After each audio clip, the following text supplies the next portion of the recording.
5, Reimagining Education, AI, and Civic Life. We're thrilled to have you here on the American University campus at the Washington College of Law, a space that's dedicated to inquiry, dialogue, and innovation. So please take just a minute, grab a cup of coffee real quick, a breakfast bite, and we'll network with colleagues definitely throughout the day. We'll begin in just a couple of minutes, so please find your seats, and we'll begin shortly. Thank you.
Good morning, everyone. I'm Amy Dacey. I'm the Executive Director of the Sine Institute of Policy and Politics and the Democracy Innovation Lab here at American University.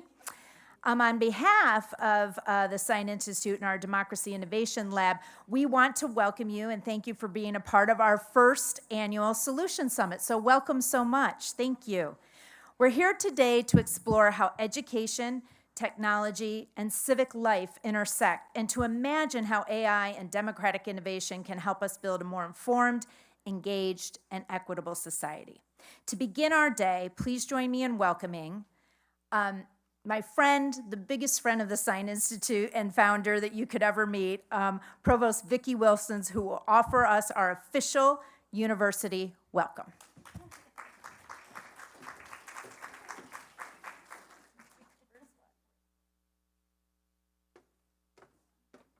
weird. You walk kind of behind something and pop out. I love it. Good morning. It's such a pleasure to be here in this room with people who are bright thinkers, builders, people who really think about making change in their own organizations. And of course, so many of you are doing it here at American University. You represent the diverse community that makes innovation in democracy and education not just possible, but likely and powerful. Today's theme is Reimagining Education, AI, and Civic Life. It couldn't be more timely or more consequential.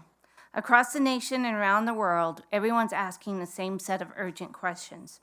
How do we prepare students not just to navigate democracy, but to be part of strengthening it? How can artificial intelligence expand access to knowledge while safeguarding equity and integrity? And what new partnerships are needed to connect classrooms, communities, and policymakers in real time? These are not small questions, but they're exactly why we're gathered today. At American University, and particularly through the Sine Institute and the Democracy Innovation Lab, we believe that higher education must serve as a living laboratory for democracy and a space where ideas meet action. Today's summit embodies that mission. It brings together educators, policy experts, technologists, and students to imagine the next generation of civic learning and leadership. Over the course of this day, you will explore through interactive panels, live simulations, and student lightning talks. You will dive into both the promise and the perils of AI in our classroom, and you will debate what civic learning should look like in a digital democracy. And true to our AU ethos, you will leave not just with ideas, but with solutions, concrete recommendations, policy toolkits, and stories that inspire action. Let me also say this, events like today remind us that innovation and in education is not only about technology, but it's also about our values, about cultivating curiosity, critical thinking, and civic trust in an age of rapid change. As educators and policymakers, we have the responsibility to ensure that every new tool, from AI to data analytics to whatever may come, serves humanity, strengthens inclusion, and amplifies the public good. So as we begin, I encourage each of you to think boldly, question deeply, and connect widely. The answers we develop here today will help shape how learning, technology, and democracy evolve together. Thank you to the Sine Institute, the Democracy Innovation Lab, our partners, and our participants who helped make this summit possible. Thank you for your ideas, your courage, and your commitment to the future of civic life. Let's make a day of imagination, collaboration, and ultimately action. So please, thank you for coming and welcome to the Solution Summit 2025. Thank you.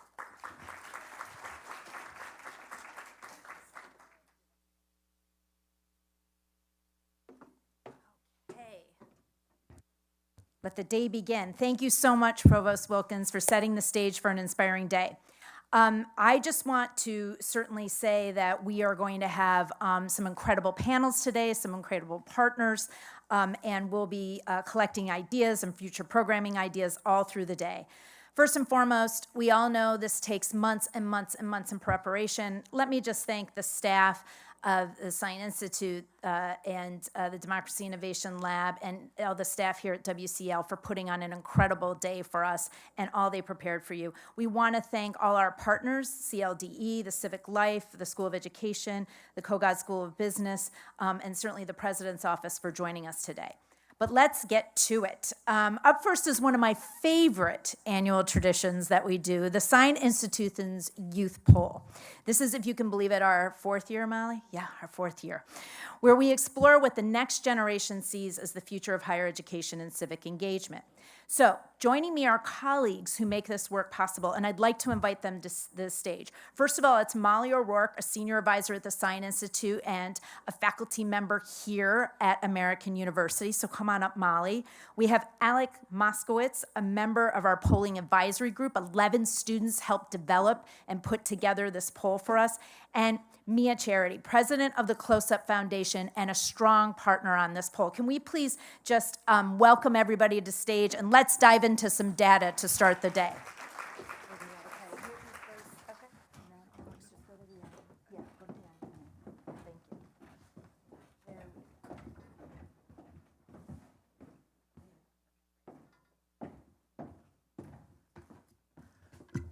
Thank you, everyone, and thanks for attending today's session. I'm really pleased to present an overview of the results of, as Amy described, the fourth annual Sine poll. I know Amy has a robust discussion session planned. So what I want to do is just kind of tick through some of the highlights of the poll. We have done this in collaboration now for several years with the Close-Up Foundation and with Future Caucus. The results of the survey are reflective of over 1,200 online interviews that we did with Americans ages 18 to 34. It's a nationally representative sample, so we have young Americans who have all different experience with higher education, college, non-college, also regardless of voter registration status. So it's a representative sample of 18 to 34-year-olds. We focused our topic with the help of our student advisors around the role of higher education. We took some deep dives on some particular topics. And as I said, what I'm going to tick through are just some of the headlines and the highlights, but all of the results from the poll, including the top line, are on the Sine Institute website, and I'd really encourage you to go there and look through them. There's a lot of rich data that informs a lot of our important work. So we'll go to the first slide, and the first kind of foundational or context slide is to give a sense of how young Americans see major institutions in the United States. And as you can see from the headline, we kind of describe this as a bit of a crisis of confidence. This is a pretty well-documented phenomenon that's been going on where all Americans, but young Americans in particular, really express that they've been losing faith and confidence in major institutions. It's not a surprise as you look at the various institutions that we tested, perhaps that the federal government is low. We've kind of been documenting for a long time that Congress and other government institutions have falling levels of confidence. But what stands out here is really, I think, a bright spot in that higher education, colleges and universities, along with the U.S. military, are the two institutions that still kind of cross the 50% mark in terms of young Americans expressing either a great deal, saying that they're either very confident or somewhat confident with colleges and universities at the highest end. So it's a kind of an important foundation that's still in place for young Americans where they've lost confidence in other institutions, but still have a well or a reservoir of good feelings and attachments about colleges and universities and what happens there. And as we'll discuss, on the slides and also in our conversation, is that's not to say that young Americans don't have an agenda for what they think colleges and universities should be doing better and concerns, but that foundational kind of confidence and trust is in place. We can go to the next slide. In terms of looking at how young Americans think higher ed is performing on its mission and confidence, you can see here that we asked about 9 different roles or functions that colleges and universities serve. And what we got here is a very clear delineation of 3 roles or functions that young Americans see as most critical for higher ed, colleges and universities to be performing. First and foremost is helping students develop critical thinking skills. Second is around accessibility and really being able to ensure that all those who want to have an opportunity around higher education have that opportunity. So availability and access. And then the third kind of imperative or priority in terms of the mission that young Americans identify for colleges and universities applies specifically to preparing them for the job market and for the workforce. And we'll talk a little bit more about the kinds of skills that young Americans think colleges and universities should be focused on. That's not to say that the other items here on the list in terms of research and discovery, preparing young people to just be good, active citizens, other imperatives around self-discovery, and AI are not important, but these three really kind of lead the list of what young Americans are looking to colleges and universities to do. We can go to the next slide.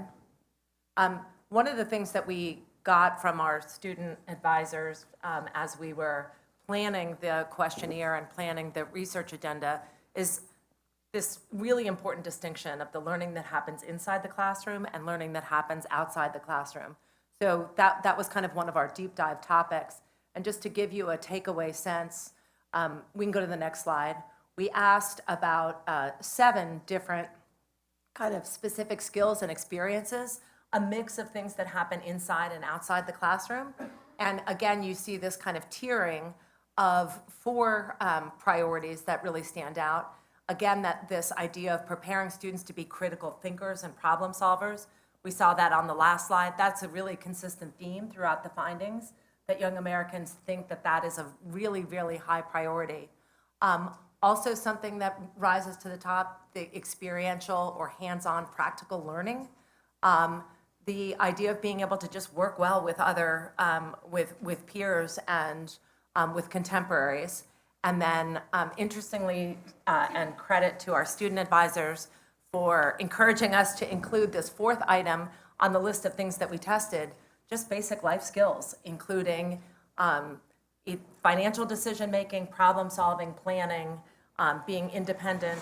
And so those are 4 kind of standout mix of inside and outside the classroom that young Americans point to as definitive about their experience in college. We can go to the next slide. We spent some time understanding, and as I reported, since we have a nationally representative sample, we have respondents who are full 4-year college graduates, some even beyond, some were in college, some have no experience beyond high school. So this topic is really reflective of a lot of diversity. But we can go to the this slide. When we ask respondents, regardless of whether they're in college or regardless of their college experience, what's the primary reason to go, like what is the biggest motivation to go to college? Even for those who maybe considered it but didn't go, we get 2 very, very clear priorities. It's around getting a better job and earning a higher salary, and deepening knowledge and learning skills in a specific area. So those 2 stand out really very strongly among all the different audiences. You can see that there are other things that are important, and one of the things that's great about the survey and the sample size that we had is that we were able to make some distinctions between people with different partisan alignments, people with respondents with different demographic characteristics. You can see on the 3rd one there, we just pointed out that there was that kind of partisan divide. Broaden your thinking and exposing yourself to new viewpoints, especially salient for young Democrats. Yeah, just to give you a sense. Okay, we can go to the next slide. We have 2 more kind of subtopics that we looked at in the survey. Around civic discourse, a really important mission and imperative for the Sine Institute, and also something that's incredibly relevant and salient. I will point out that this will be relevant later in our discussion, we were in the field doing the interviewing, and about 80% of the interviews were done before the assassination of Charlie Kirk. So we don't really have enough interviews to break out the before and after. I just want to kind of give you that context that was going on at the time. So this is an incredibly, relevant topic during the time that we were interviewing. We asked respondents 2 different ways of defining civic discourse, and not that they're at odds with one another necessarily, but just which kind of represents your own thinking about our goal for creating or elevating civic discourse, both on college campuses and around the country. And you can see that there's a little bit of a split, but by 14 points, a 14-point margin, young adults say their view of civic discourse is encouraging people to be respectful of other viewpoints despite differences, rather than necessarily looking to find common ground. So I think that's that's kind of a notable thing to keep in mind when we think, well, what does civic discourse even mean to young adults? This idea of being respectful, but still being able to disagree, to do so in a way that's constructive, rather than necessarily coming together for common ground. And that's, you can see there's some differences. Young women are particularly adamant about that. Young adults who identify as Democrats feel that way even more strongly. And then we can go to the, I believe this is the last slide, and I think this is a hopeful and constructive way to end, is that there's I think a fair amount of, despairing that the country's in a place that's so broken. Can we really fix civic discourse? And the answer is yes. That young Americans haven't kind of washed their hands or given up on it, that when we present opportunities for there to be different solutions, there's not going to be one cure-all that fixes this, but we presented several measures, and respondents, we asked them to rate those measures. How much impact do you think they would have in terms of improving civic discourse? And all of these measures cross the 50% mark in terms of being effective, but really led by the changes with the news media, changes with elected officials being better role models, but then also changes that are the initiative of everyday Americans themselves to get outside of their news bubbles, to expose themselves to other sources of information. And so I really love this as kind of a final slide before we just start our discussion, because it's really a broad-based set of solutions that's necessary. There's not going to be one fix, or it's not on one institution to necessarily take on the responsibility for changing the tone of our dialogue. It's really incumbent upon schools and individual Americans and the media and elected officials, and it's going to take a full plethora. But there is hope and there is optimism that these things, it's not just, I would point out that it's not just, are these things a good idea? We really elevated the bar to saying, would this have an impact? Would it improve things? And their answer is resoundingly, there are things we could be doing that will have an impact. And so I think that this will be part of our discussion.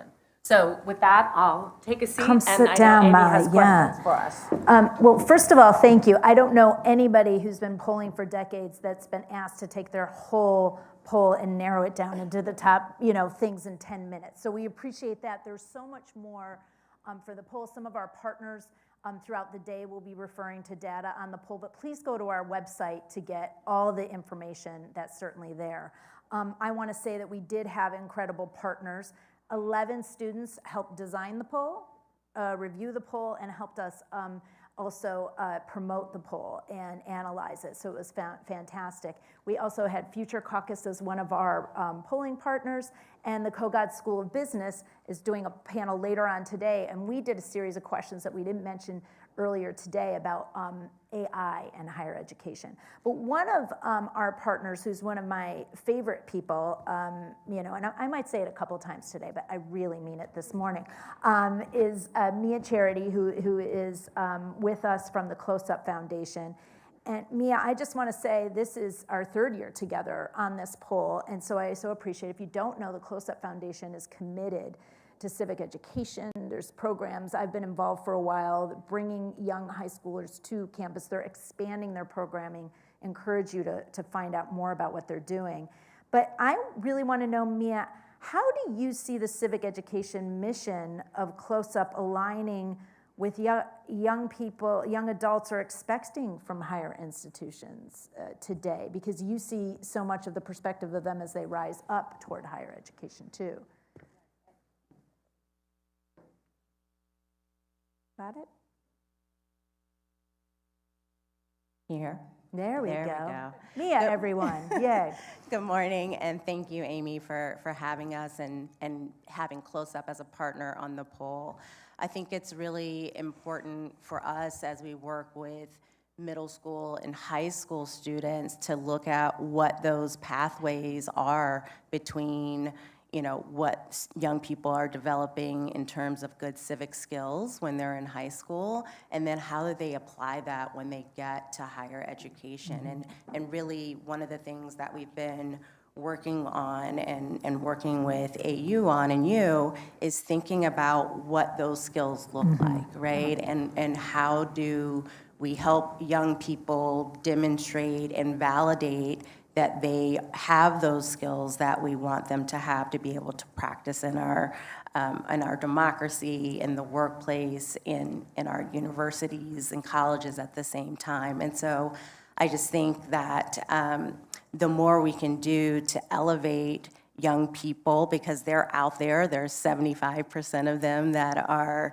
out there doing the work and being optimistic about their own futures, but there is a political disconnect for young people. And so how do we help them through skill development think about how they insert themselves into the process? Yeah, I really appreciate that. And Alex, as one of our young people who was on our advisory group, and certainly a friend of Sine because you've done things with us, they also did a lot of this over the summer, which, there's a lot of getting them together. And I know one thing about our AU students, they're not doing one thing, they're doing 20 things. So we appreciate you doing that. But I have to ask you, when you and your peers responded to or helped design this survey, what did you feel was missing in prior conversations about higher ed, and what did you hope to capture? Because one of the first things we did together was this brainstorming session to get from you, what should we ask, right? Convene, communicate. Okay, perfect.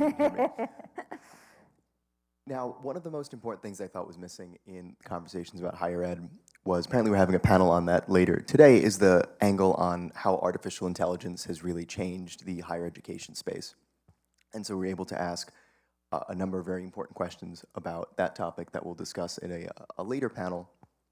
But being in the Kogod School of Business, we've really taken steps under our Dean David Marchek to integrate AI in our education and the curriculum over at the business school.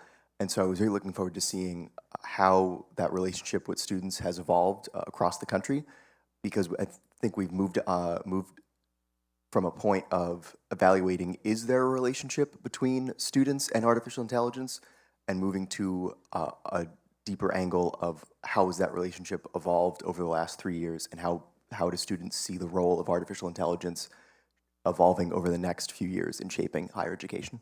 That was such a big part of it, Alex. I'm going to stay with you for a minute, because one of the other things is you have been involved in a lot of the extracurricular and with Sine. So the question is, from your work engaging youth in civic programs, and as a student participant here in campus life, how do you experience the viewpoint of diversity and civic discourse in classroom or campus settings, and what enhancements would you propose, and did we see some of that in the poll? Yeah, I think in the poll we did see there is a strong demand from students about needing stronger civic discourse education. I think being at American University I'm a double eagle. I'm finishing the 5th year of a 5-year bachelor's master's program. And so it's been a few years of me being involved in this campus community. And as wonderful as it is, it can tend to be a bubble at times. And Megan McArdle at the Washington Post had an interesting article about this a while ago, with a fun line about how alternative viewpoints prevent us from making fools of ourselves. And I saw this firsthand. I was sitting in an upper-level political science class about a week before the 2024 election, and the professor said, okay, time for us to register our opinions. Who's winning the election next week? And the split was about 20 students said Harris and only 2 said Trump. And did that reflect the state of the race at the time? Not. We think going into election week, we saw it was a very close race. And so looking at for the record, I do count myself among the fools who answered the question incorrectly, but we can see that there's issues with producing really well-rounded scholars, and a lot of that is being able to integrate people with with diverse viewpoints into these academic discussions to ensure that there are not these blind spots that pop up over time. And the solution of how do we integrate more diverse viewpoints in academia, I think, is a question for people who are significantly more educated on this on this topic than I am as a student. But I will say a very helpful initiative that I participated in a few years ago was called Resetting the Table. It was a fellowship collaboration between AU Hillel and the School of Public Affairs Project on Civil Discourse. And what it was about a four-week fellowship, about 6 hours of content total, where myself and a cohort of students sat down together and learned techniques on how to communicate with each other through incredibly difficult and divisive conversations. And so I emphasize that it was about 4 weeks and 6 hours of content, because that's the sort of thing that you can very easily integrate into, say, a freshman seminar course moving forward, and would provide a great first step as we continue to build up the academic community and our scholarship diversity. It's incredible, Alex. And I'm going to go to you, Mia, for a minute, because my first experience with Close-Up, I don't know if you remember this, it was I think during the winter too, I went to one of your sessions where you brought students here, and there was a debate part of it where you had differing views and students were, sharing their ideas, and I was hooked because I really saw this, civic dialogue, but getting into agreeing to disagree kind of in that respect. So I'm curious, your work engaging youth in civic programs, what conditions foster more inclusive and respectful discourse? I know you're focusing some new programming on this too, and what obstacles do you see in the work that you're doing? I think that there just needs to be more opportunities for young people to connect across difference, right? We are so in our bubbles, whether that's for social media, our communities, our families. And so a lot of times, the first time they're getting a difference in perspective is when they go to college or when they have their first job. And so I think figuring out ways to help young people actually have conversations with people that have a difference of opinion. I think we are surprised on close-up programs every single week when we have kids from Miami with Bozeman, Montana, and how different they approach the views. But despite not seeing many good examples on the news or in politics, all of those conversations, there's an ability to find commonality in those discussions. Not on everything, but I think it surprises the young people too on the things that they agree on. And so I think we just need more opportunities for young people to get out of their bubbles, have experiences where they can have folks that don't agree with them have a civil conversation with them. Yeah, that's, Molly, I gotta ask you, because you put the context of when we did the polling, but the survey did report that a majority of young people believe colleges limit free speech, and I think it was 56% Democrats, 66% Republicans. What do you interpret in those numbers, and how do you think campuses should respond? Should that be a striking number, for us?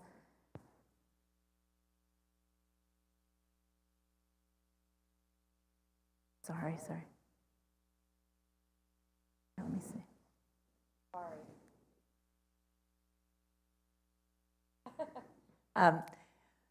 Thank you for the question. That one of the, I think one of the most telling findings from the survey was asking respondents, we kind of ticked through a list of common criticisms of what life is perceived to be like on college campuses.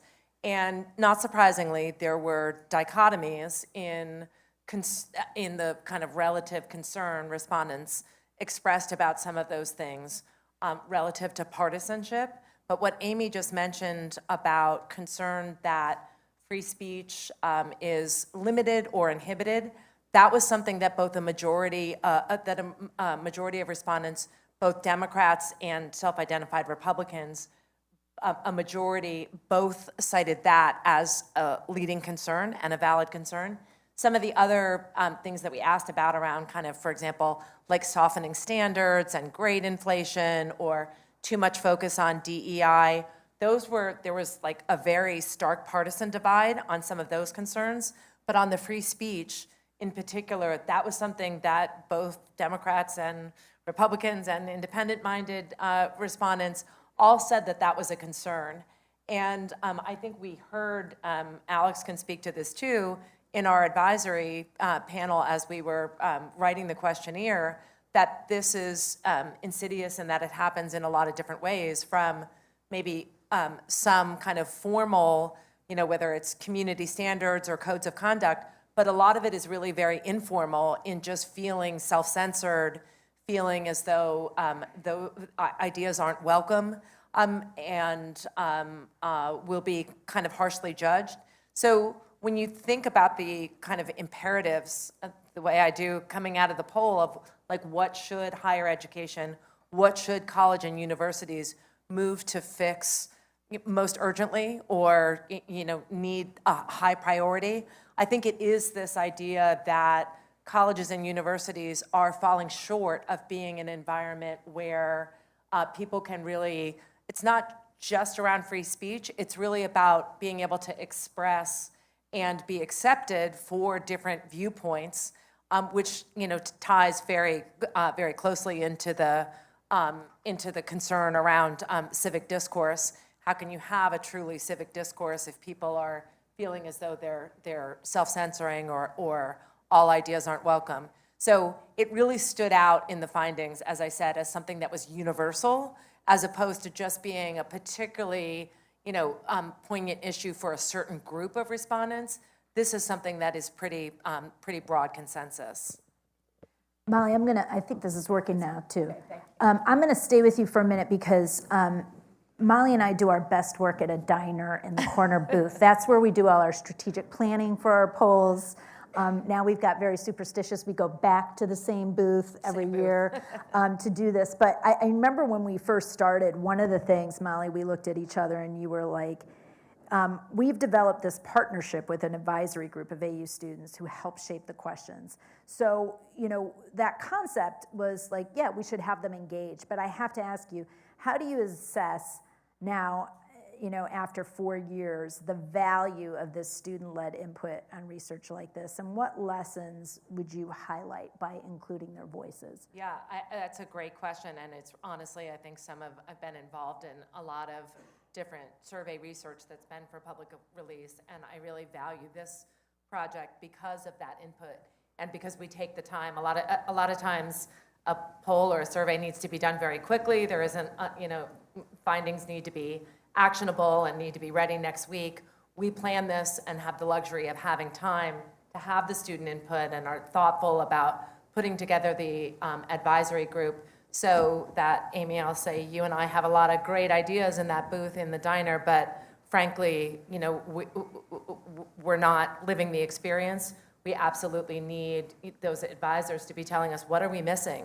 What should we be focused on? I think in this particular poll, something that I thought was really instructive of the brainstorming session that we had with the advisors, and as a result was very reflective when we kind of continued to revise the questionnaire, was how much of the conversation with the advisors revolved around the learning that takes place outside the classroom.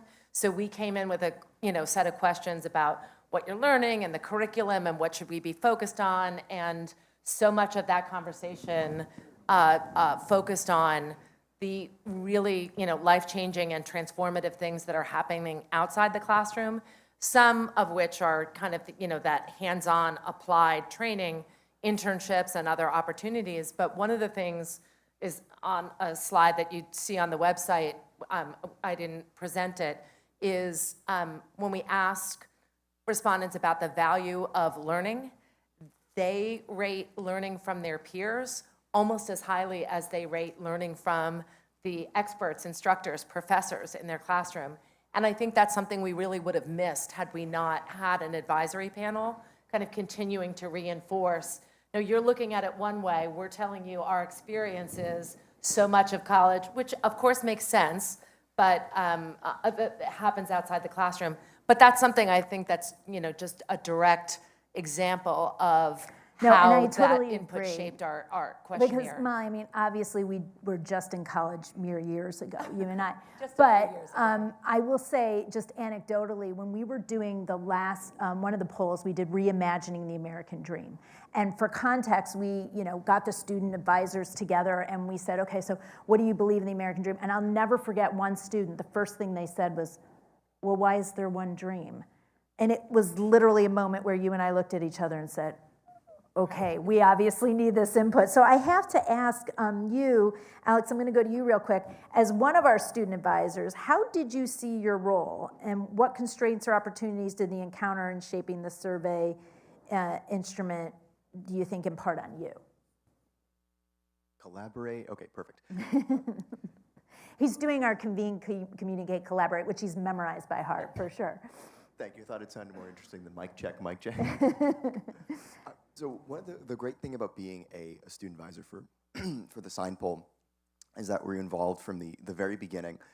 We were able to look at a rough draft of the survey questionnaire itself and read through it line by line and say, okay, these questions, do they represent the full breadth of student opinions on this issue?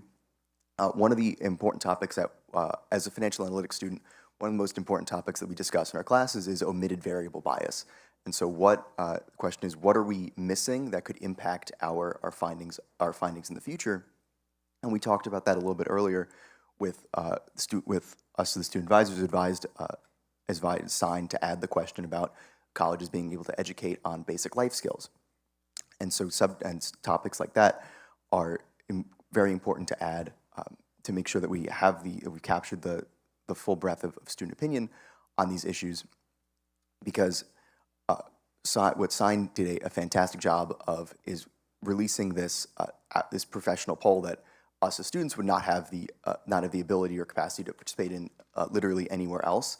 Only through Sine do we have that level of access, and what we're able to give back was be that bridge between practitioner and interviewee, where we can say, okay, was able to go line by line and say, okay, these options here might need to combine them, might need to make the differences a bit more clear, because I'm able to look at these questions through the lens of a student and thinking back on my own experiences currently in college, and how do we make this the most relevant survey that we can be to the students that we want to reach, and properly analyze what their thoughts are on these issues. And that wasn't even prepped ahead of time. Thank you, Alex, for your honest answer. Let me ask you, Mia, how can organizations like yours partner with institutions like ours and students to translate these findings into actions on campuses or in some of the programming that we're talking about doing together, or the new programming you're doing as well? I think that, one of the things that we've been working on, and I think it shows up in the poll, is young people, while they're sort of apprehensive about institutions of government, they are very active in their communities. And so we are excited to be working with more local organizations and universities that are in young people's communities to help them understand what opportunities at their local universities look like, what civic life looks like at those institutions, and how do we translate that concern and passion for issues into action. And so we are excited about taking more programs out into communities, also giving teachers tools, right? Teachers are the great magnifier of getting in front of young people and having helping them build those skills for a long life of civic engagement. And so we're excited about building more partnerships with universities, as I mentioned earlier, about sort of defining what those skills look like. And that's communication and collaboration, all the things that they wanted to see in those political leaders. How do we help make sure that young people have those skills, have opportunities to practice them, and go into higher education and the workplace being good community members and good citizens? No, I think that's so important. Let's ask a question of all of you. I'm curious, looking ahead, if you could issue one like call to action to higher ed leaders based on these survey findings, what would it be? Okay. Sure, I'll start with you, Okay, Molly. I'll start. I think I started the presentation with what I thought was an encouraging kind of foundation that young people kind of haven't given up their trust or their confidence in higher ed and colleges and universities. That's not to say, as we've talked about, that there aren't concerns and criticisms and a need to do better in certain areas. But I think that as you said, kind of the call to action is that we're at a very important moment that colleges and universities, higher ed, have not lost the trust of young Americans the way other institutions, including, even things that were once revered, like the Supreme Court and religious institutions. But it feels kind of like we're on the verge of that. And so I think the clarion call to leaders is to really make sure that we are doing the things to address concerns that young people have so that colleges and universities, when we present this data, maybe in 5 years or 10 years, aren't down where some of those other institutions are, where it's kind of, a broken trust that's hard to rebuild. So I think the imperatives of maintaining that trust, we found pretty clearly in the poll. One is around the idea that a college degree or higher education is not just kind of a nice sort of amorphous credential to have. They really expect, young people really expect this to be kind of a return on investment. There has to be very sharp and specific training that is going to pay off in terms of your professional development and being able to secure a good job. So it's about kind of very specific preparation, being a part of the college experience. And then the other thing that I would say, two other things, that's not to take the place of or necessarily compete with the idea that critical thinking skills are as important now, even in the age of AI, and that we have to, kind of focus simultaneously on preparation for the workforce and skill training, but also critical thinking skills that are going to enable people to be, lifelong contributors.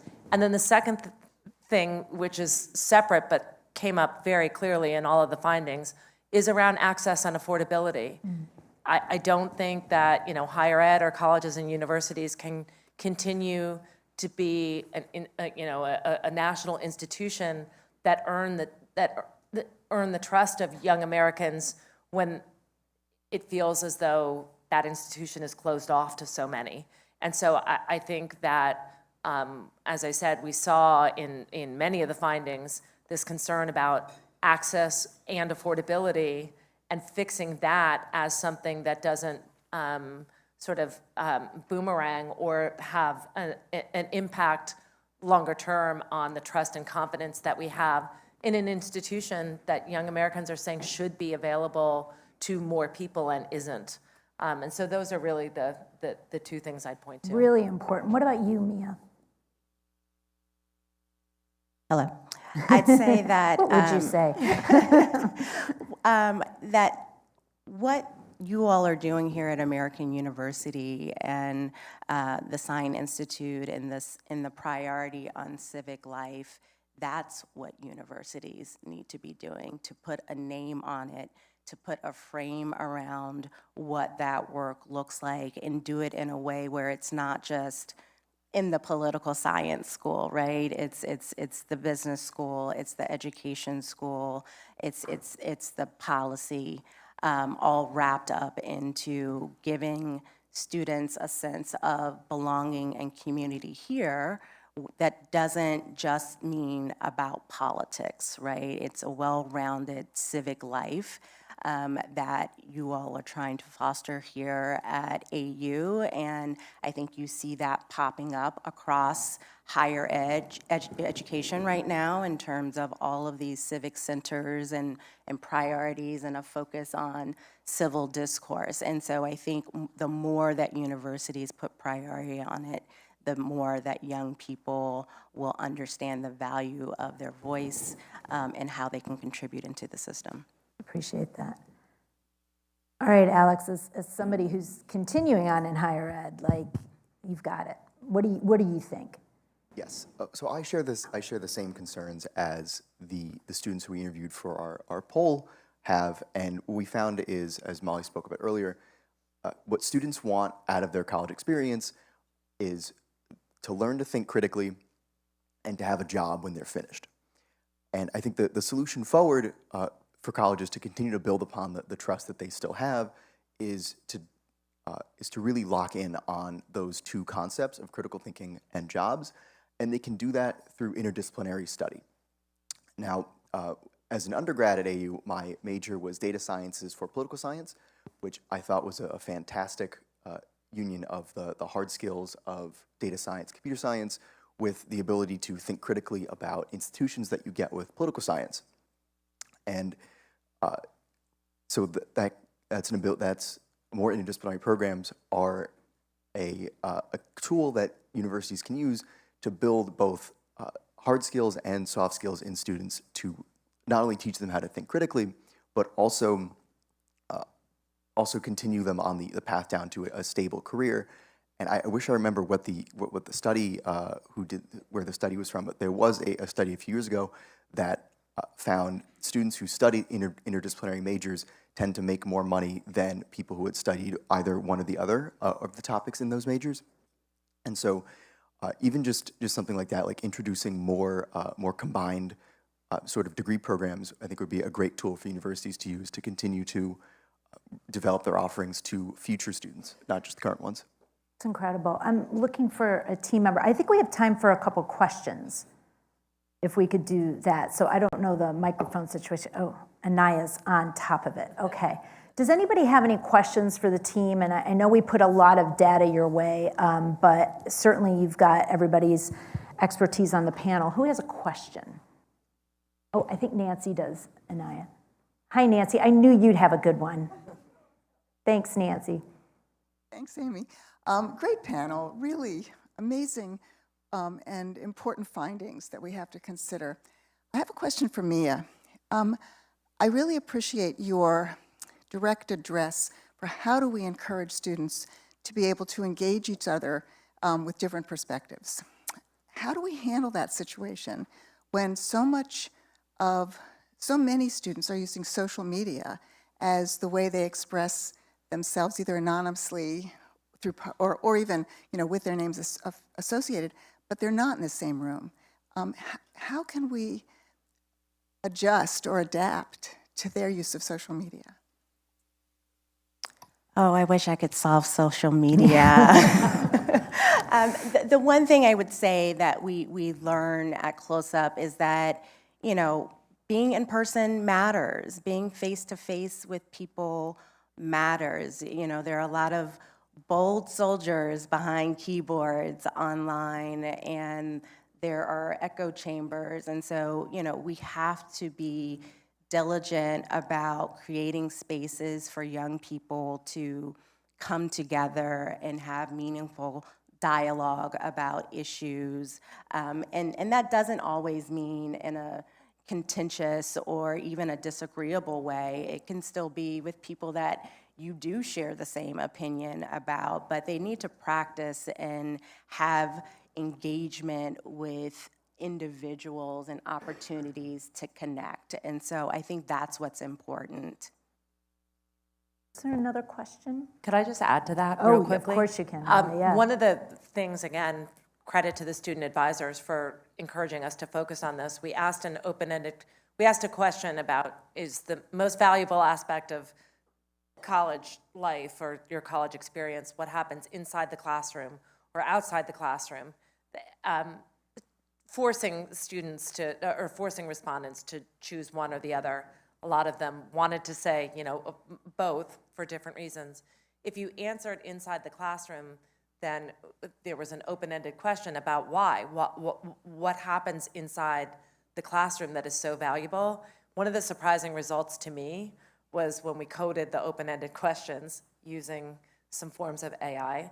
The most common theme was that a classroom provides a structure for in-person collaboration and gathering, and that wasn't what I was expecting necessarily. I mean, trying not to go in with expectations, but I thought we'd hear a lot about expert faculty and professors doing, riveting lectures, and it was really about kind of a physical space to collaborate and the structure that provides. And so for those students, and it was about split, whether it was inside the classroom or outside the classroom, but that was the number one feature of what an in-class experience provides, is just the opportunity to gather.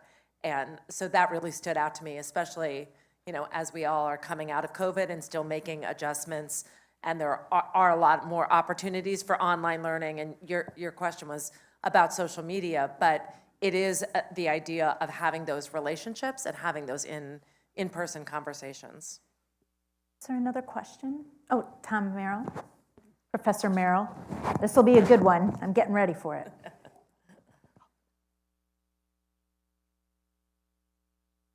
Hi, Tom. Thanks. Thank you, Amy. It's a great panel, and thank you for the whole conference. It's really fantastic. Thanks, Tom. Thanks for your support.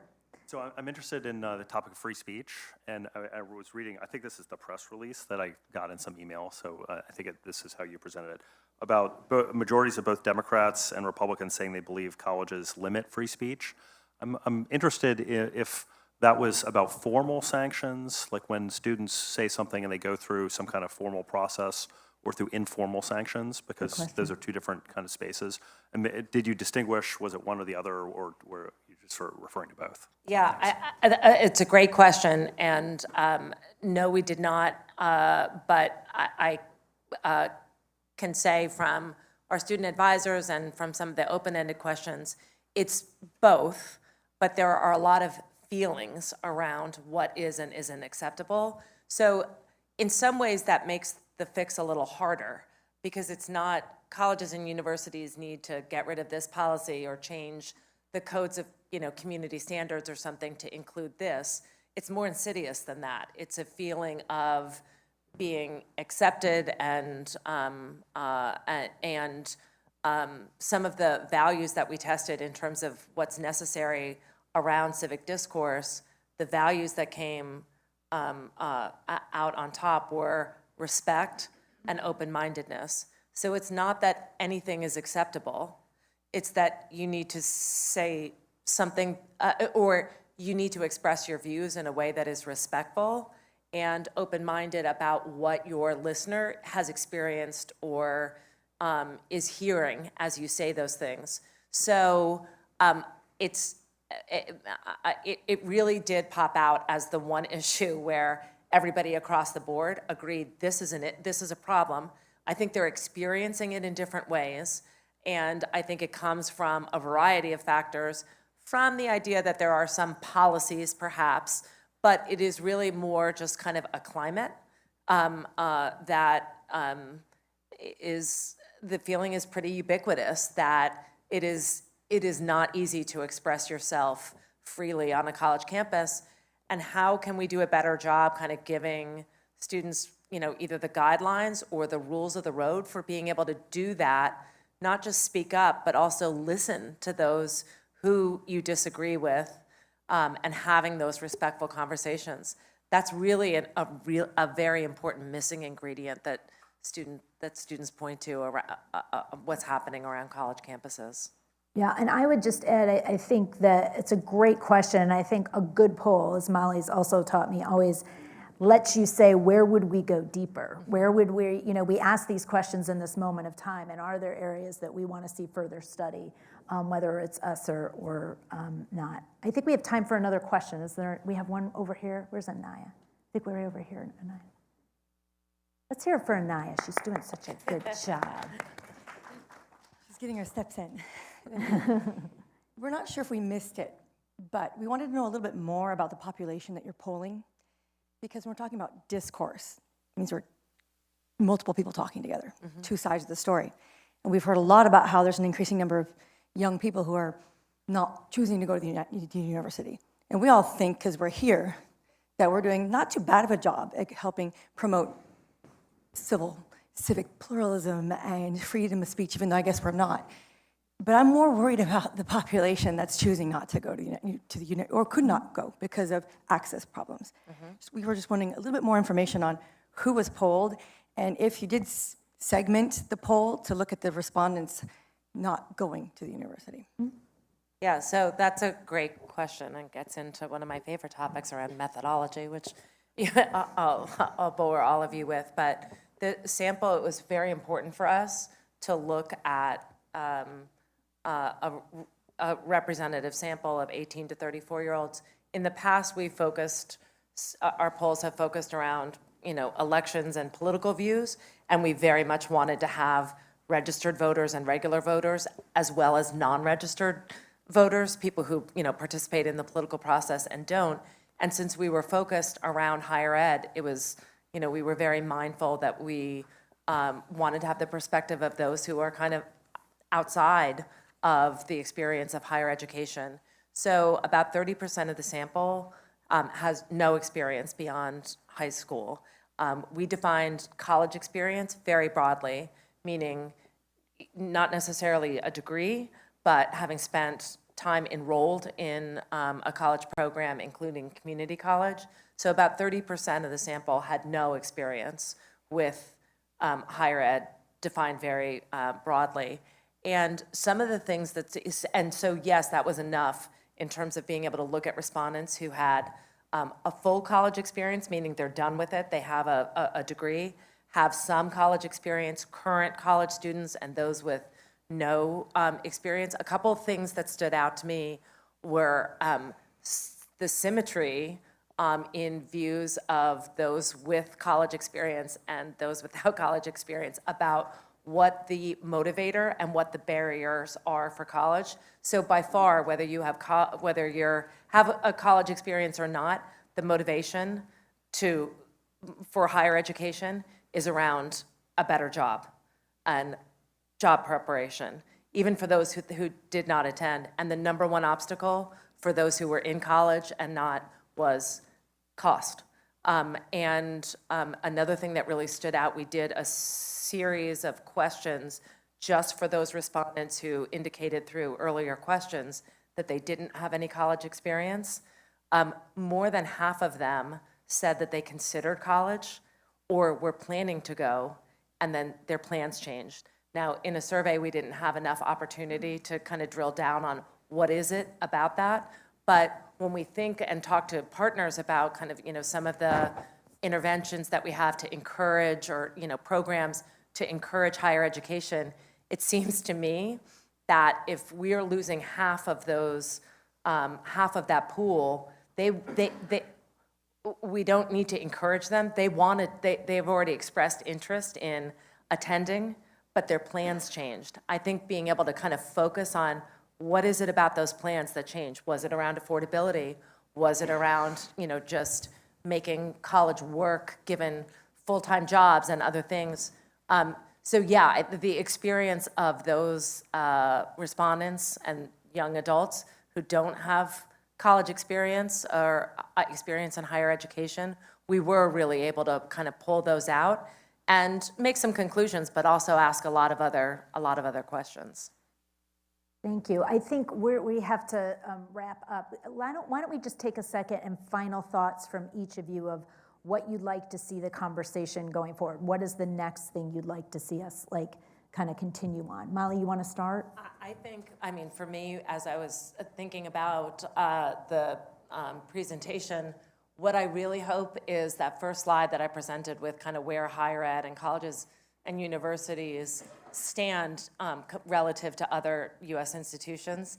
I just feel like we're at a crossroads a little bit, and that in 5 years, it will be in a different place, and I hope it's in a stronger place, that we do things to address and shore up and own the concerns that young people have about saying, well, colleges and universities need to do a better job around free speech, around AI preparation. So I think proactively addressing some of the things that came out of this survey in order for higher ed, colleges and universities to not lose that reservoir of trust that we still kind of enjoy among young Americans, I think that's where I want to see things go next. What about you, Mia? I think I'd like to see that optimism that young people have for themselves translate more into strengthening what our democratic institutions look like. And while I wish the political environment was different, the lemonade of it all is that there is this look at giving young people the right tools and supports and opportunities to build civic skills, to think about what we need to do differently to strengthen those institutions and how higher education and the workforce and business can help us prepare young people for a new workforce that and strengthen our democracy at the same time. What about you, Alex? Yes, as I said previously, based on the surveys that we conducted, what students want out of college is to think critically and then get a job. And I think if colleges are able to really keep those ideas as a North Star for themselves moving forward, then really the only way they can go with students is to continue to build that optimism and trust, because they'll be able to repair and continue to build upon the value proposition that colleges are able to offer. I think that's incredible. I want to say that all of the polling is available on our Sine Institute website. We encourage that you do that. We also encourage you to go to some of our partners, Future Caucus, and of course the Close-Up Foundation, to learn more about their work, and please support it because it's so important. We really want to make sure that we're participating in this. We will do another poll next fall, as long as Molly, well, she's going to do it. She doesn't know yet, but she is. So, but we have all that available. I just want to have everybody please thank our youth poll team and our panelists for their energizing conversation and for your time today. I appreciate you as partners in this work so much. If we could give them a round of applause, please. And thank you. I've seen some people have joined us as well this morning. So I am going to say, why don't we refresh our coffee? Say hello to some new people you might not have seen before. We are going to start, we're going to take a short break. We're going to start promptly at 10:30. So we'll reconvene at 10:30 for our next session, which is on higher education, civics, and the crisis of democracy. We'll take the data and then we'll really get into that conversation. So let's take a quick break and we'll all be back, okay? Thank you, everyone. We need music. Okay, so it's just, you gotta see, you have now.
If you could please take your seats, we're going to start the next panel. I'm glad that you're all convening, communicating, and collaborating, but we do need to start.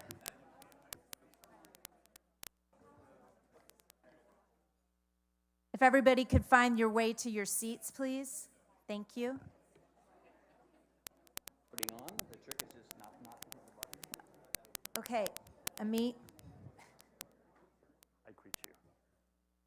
Okay, we are ready. Welcome back. Our next conversation is hosted by the Civic Learning and Democracy Engagement Coalition, exploring whether revitalized civic education can help higher education regain public trust in this polarized moment. I want to welcome the whole panel. At this time, I want to welcome our distinguished panel, chaired by Tom Merrill of American University, Leah Epperson from the Washington College of Law, Hans Zeiger from the Jack Miller Center, Carol Geary-Schneider from CLDE and AU, and Amit Savak, the CEO of ETS Global Education and Talent Services. Let's listen as they examine the promise and the limits of civic learning as a democratic renewal strategy. Welcome to the stage, everyone. Great.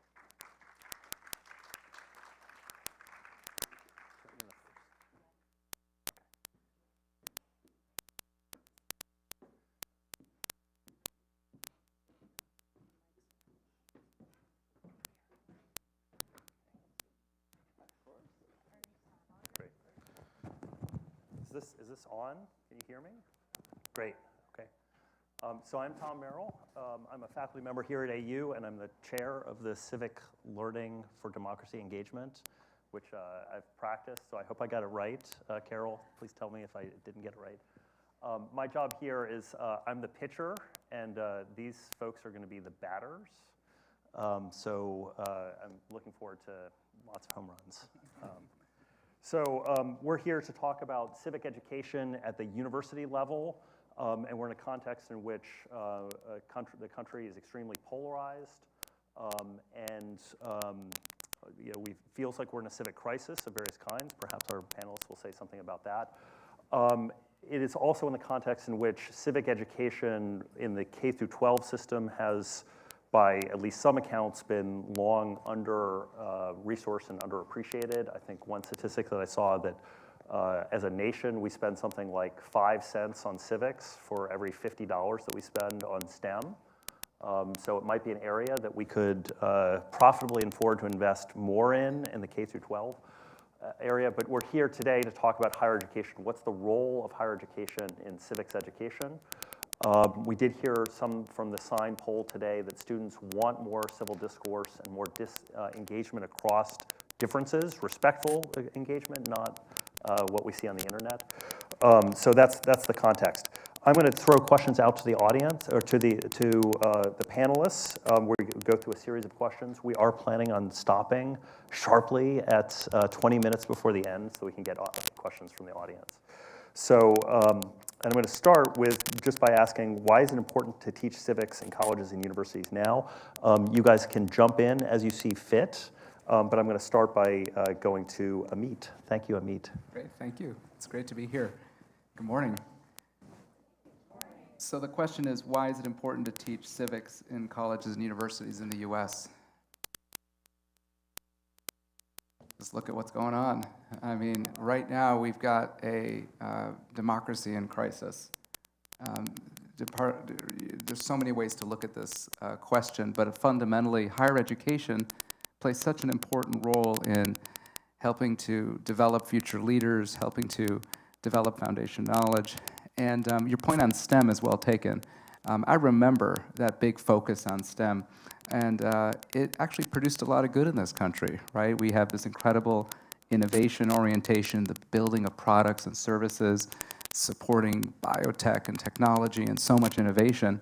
And I think that the opportunity now is to really paint a strong picture. ETS, our organization, is known for all kinds of assessments.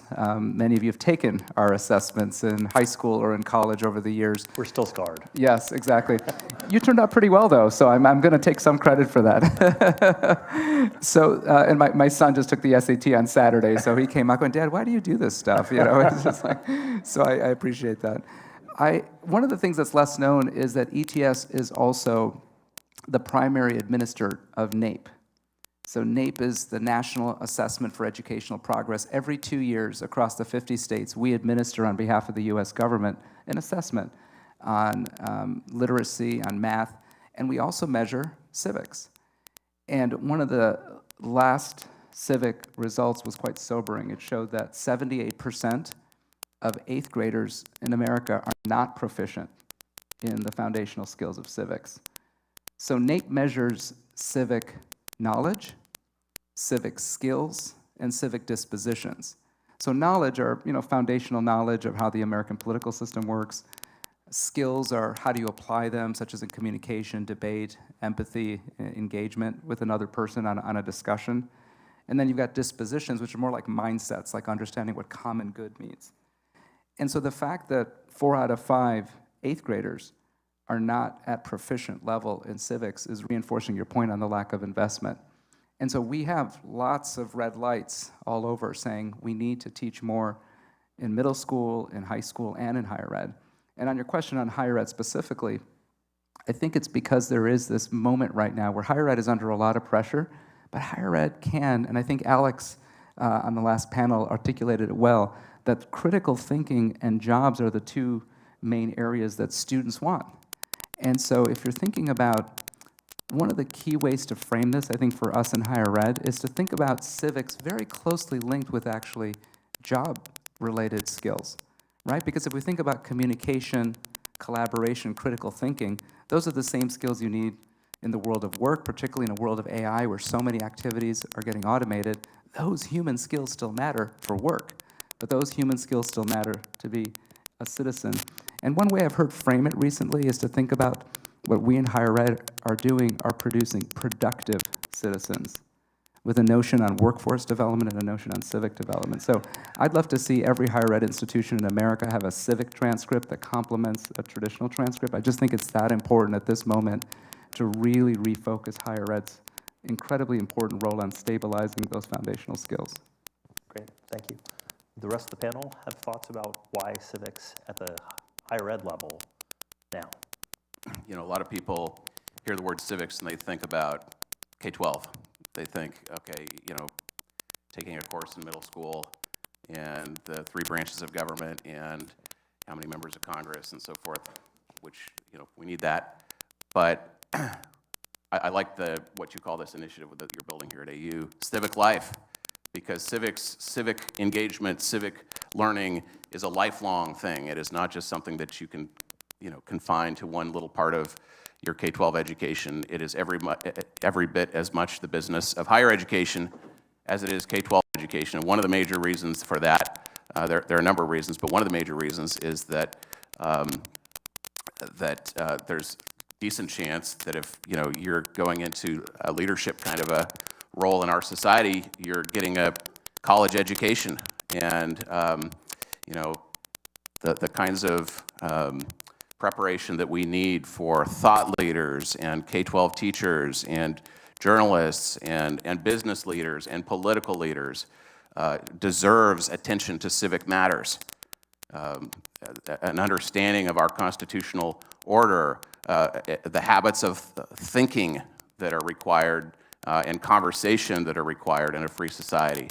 These are not things that you can just sort of get in a moment. They require practice and they require teaching, and so we need to take that seriously in higher education.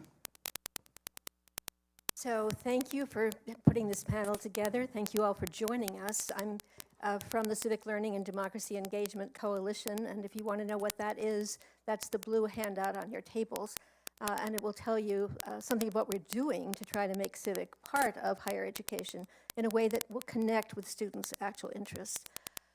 But I want to dwell, in answer to Tom's question, on the connection between civic learning and democracy engagement.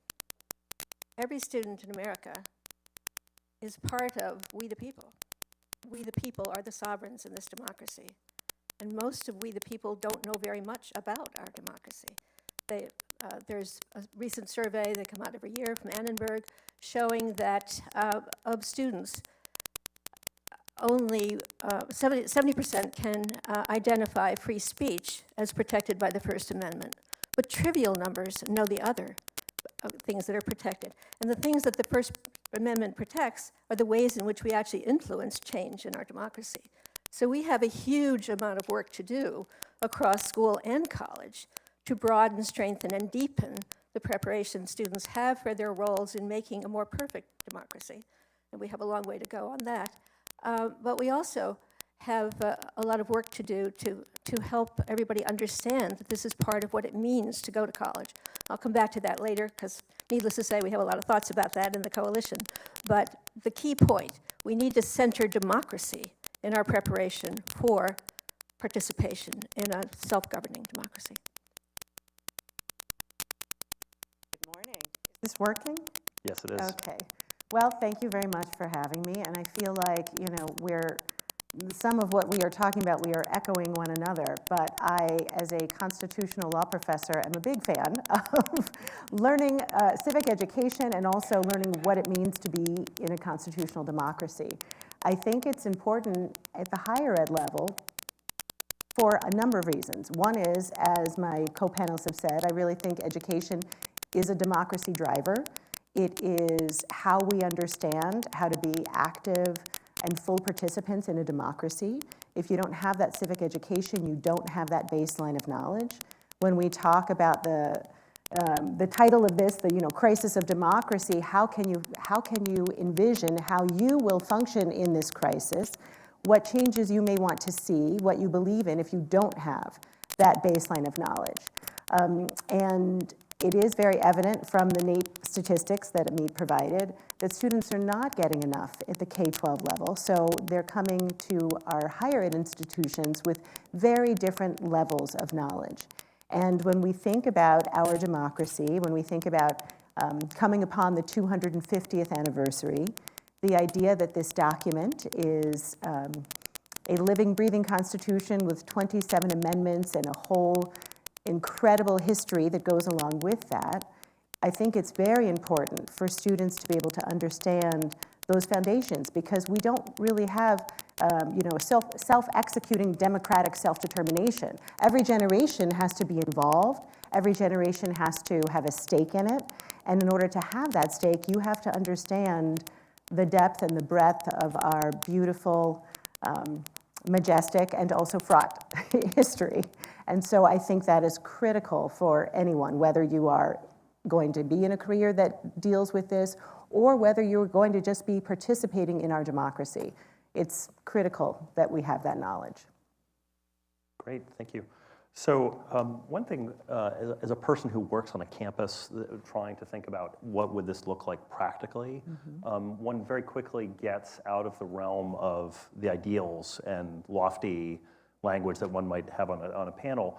And people ask, well, what do we really mean by civics? Like concretely, what does this mean? And sometimes it seems to me that when people talk about civics, they mean something like productive dialogue, constructive dialogue, dialogue across differences, but something that's really a skill of individuals or disposition of individuals. And sometimes it seems like we're talking about a body of knowledge. So when Carol cites the fact that people can't name what the amendments are, that's an example of knowledge. Which do you think is more important, and how do you think those work together as we think about what civics could actually mean in the university? I actually think you can't have one without the other. Okay. I mean, sorry, I do feel strongly about the whole basis of knowledge and the skills that you're talking about in terms of the discourse. I think one of the ways in which we get tripped up with having even increased sort of polarization and difficulty in having dialogue is a lack of knowledge. And that's a lack of knowledge of, I'm talking about it, and Carol has mentioned in terms of what do those amendments mean? What, even in a moment like today, what does it mean to have the Reconstruction amendments that fundamentally change the fabric of our social contract? If you've never studied them and you don't know about the sort of second founding and Thaddeus Stevens and Bingham and Charles Sumner, then it's difficult to have an engaging discussion about it. And so I think that baseline of knowledge, that body of knowledge, which is obviously part of my work, is critical, but it's not the only thing. And in order to have those skills that you're talking about.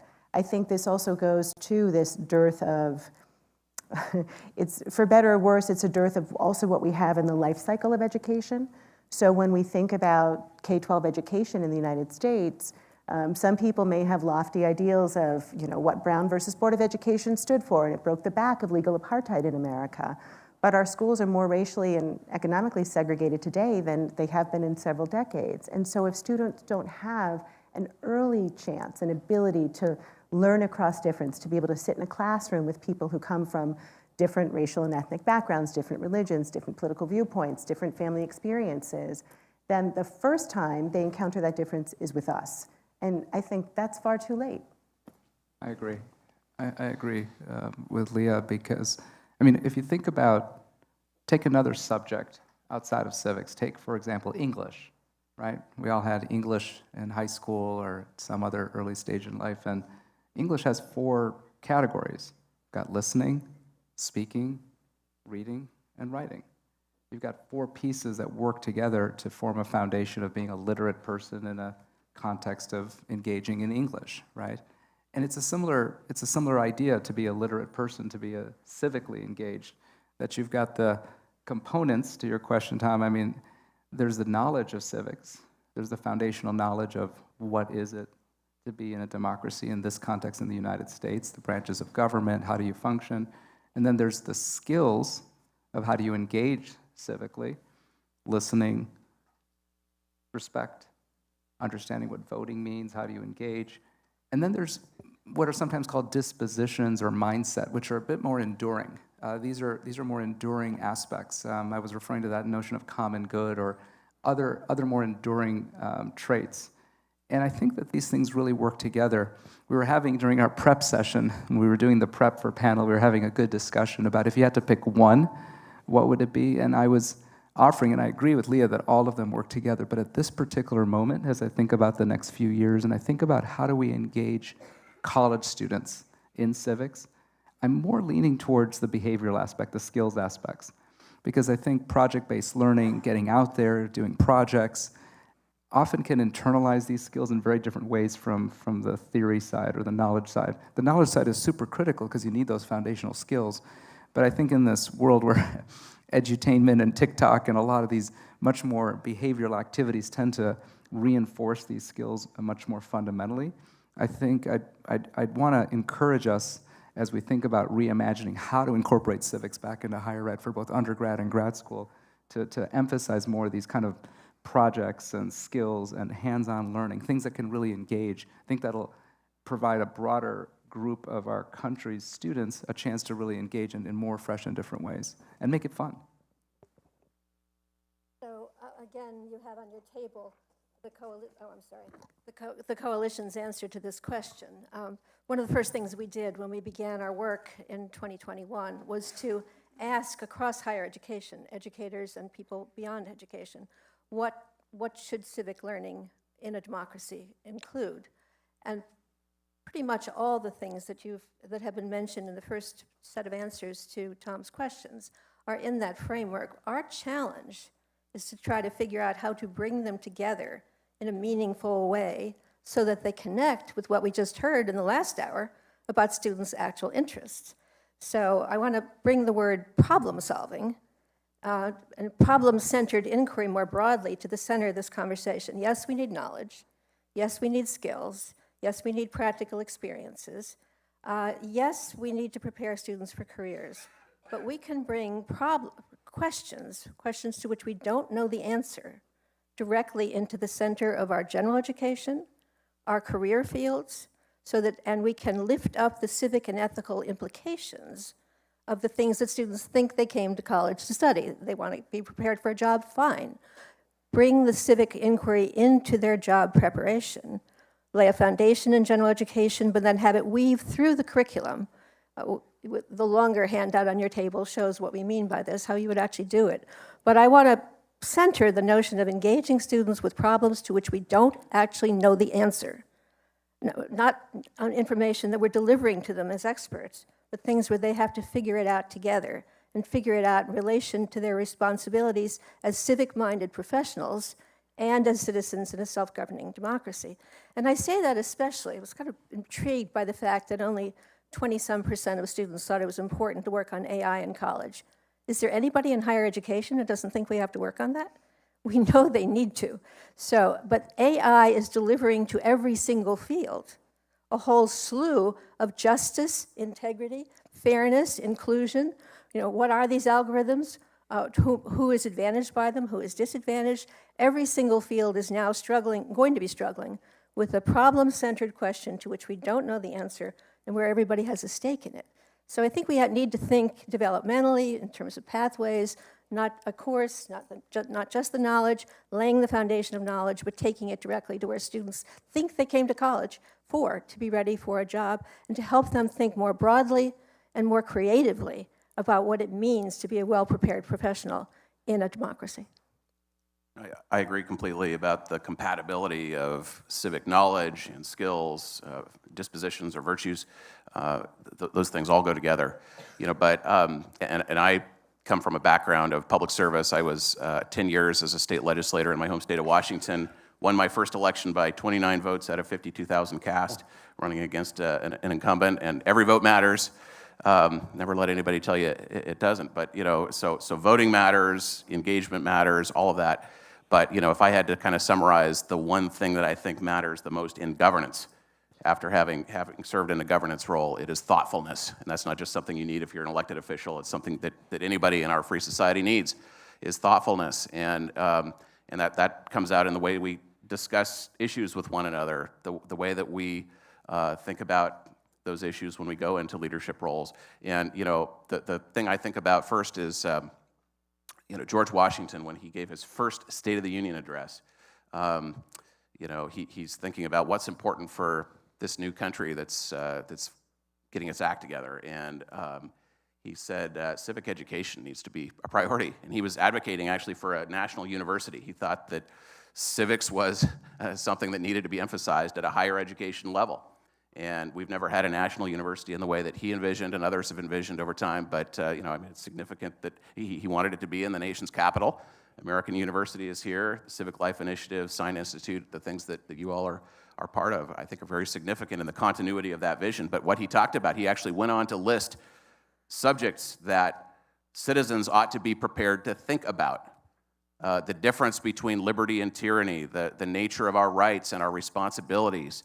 What does it take to govern this complex society? So he listed out these things. Worth going back and reading that. I would recommend that. And so I think about that a lot when I think about, okay, what do we need? We need thoughtful citizens. We need thinking citizens. I was just on a panel a couple of weeks ago with some AI experts.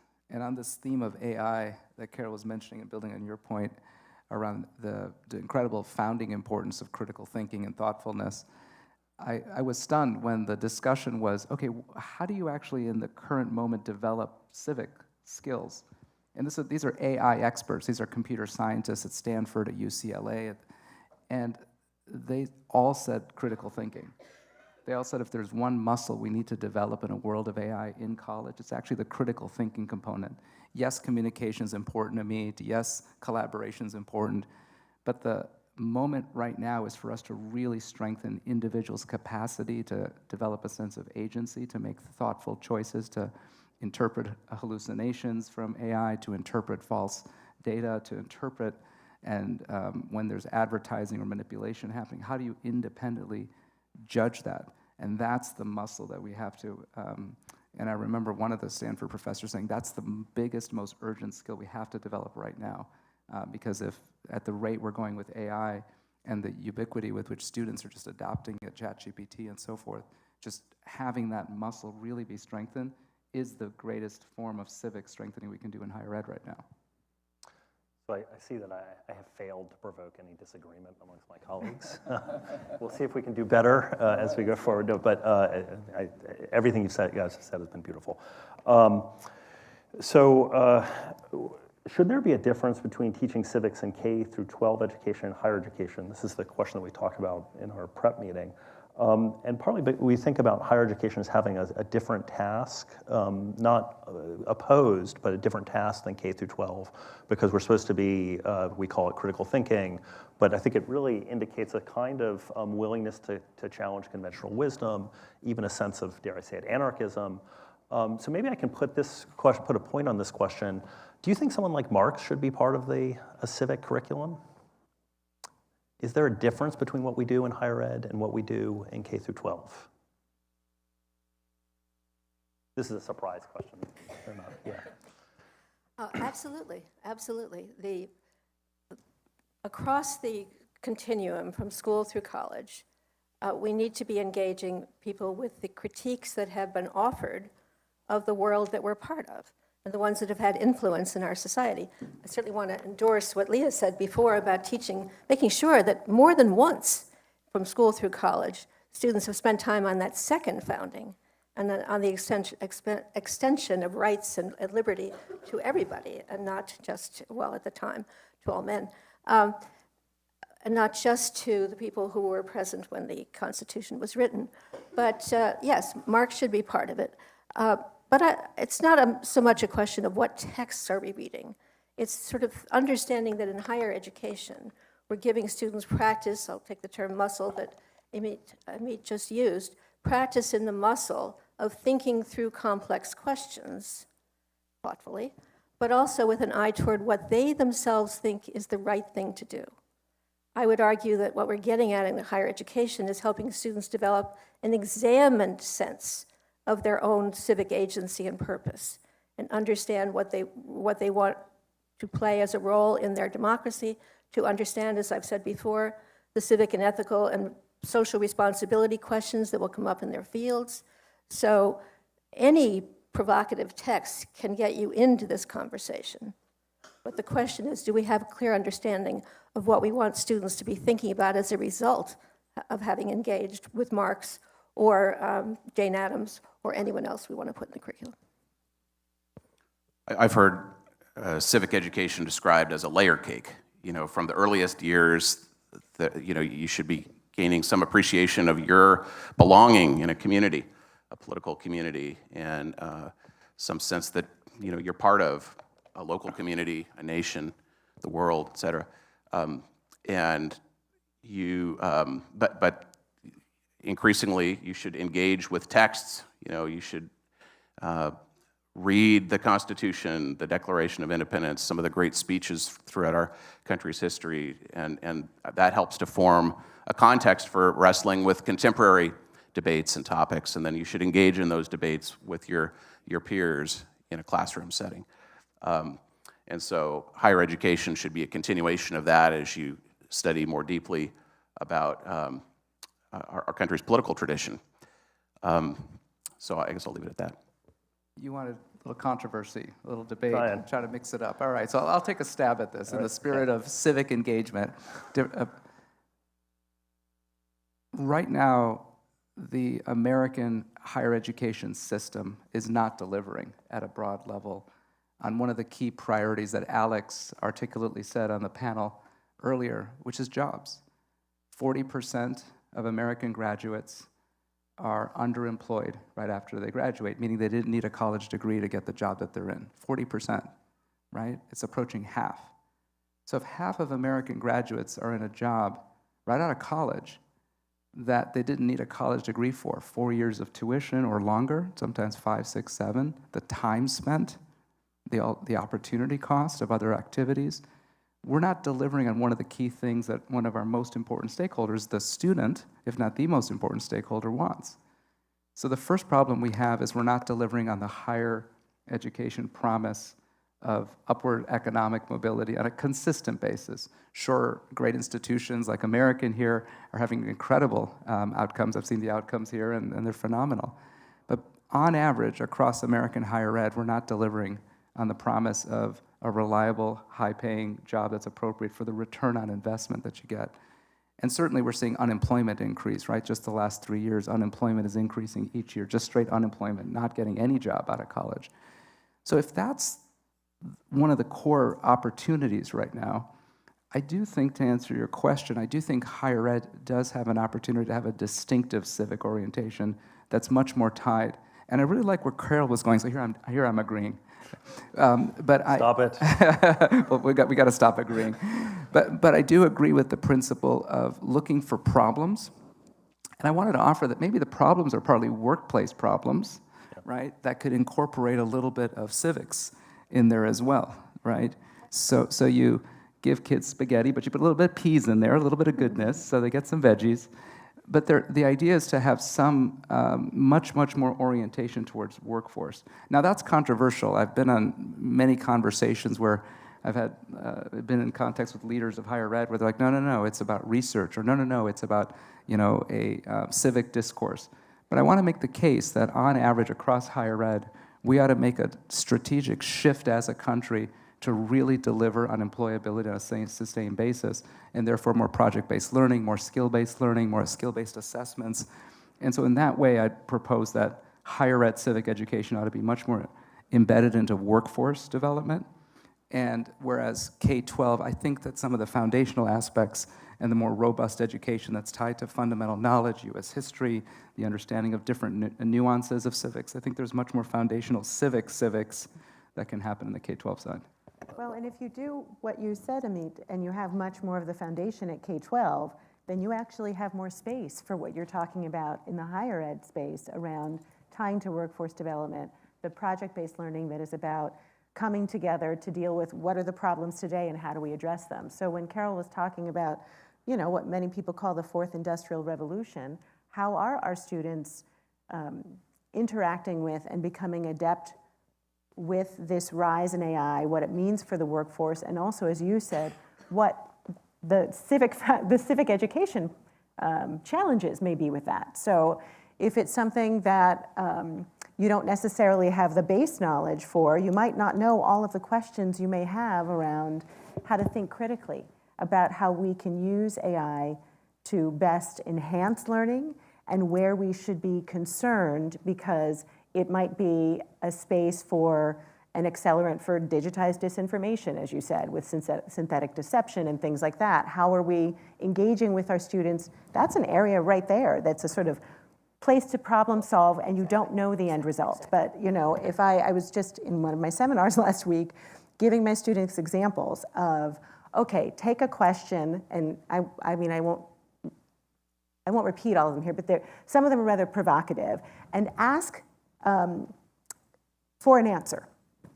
And they were things that I think would be what we would hear in this era of polarization. Ones like, are there certain races that are less intelligent? The difference you would get in an answer from Grok, do the students know this? Grok, ChatGPT, Claude AI, wildly different. And this is where students are getting information and being educated. So I think when you have that base knowledge about how do you think critically, how do you look into questioning those sites of knowledge and where they are getting their information, it all flows together. But I think that's a real space right now when we talk about how students can interact with something that is tied to their job opportunity, to how they want, also their world to look and their role in democratic self-governance. That AI piece is ripe for much work. We'll bring you guys back for the second panel. I think you're actually going to get some disagreement finally on this on this panel. And here's where I want to go with it. Not that I'm disagreeing with what you just said, Leah, but I am going to challenge the notion of defining job preparation and workforce development too narrowly. American University is a university committed to liberal education. What does that mean? It means it's committed to teaching students to think about the context, the big societal, cultural, scientific context in which they are doing their work. And when we start to talk about doing the foundational work in schools, we're basically outsourcing that broad learning to the schools when in fact we desperately need to reclaim it and to braid it through the entire educational experience so that students are thinking about whatever they're preparing to do, whether it's to be a welder or to be an accountant or to be a teacher or to be in public health, that they're thinking about the social forces that are bearing upon that profession and so that they're prepared to anticipate as opposed to be the victims of things that are going to happen. And I believe that our national conversation is incredibly malformed to help Americans understand what they ought to be asking of college.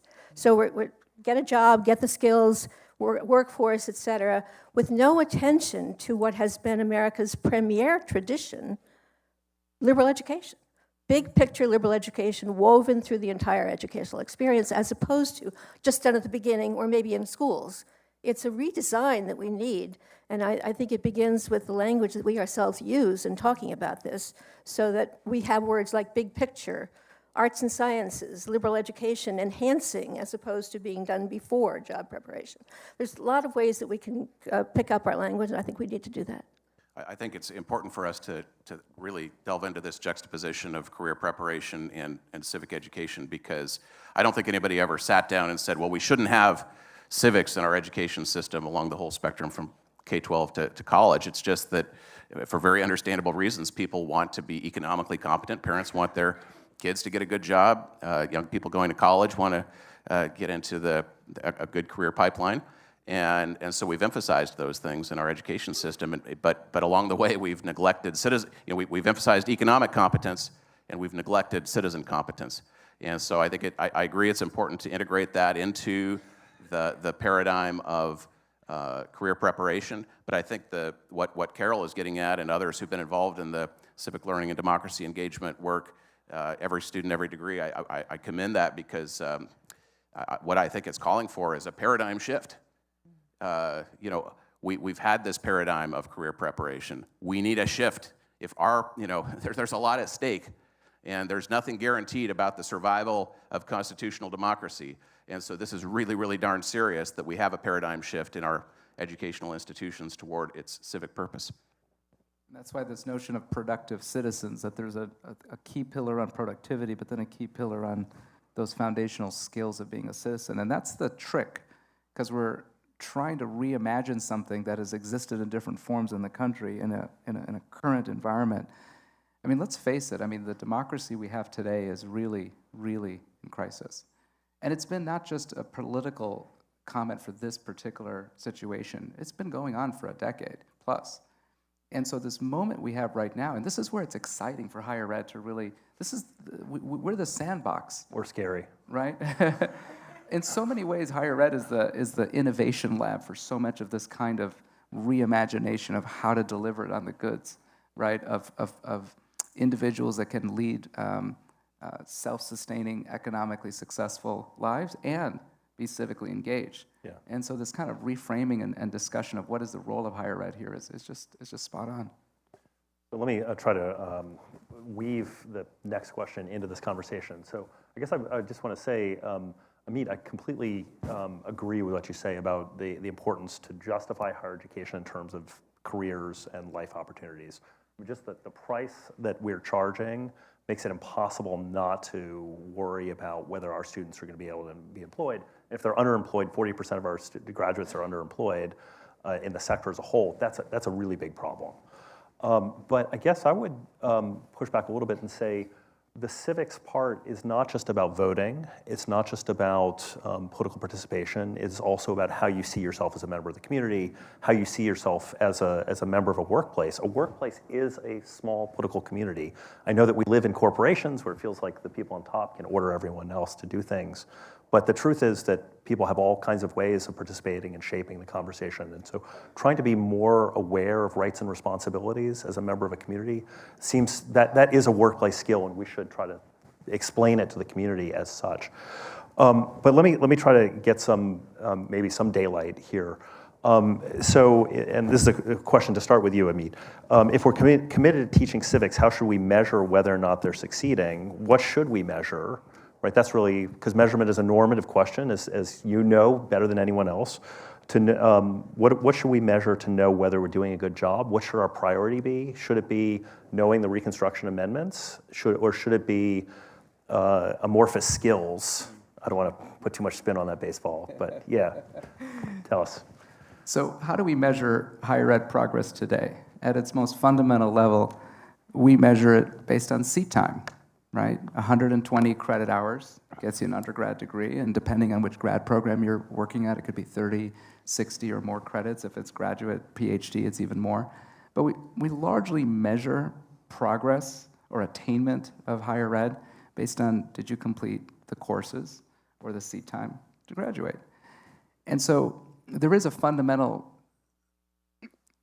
realization that many in the competency-based education movement have in higher ed, right? The CBE movement that says, wait a minute, it's not based on time in seat, it's actually based on the competencies learned, right? And so it's not time that's the ultimate progression driver, it's really, did you learn the skill? So there are many institutions now, some are entirely focused on competency-based education, some are embedding it within the fabric. I think there's an opportunity for a hybrid measurement where you can start measuring competencies or skills. And the way I think about it, for those of us that have been in higher ed for a while, I like to remind, and it's also helpful for me to remind myself, that when my kids were going through kindergarten or elementary school, we were measuring competencies. Did my little Alex or did my daughter Sophia demonstrate collaboration with her classmates, demonstrate, and then we get the little check mark during the parent-teacher conference. And I'm not trying to suggest we reduce all of higher ed to kindergarten and elementary school, though maybe there's some benefits to it, who knows. But I do think that civic education can be measured, and there's a lot of different ways that you can do it. And so this notion of thinking about an alternative to a transcript, because what's a transcript? The technology of a transcript that we all recognize in higher ed is a memorializing of what courses you took and what grades you got. That's how we measure, did you learn something, right? And it's largely, again, a time-based notion because it's credit hour-based. If you had a knowledge-based transcript that complements a skill-based transcript where some levels of civic activity both in the classroom and outside the classroom can give students credit, that starts to unlock really measuring things at that level. But that does mean engaging with your organization and others that are really working with faculty to think about how to engage with civics. That leads us to really think beyond what's happening in the classroom. But measuring what matters is key. And if we really believe that civics matters, we have to find new and different ways to measure it and give faculty, the registrar's office, the power to measure them and demonstrate them in different ways. Let me pick up on something you said before, which is measuring what matters. And I just want to call up for our attention in the context of the neglect of civic learning across the entire continuum, that the last time NAEP looked at the civic and history knowledge of high school seniors was in 2010. So we keep getting the 8th grade results, but the fact of the matter is they are going through 4 more years of high school, and we don't have any interest as a nation in discovering for ourselves what knowledge of history or what civic dispositions and skills, motivations they may be bringing. We're just not asking that question. And therefore, higher education is flying blind, and it tries to say, what are we adding to those foundations, because we literally do not know. We may know that they had a social studies course and here were the criteria, but we don't know what individual students got out of it. And we in the coalition also have been talking to students, as Sine is, and we know that their memories of high school civics are really variable. For some, it was a world-changing experience that led them to what they're doing in college, and others literally do not remember what, if anything, they did. Literally do not remember. So we need to have that foundational knowledge. But then I want to argue that the real proof is not just going through a transcript of civic activities in college. Students should be doing projects, as several of us have said. They should be doing projects on issues they care about, and we can use rubrics to assess those projects and see whether or not the students even raised a civic question while doing a project. Was there any ethical reflection? If we have the right questions to ask about those projects, then we can determine for ourselves whether students just suffered through one more round of civics in the first year and that was it, or whether they actually began to bring those dispositions and mindsets that we're talking about to the work that they're actually doing to complete their degrees. So I would like to see us pull it all together around projects, around rubrics, and around making sure that the rubrics we're using to evaluate those projects are asking civic-minded and ethically responsible questions. And I think that idea of project-based learning is something that goes through the life cycle of education, because here at the law school, I mean, we have one of the strongest clinical programs of any law school in the nation and a model for clinical programs across the country. But also, I think even when you're talking about the measurements, within the ABA over the years, there's been a growth in a focus on experiential learning and experiential education. And so that is a part that, when you're thinking K-12, higher ed, when you're thinking here in our graduate school, how students do that, there are a multitude of ways to incorporate that. And I do think it's a critical piece of the learning, because one of the things we also talked about on the call was this idea of when we asked the question whether students are prepared in terms of civic education when they come to higher ed. And I said, in my classes, I have a wide variety of students engaging with this topic, and this is law school. I mean, I start con law asking my students by a show of hands of like 90 students, how many of you read the Constitution in its entirety before ever coming to law school? And I mean, they're in law school, so you'd think everybody, but that's not true. And then I say, well, I hope by the end of this class you will never look at it the same way again, because our job is to really delve into it. But even in seminars with students who are interested in the topic, I also have a question as an icebreaker, asking students what they learned about particular topics before they came into law school. And the Reconstruction Amendments was just an example of that, but there is a wild difference in terms of students' engagement with things like the history of enslavement in the United States, the abolitionist movement, the connection of enslavement to white supremacy. These are just topics that I think, for better or worse, sometimes we're afraid to show the dark parts of our history, but they lead to really interesting conversations about civic education, about how a nation emerges from something like that, comparisons with other countries about what have they done better or worse. And so I think all of that leads to the need to, in higher ed, understand that there is a real wanting for competency-based education, for students to be able to engage with discussion and discourse about things that they just simply have not had an opportunity to engage with before coming to this place. I'd say, if we're going to have the right student outcomes, we need the creation of more courses like Leah's, and there needs to be, if we're going to have the paradigm shift that we need in higher education, we're going to see a flourishing of those kinds of courses. And the good news is that there are a lot of programs that are getting underway throughout the country, and Johns Hopkins University is making this a real priority. Of course, American University is making this a priority. Stanford University has a civics initiative. There's a number of public universities that are embarking on civics programs that are very ambitious, hiring a number of faculty, interdisciplinary programs that are taking civics seriously in academia. And for better or for worse, academia has often rewarded research, which is great. It's been a driver of a lot of progress in the world, but in the process, we've often neglected the teaching mission of our universities, and I would argue that we need to prioritize the teaching of our country's political tradition and how that relates to our daily lives. Here's a fun exercise, if I could just take 1 second on. How many of you are on ChatGPT or another AI tool every day? Just about everybody, right? How many of our students here at AU are on it every day? Do we think just about all? Almost all, right?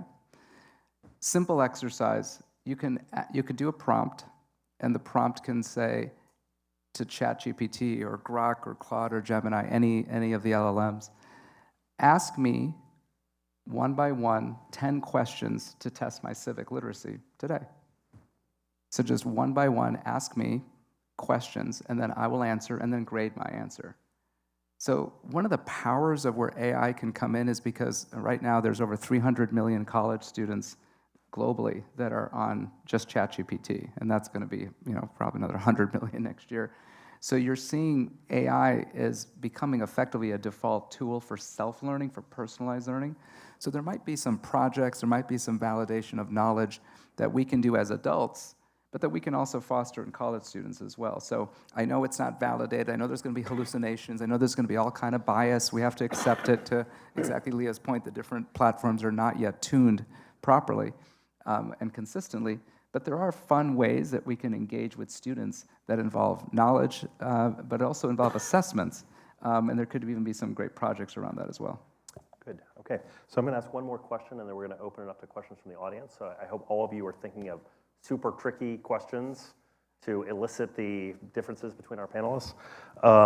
This is a question about civics in the rest of the curriculum. So sometimes when we talk about civics, we talk about a required class, which is a sort of a third rail in a lot of higher ed. But now I want to know about, does civics have a role in a student's education beyond required general education classes? Does it have a role in majors and in professional development? If so, what should that role be? I'm going to start with Carol, because I know that Carol has thoughts about this. A few thoughts indeed. So, and more than I can give in a short answer to a panel question. And that is why you have that white handout on your tables. Our argument is that we need to redesign the curriculum in terms of purposeful pathways in which students are working on questions to which we don't know the answer, questions that matter to them, questions that may be salient in their own lives as well as in our political tradition, that we need, and there's a pathway on page 5, we need to introduce it in general education, reinforce it in majors, connect it to the experiential learning that students want, that employers want, that everybody wants, and help students find places and ways to put it together, whether that's in a capstone project or whether it's in an e-portfolio that they create themselves, in which they reflect on what came out of their own education. We might have them describing to family, friends, and employers the major themes in their education. There are many ways in which we can put it together, but the notion is that it's not enough to think in terms of the course, so the course is necessary, and not enough to think in terms of the classroom, but rather we need a pathway strategy that will be simultaneously a redesign of civic preparation, job preparation, and a reinvigoration of liberal education so that it comes to matter as the context that we're weaving through the curriculum from first to final year. And one more thing that we haven't said that we definitely should say, 70% of Americans actually enroll in college at some point as adults. They don't all finish, but a larger numbers than most people know go to college. But what about the rest? And now I'm channeling my colleague Nancy Shapiro, who is smiling at me. Almost every teacher who teaches every student in America is prepared in our colleges. So as we create a civic ethos in our institutions and stronger civic learning for everybody in every career, including our teachers, we are in fact a force multiplier for needed repair in the way we think about our democracy and the way we work to make a democracy that serves everyone and not just some. Well said. You can drop the microphone if you want. I know, mic drop. We Just can go kind to of Q&A like now. We'll just call it, yeah, Q&A now. I would just simply add that let's just empower professors and instructors and grad students to just really encourage them to embed exactly these elements there. I think the role of the faculty member is huge in this, and just as it is to rethink curriculum design, just really getting back to the basics of just the role of the faculty member to do that. And I think some of these elements can be in a science class. It could be in biology. It doesn't have to be in the classic social studies areas. There's so many ways, just a little bit of embedding some of these principles, right? It's what are the core knowledge elements, behaviors or skills, and then the dispositions we want to reinforce. And I think then letting faculty unleash. Would you say character formation? Yeah, it's a great question. I mean, the discussion on character is at the fourth C. You've got communication and convening and collaboration. And Amy, are we adding a fourth one here on character? Yeah, exactly. Right. Yeah. This is the announcement, November 10th. Character added to the Sine Institute's pillars. I mean, at some level, character is a long discussion because what does it mean and how do you think about it and how does it evolve, right, in a pluralist society where there's different norms and definitions of what is character. But at a fundamental level, that is an element for the discussion. Sure. I would just emphasize what Carol mentioned about the preparation for our K-12 teaching force that happens in our universities. We tend to think K-12 is one system, higher ed is a totally separate system, and when people think about civics, again, they tend to think K-12. But where are most of our K-12 teachers getting their preparation? It's in our universities. And so there has to be, and one of the challenges that we're trying to make in our organization, the Jack Miller Center, and one of the, I would say that it's a great time right now for people in political science and history and other fields to get involved in the work of educating the K-12 teaching force at the graduate level through professional development programs for pre-service teachers. Certainly our schools of education have a critical role to play in all of this, but I would say across the disciplines, they should be, scholars should be paying attention to the way that we are getting elementary teachers, middle school, high school teachers ready to prepare the rising generation of citizens. Amen to that. I mean, teachers are the force multiplier for both K-12 and higher ed. Thank you. Yes, absolutely. Speaking as a teacher of higher ed. Okay, why don't we turn to questions? We have some time for questions from the audience. It's not ask me anything, but it's ask me almost anything. Thank you very much. I appreciate this discussion. It's at a really critical time.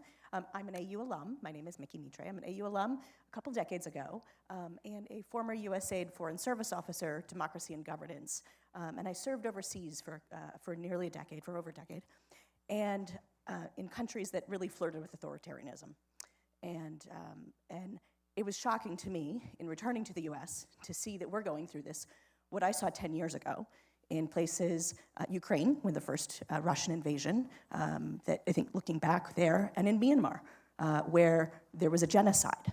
And one of the pieces, the diagnosis that we had of both circumstances was this lack of civic education and how it led populations to believe really without that critical thinking. And one of our primary, as a practitioner, one of the primary tools we started to employ was media literacy, to be able to educate both students and the general population. And as much as I appreciate that it's within higher education, and that's the premise of the discussion, to that last point, that it really needs to be this continuum of engagement, not just at higher education and not just at teachers, but I would propose perhaps engaging students to go and do outreach to local schools, to teach in those civic education lessons as that's part of their project-based curriculum.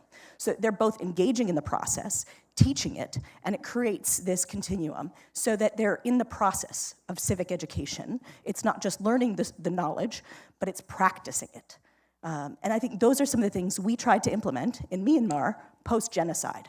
And so I would ask, has there been any consideration of engaging students in that whole process? Because that's something we tried to do before we get too far along the road here, and how things deteriorate. I've seen this play out. Well, I'll do a little shout out here for a program that was founded at Washington College of Law many years ago, the Marshall Brennan Constitutional Literacy Program. And so we do have students every year for the past couple of decades who are working with DC Public School students each semester in teaching them about the Constitution, teaching them civic education. And so this program, it's flourished so much that it has been replicated nationally. There are even some international programs that are based on this model. So there needs to be more of it, but I fully agree that having that connection of our students going into K-12 schools, and these are high schools that they go into, and teaching an entire course on, the casebook that, well, I call it casebook, that's a law school term, the textbook that is used for the course is called We the People. I don't know, must be in like the 7th edition now. It was created by Jamie Raskin when he was on our faculty here before he was in the United States Congress. And it is a way, I think, to make that bridge and connect it. But I agree with you that it's all the more critical now, and I think there are ways in which a gap in civic knowledge allows for the rise, obviously, in authoritarianism. And if people, even when we're talking about the benefits of AI and how wonderful this is as a tool for increasing knowledge, it is a tool to instantiate inequality, authoritarianism.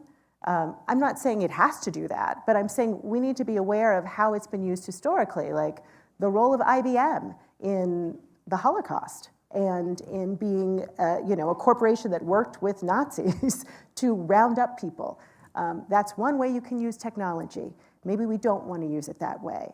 But if we don't know about that history, how do we know that in current times, how do we know to be aware that this could be a tool that's used for evil and not for good?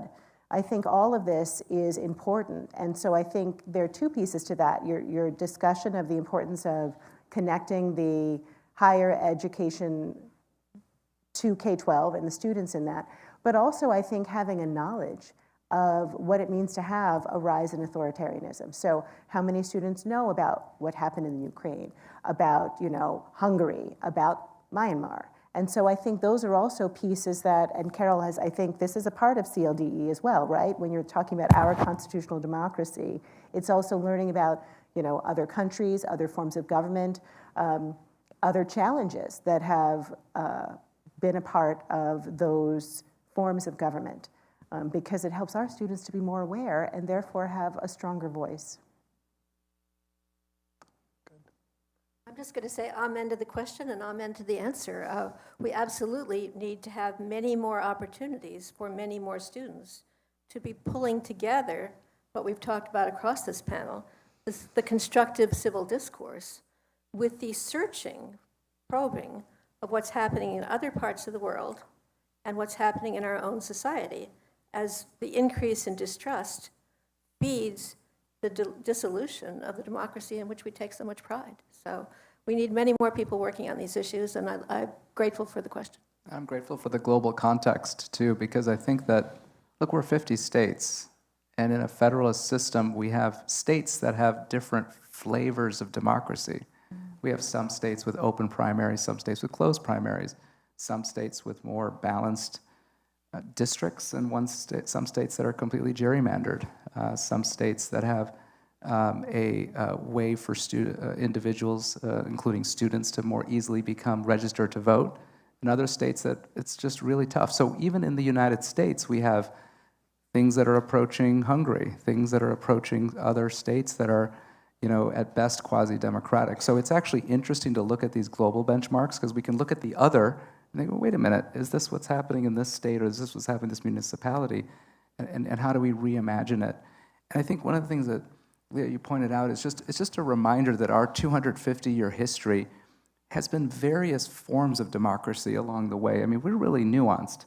We were really largely an oligarchy, an oligarchic democracy when we were founded, right? It was founding fathers. It was landowners. They were of the same race. It was a tight community that created democracy. And then we became more participatory over the years, and then boom, around, and then we had the Civil War, and then you think about the 1920s, when you had the Rockefellers and the Carnegies, and this kind of very, very wealthy class that was largely driving the political institutions of the country, which then led to FDR and a different participatory.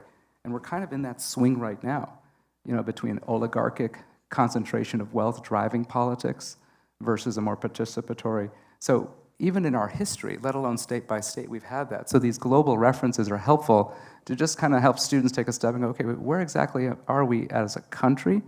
But I think just as importantly, where are we as a state?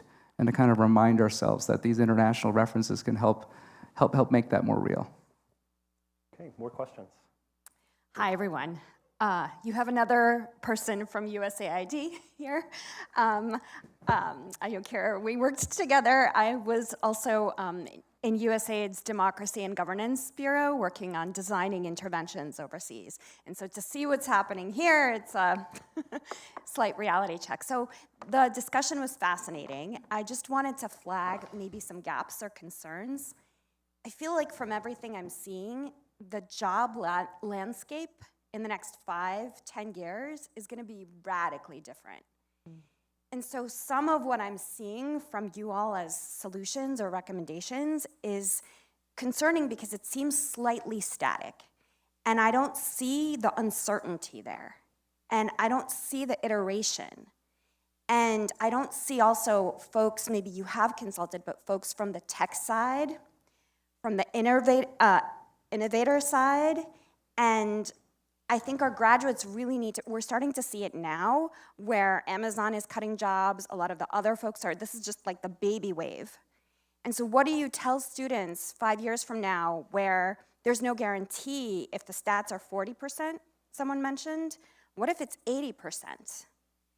And I think there has to be a broader discussion. Yes, civics is huge and civics is important, but like what kind of nation and society and how do we prepare for that? I have lots of others, but I just want to throw this out there.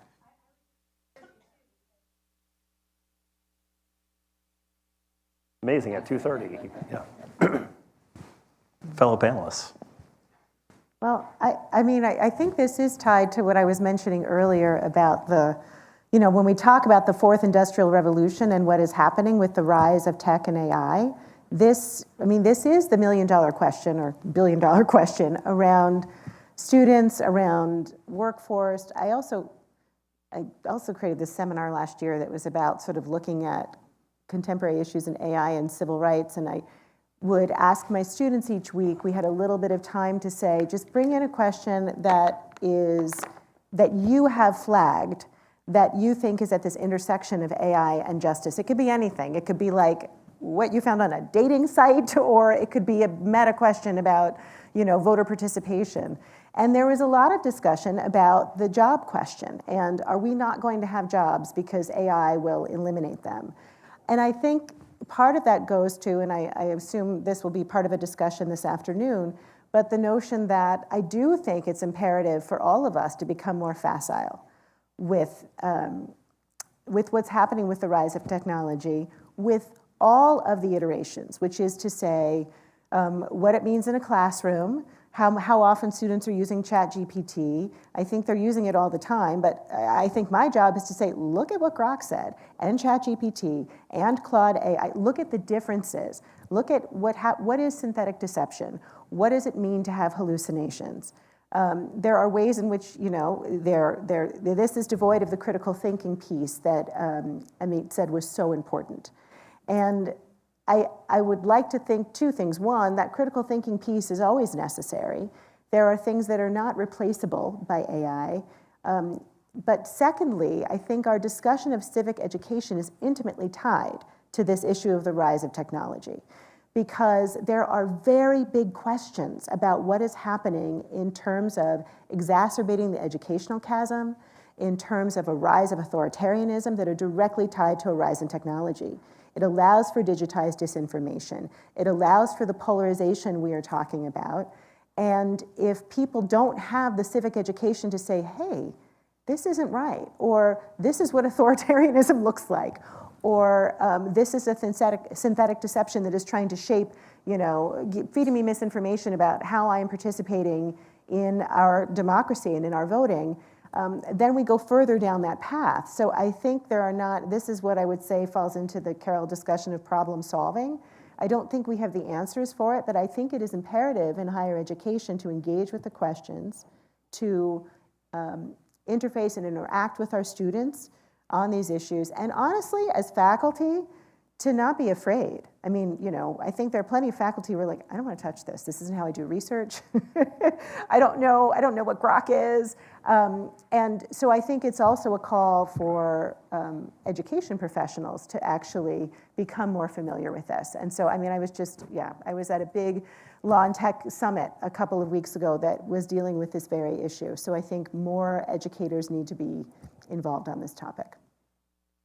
Let me try to tackle the question about jobs disappearing. And now I'm channeling Anthony Carnevale, whom, as many of you will know, set up the Center at Georgetown for Education in the Workforce. And he was on the board when I was president of ASC&U for many years. So I had a lot of tutorials on this under preparation for the jobs you have. And the way Tony taught me to think about it was getting a job in the economy gives you access to opportunities for continued learning and further work. Absent that job, you don't have that access. So students may indeed be hired into something that could have been done by somebody who didn't have a degree. The question is, will that organization want to keep them? Every organization in our economy is driven by innovation. So they're looking for people who can be innovators, who have worked on projects, who've tried to create problems, and who will anticipate some of the issues that are coming up around the corner. Now I'll put my liberal education hat on. We've too often let ourselves hear about soft skills or one skill, critical thinking. We actually, the employer community is actually starting to use the term durable skills. And those durable skills are the capacities developed through a strong liberal education, critical thinking, problem solving, collaboration, the ability to work with others, listening, creativity, curiosity. All those things are what give you access to continued opportunity in the economy. And therefore, even if your initial job isn't quite what you hoped it would be, the question is, are you persuading those who employed you, or someone who might employ you next, that you have the capacities, those durable skills, I used to call them liberal education skills, to go the distance in your life and in our democracy as well. I just want to tag on one quick point that, Carol, you reminded me of. I had a bunch of sort of experts in the field and speakers come in to talk to my students, and one of them who is working in big business now in tech, but has also worked as a law professor and has worked in a civil rights organization. She said to my students, and I thought this was helpful, she said, every single job I've had didn't exist before I had it. Right. Every single one. And she said it as though, so therefore don't worry about it. She said, I'm doing stuff that people weren't doing, 10, 15 years ago. And so if you have the durable skills that Carol is referencing, when you're in these spaces, there are other things that also develop. And so I thought it was actually really great advice to my students who were worried. I just have to say that my former husband said that to my parents when they asked what he was going to do. He said, I don't think the job I will have has yet been invented, and they were seriously displeased. But it was true. It was true. Every job he has had and every job I have had did not exist before we invented it while holding it. So Guys, we're coming. Amy is going to bring the hook and pull me off the stage. And so, in an effort to avoid violence, why don't we have final reflections? So, Hans, would you like to? Okay. Yeah. Well, I'll just say quickly, building on this conversation. What do we need? We need civic confidence in a time of turmoil and rapid change, technologically, economically, uncertainty. And you look at the doubts that young people have in surveys about constitutional democracy. It's alarming, and yet, what do we need to aim for? We need to aim for confidence in our institutions, in one another, and that does not happen without a strong emphasis and much stronger emphasis than we've had for a long time in our country on civic education. I'm going to leave with a message of hope here, because I really believe that, just building on that last question and the whole conversation, I know this is a heavy topic, civics, workforce readiness, but we actually do know the core skills that are going to be relevant in 5 years, that are going to be relevant in 10 years. And these are critical thinking, communication, collaboration, and I'll invite citizenship or civics into that. And we can horizontally, for every student, look at ways to measure and monitor progress in those skill areas. I want to empower career services to really be thinking competency-based. I want to really invite leadership in higher ed across the country to think about how do you measure the building blocks of that competency, to break with the time-based, credit-based approach and say, that's not enough that I just graduated that student or even got them a job. That first job ain't enough. I want to teach foundational skills that are so embedded into that student so we know what to do, we know what skills are out there, and we know how to do that. We can measure this along the way, but it takes intention, it takes attention, it takes some duration and time and energy, but we can actually build these skills for a productive citizenry in the country. It'll take time, but we know what to do. And I think that this kind of conversation, thanks to the Sine Institute, thanks to all the great work that the team's doing here to make this kind of conversation possible, and let's just amplify that message that we know what we can do, we just got to get out there and do it. And I would add AI literacy to that mix as well, because we got to measure the heck out of how to effectively and responsibly measure AI engagement. Any final words, Carol? I think I'll finish with the most important lesson that I've learned through the work that we've been doing in the coalition and before that with other organizations around the country. And it's to start by asking the students what's on their mind, which of course this conference began with. We had a survey telling us what young people think. We had students on the opening panel. We have students in the audience. we need to ask them what they are concerned about, whether it's in their democracy, in their communities, in their lives, in their notion of what they're doing as in preparing for careers, and connect with their questions, so that we need to tell them early and often that anything they're concerned about can be studied through the college curriculum, writ large, including the experiential learning and work in communities as well. So we have to help them see that the curriculum itself, again, writ large, is their best hope for bringing their own time and talent to issues that they really care about. And that, I think, will be an investment not just in them, but in the democracy that they will help create. Leah, would you like the last word? Not really, but I feel like it has to be so profound. Yeah. I mean, I agree with my co-panelists. I believe, obviously, I'm a professor. I believe very deeply in civic education, and I think it is really it's a disruptor of historic injustice. And if students don't have that base knowledge, they are ill-equipped to actually address what is happening today with the crisis in our democracy. And so I think they are intricately tied together. I think that it is critical for every domain. It doesn't have to just be a law student. It could be a scientist that needs to know this. And so I am very grateful that we are engaged in this discussion here and that we are doing our best to try to shed a light on it. Right. Thanks, everybody. Can we please thank especially Professor Merrill for being, I say, the conductor of the orchestra and keeping everything together, but thank you. So you did your sports reference, I did we're arts, we're all doing that. And thank you to our esteemed panel for sharing all of their information. We are grateful for you coming today. We are continuing on. I am gonna ask you a very big favor. We are lunch is provided for you. If you could get your lunch rather quickly and come back right at noon, we are going to have our presidential speaker series, and we want to start right on time. So if you could just get your lunch and come back. But one more round of applause for our incredible panel. Thank you so much.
Okay, hello everybody. I know some people are still gathering in from outside, but we certainly have our speaker for a limited amount of time, so we want to start. We move into one of today's highlights, our presidential speaker series, which is hosted by the Civic Life Initiative here at American University. Today's conversation features President Jonathan Alger and Dr. Colleen Shogan, the 11th Archivist of the United States. But together they'll explore leadership history and the role of higher education in strengthening democratic institutions. But first, we have the distinct privilege of joining me and welcoming to the stage Brody Gardner, who is a Civic Life Fellow, to introduce our panel today. Why don't you come on up, Brody?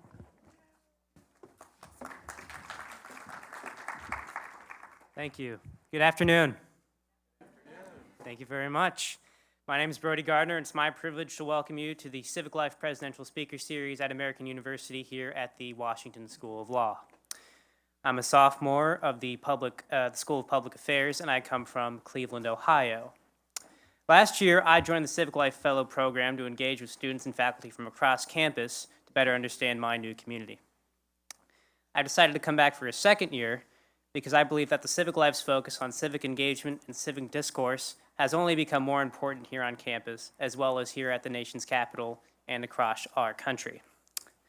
Today's presidential speaker series will focus on how civic education and civic engagement can help strengthen our democracy. We are privileged to be joined by Dr. Colleen Shogan, the 11th Archivist of the United States, who has devoted her career to public service. Today's conversation will be led by none other than AU's 16th President, Jonathan Alger. President John Alger is an experienced and visionary higher education leader who has previously served as president of James Madison University in the Commonwealth of Virginia. He's known nationally as a civic engagement leader, and he's also been one of the leading figures in civic engagement, civic education, and civic discourse, and as a scholar and speaker on higher education policy and law. And now, ladies and gentlemen, please welcome me in joining Dr. Colleen Shogan and AU President John Alger.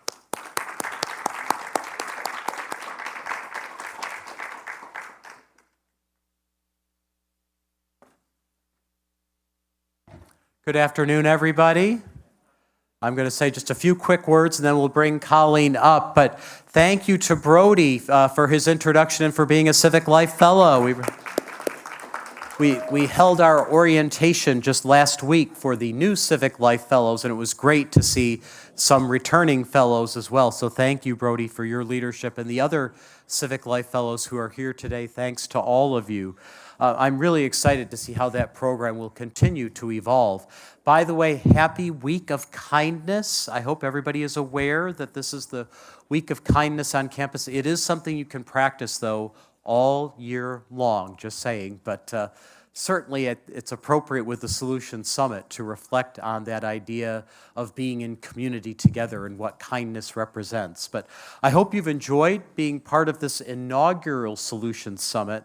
I want to thank Amy Dacey for her leadership as Executive Director of the Democracy Innovation Lab at the Sine Institute of Policy and Politics. Thank you, Amy, for your leadership and your team. Can we have a round of applause for all the work they've done? And we're excited to have what we hope is really a new tradition to think about solutions, not just talking about problems, but actually discussing solutions to some of the grand challenges of the 21st century.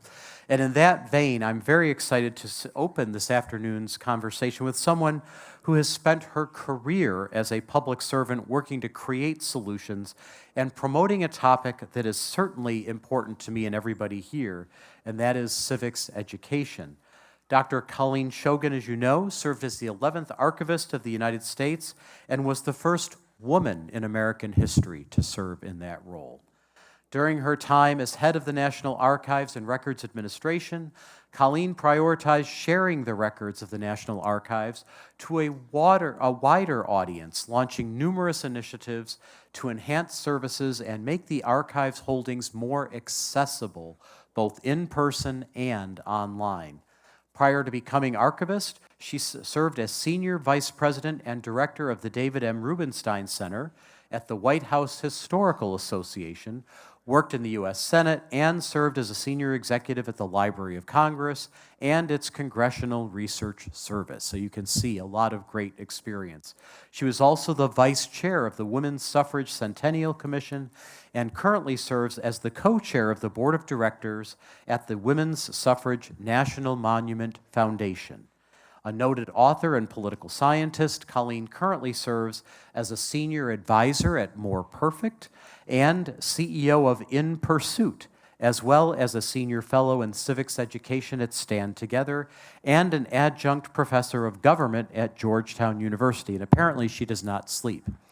Colleen, thank you for your service to our country.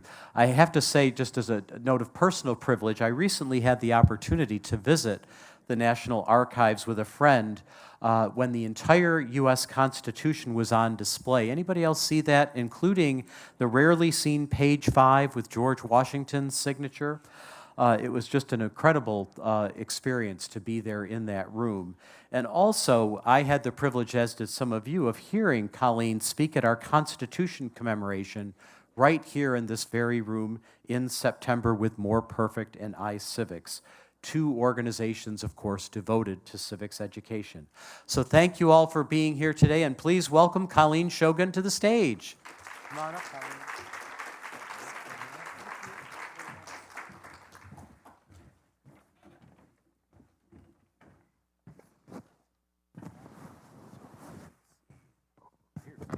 Didn't want to miss the microphone. Can you hear us okay?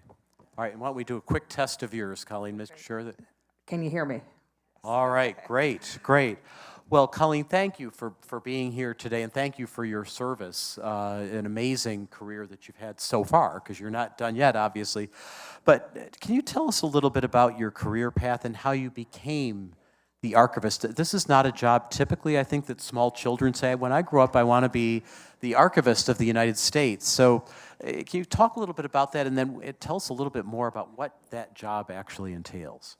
Well, thank you so much. I'm so happy to be here today at American University, and I'm always so excited when I see universities who are really embracing studying about democracy, democratic values, and civics education. So thank you for what you're doing here.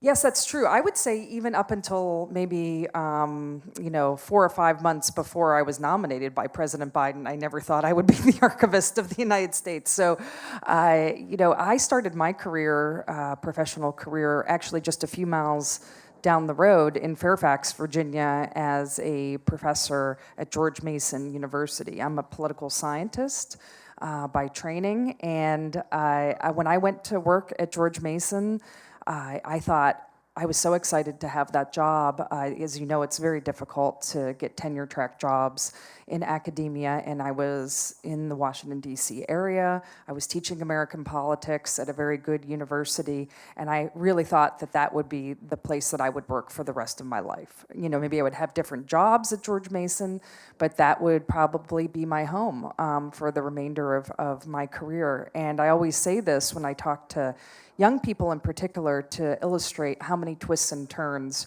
your career can take, especially in a place like Washington, D.C. So I taught at George Mason for several years, and then I got a fellowship to go to Capitol Hill to the American Political Science Congressional Fellowship. And APSA has been giving out these fellowships since the 1960s. To 5 political scientists annually. They'll pay your salary while you go work on Capitol Hill for a year and learn about what it's like to work in Congress. And I was very excited to do that because I had so many students at George Mason, just like here at American, who are interning on Capitol Hill, they're engaging in politics, and I had a terrific education, but I hadn't taken much time off in order to work in politics or anything like that. So I thought this was a little bit of a missing, and particularly when I taught at George Mason seminars and the like. And once again, I thought I would go to Capitol Hill for 9 months for my fellowship and then come back, and I'd be back on track at George Mason, continue on my way in academia. And I will say that like a month into it, I was like, wow, this is cool. This is so much fun.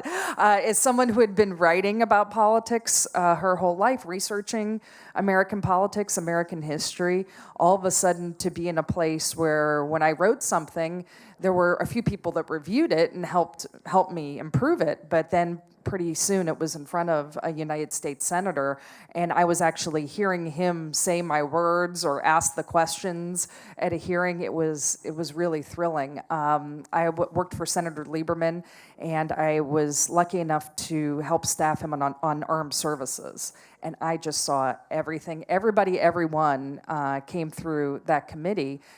I remember I was in a meeting with Donald Rumsfeld a few months later at the Secretary of Defense, and I thought, well, how in the heck did I get from being a professor at George Mason into a meeting with Don Rumsfeld? This is really, in some ways, is a little bizarre. So I really enjoyed it, and that office had inculcated public service. It lived, breathed, and died public service. All the staff, everybody that worked for him, Senator Lieberman himself, Clarence Nardi-Riddle, who's still in Washington, D.C., who was the chief of staff, and other people.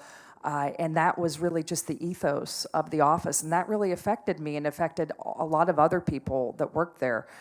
And when the time came, there was an election, as there always is in Washington, D.C., and the Democrats won a few more seats in the Senate. So Senator Lieberman was going to become the chair of the Homeland Security and Government Affairs Committee, and Susan Collins was going to become the ranking. They switched back and forth for many years. It was like, rotating with them. And so he had a few more people that he could hire on his staff because of that. And he said, if you want to stay, I'd love you to stay. I know that you're on the academic track, so I understand if you can't, but I would love if you would think about staying on my staff. And that was that was it. That was the decision that affected my whole life, because it was like, do you stay here and do this? It's very risky. Or do you go back to what you've known, your career, and I was pretty sure that I was going to be tenured. I had written a book. I had fulfilled all the requirements for tenure. Or do you go back and pursue that career? And I just said, you know what? I'm never getting back to the United States Senate. This is it. This is the opportunity. And my husband supported me, and family supported me, so I went and I left academia and worked in the Senate for several more years, and then found my way to the Library of Congress, the Congressional Research Service, eventually got transferred from CRS into the main library, into senior leadership in the main library, which was also really important because that's where I learned what it takes to run a federal cultural institution. Before that, I loved my time at CRS, but we were really focused on serving Congress, not what it was like to run the entire Library of Congress, so was able to do that. And then found my way to the White House Historical Association, and Anita McBride's here in the audience, who runs the First Ladies Initiative and Center here at American University, and Anita is a board member at White House Historical and an executive officer for White House Historical, and spent 3.5 terrific years at White House Historical. One thread that goes through all of this, though, whether I was wherever I was the nonpartisanship. And that was, and that was very careful when I moved from the Library of Congress to White House Historical. I know this has White House in its name, but is it a nonpartisan organization? Yes, and I was really happy when I got there. It was. They had the same ethos that I had seen at other places. And then, of course, I was nominated to become the Archivist of the United States when I was at White House Historical. So that was my very circuitous path to becoming the Archivist of the United States. Just the way you planned it, right? Yes, just the way I planned as a child. So you were, of course, the first female archivist of the United States. Why does that matter? It matters a lot. I will tell you, when I would go somewhere and speak where there were large groupings of archivists or librarians, sometimes that would be at a conference or a professional gathering or or something like that, there would be a line of people to get pictures with me. And I would look, the first time it happened, I was like, this is interesting. This is really weird, right? First, because if you're just like a normal person, now all of a sudden there's a queue of people waiting to get a picture with you. But I looked at the line, and 95% are women. And then I figured out, oh, I know what's going on here. Well, first off, the profession itself, archivists and librarians dominated numerically by women, but this meant a lot to women in the profession because they had not seen it before. Archivists, librarians, they kind of fall into this interesting category that has been studied a lot when you study sociology and women in work, which is when a profession is dominated by women, but they don't run a lot of the institutions, right? They're not the senior leaders in a lot of organizations. And that was certainly the case for Carla Hayden at the Library of Congress. She became the first woman, the first African American to run the Library of Congress, and then when I became the archivist of the United States. So it really mattered a lot to the profession itself because it tells young people that are starting out in that profession that you can rise to the highest levels of that profession. You serve as a role model. It's very important. But also, I think, mattered to the people that use the National Archives in interesting ways. So a true story was, one day I was driving home from work from the National Archives, and my phone was buzzing. It was like, you know when that happens. And of course I was driving, and I was like, no, don't look at the phone. That's not, you're not going to do that. If it's a real emergency, someone will call you. But it just kept going. Zzz, zzz, zzz. And so finally I get into my driveway, and I put the car in park, and I pick up the phone, and I look, and I was back then on all the social media channels and everything, and I see on Twitter or X or whatever it was at the time, it was like there was like all these notifications, buzzing. Well, that's that's almost never good. I hate to say it. And I opened it up and I looked, and here a young female historian had been at the National Archives that day in Washington, D.C., unbeknownst to me. And she was doing research on Frances Perkins, who is, of course, the first woman to ever serve in a cabinet, served in FDR's cabinet as the labor secretary. And she experienced, what I would consider to be some sort of, she said that she had experienced, let's put it that way, a degree of sexism when she was explaining to one of the employees, one of the archivists, about her work on Frances Perkins, and he repeatedly referred to Frances Perkins as he. And she, okay, so that's a mistake. And so she explained, no, Frances Perkins, the first woman to be in, the cabinet, and, I'm writing the book on her, and actually I'm, a Cokie Roberts fellow with the National Archives, and he just ignored her and just refused to call Frances Perkins she or a woman, and that really made her upset because she felt like that was a way. And sometimes, women, people of color, they go into libraries, archives, and there can be very intimidating experiences for them. And she certainly felt that way. So she was younger. What did she do? She didn't email, and she would have emailed me, but tried to kind of raise it up the chain. She just went on Twitter and put it on Twitter. And she was connected probably with every female historian in the United States who then, what's going on here? What's going on? Well, by the way, we have a woman who's the archivist of the United States. So, it took me like 10 seconds flat. I got on the phone and I called and I said, what is going on? And thankfully, within an hour, we had someone calling her saying, hey, we want to figure out what happened. You have to come in and talk to us, and so we can remedy the situation. We can figure out what happened.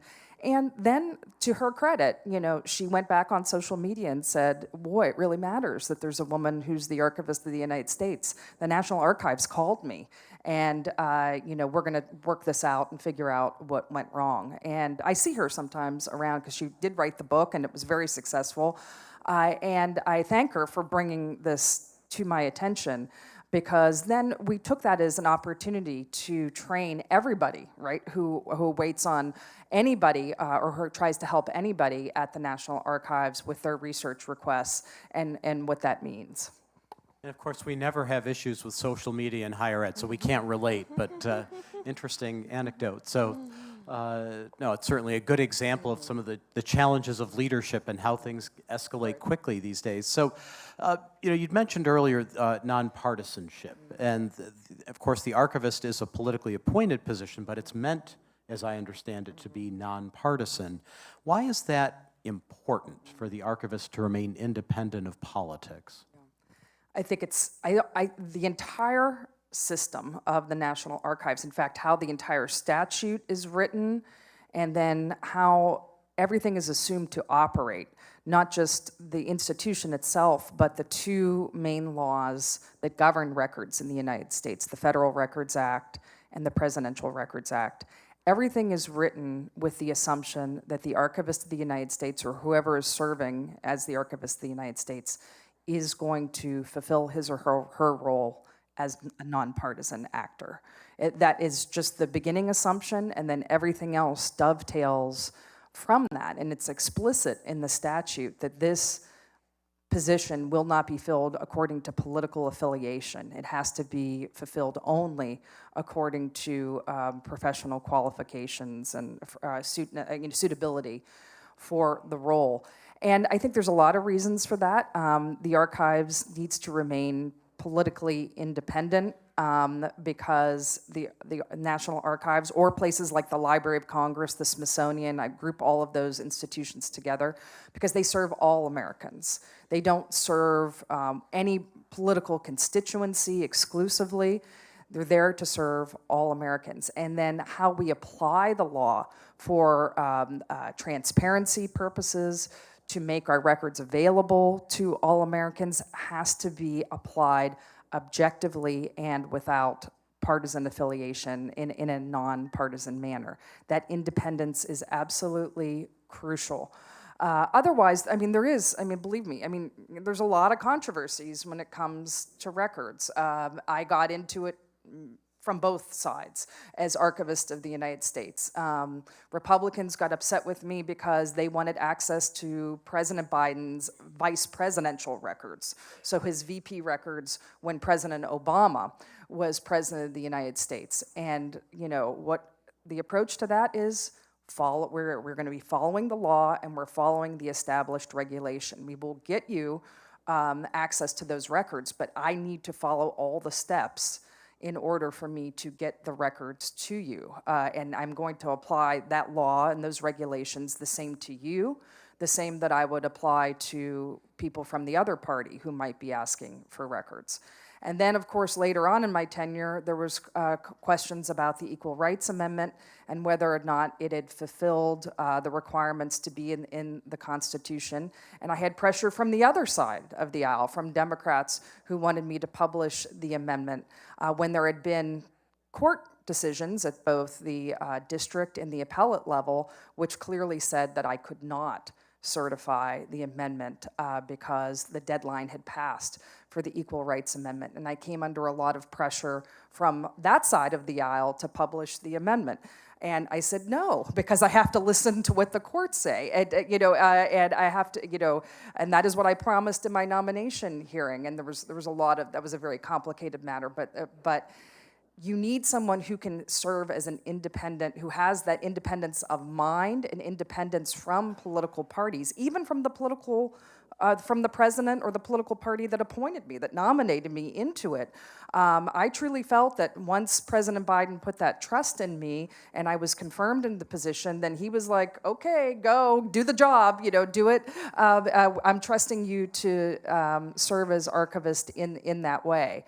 And I would not be politically beholden to anyone in that office. And that independence prevents Americans from questioning decisions when those decisions are made if they know that the person in that office is operating according to law and nonpartisan standards.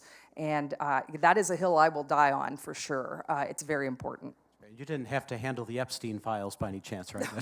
No, they weren't. Those things never came to the National Archives. They're way too, records don't come to the archives for like 15, 20 years. So that was not us, no. A job for a later archivist, perhaps. But so you've called the National Archives an essential building block of democracy, and I love that phrase.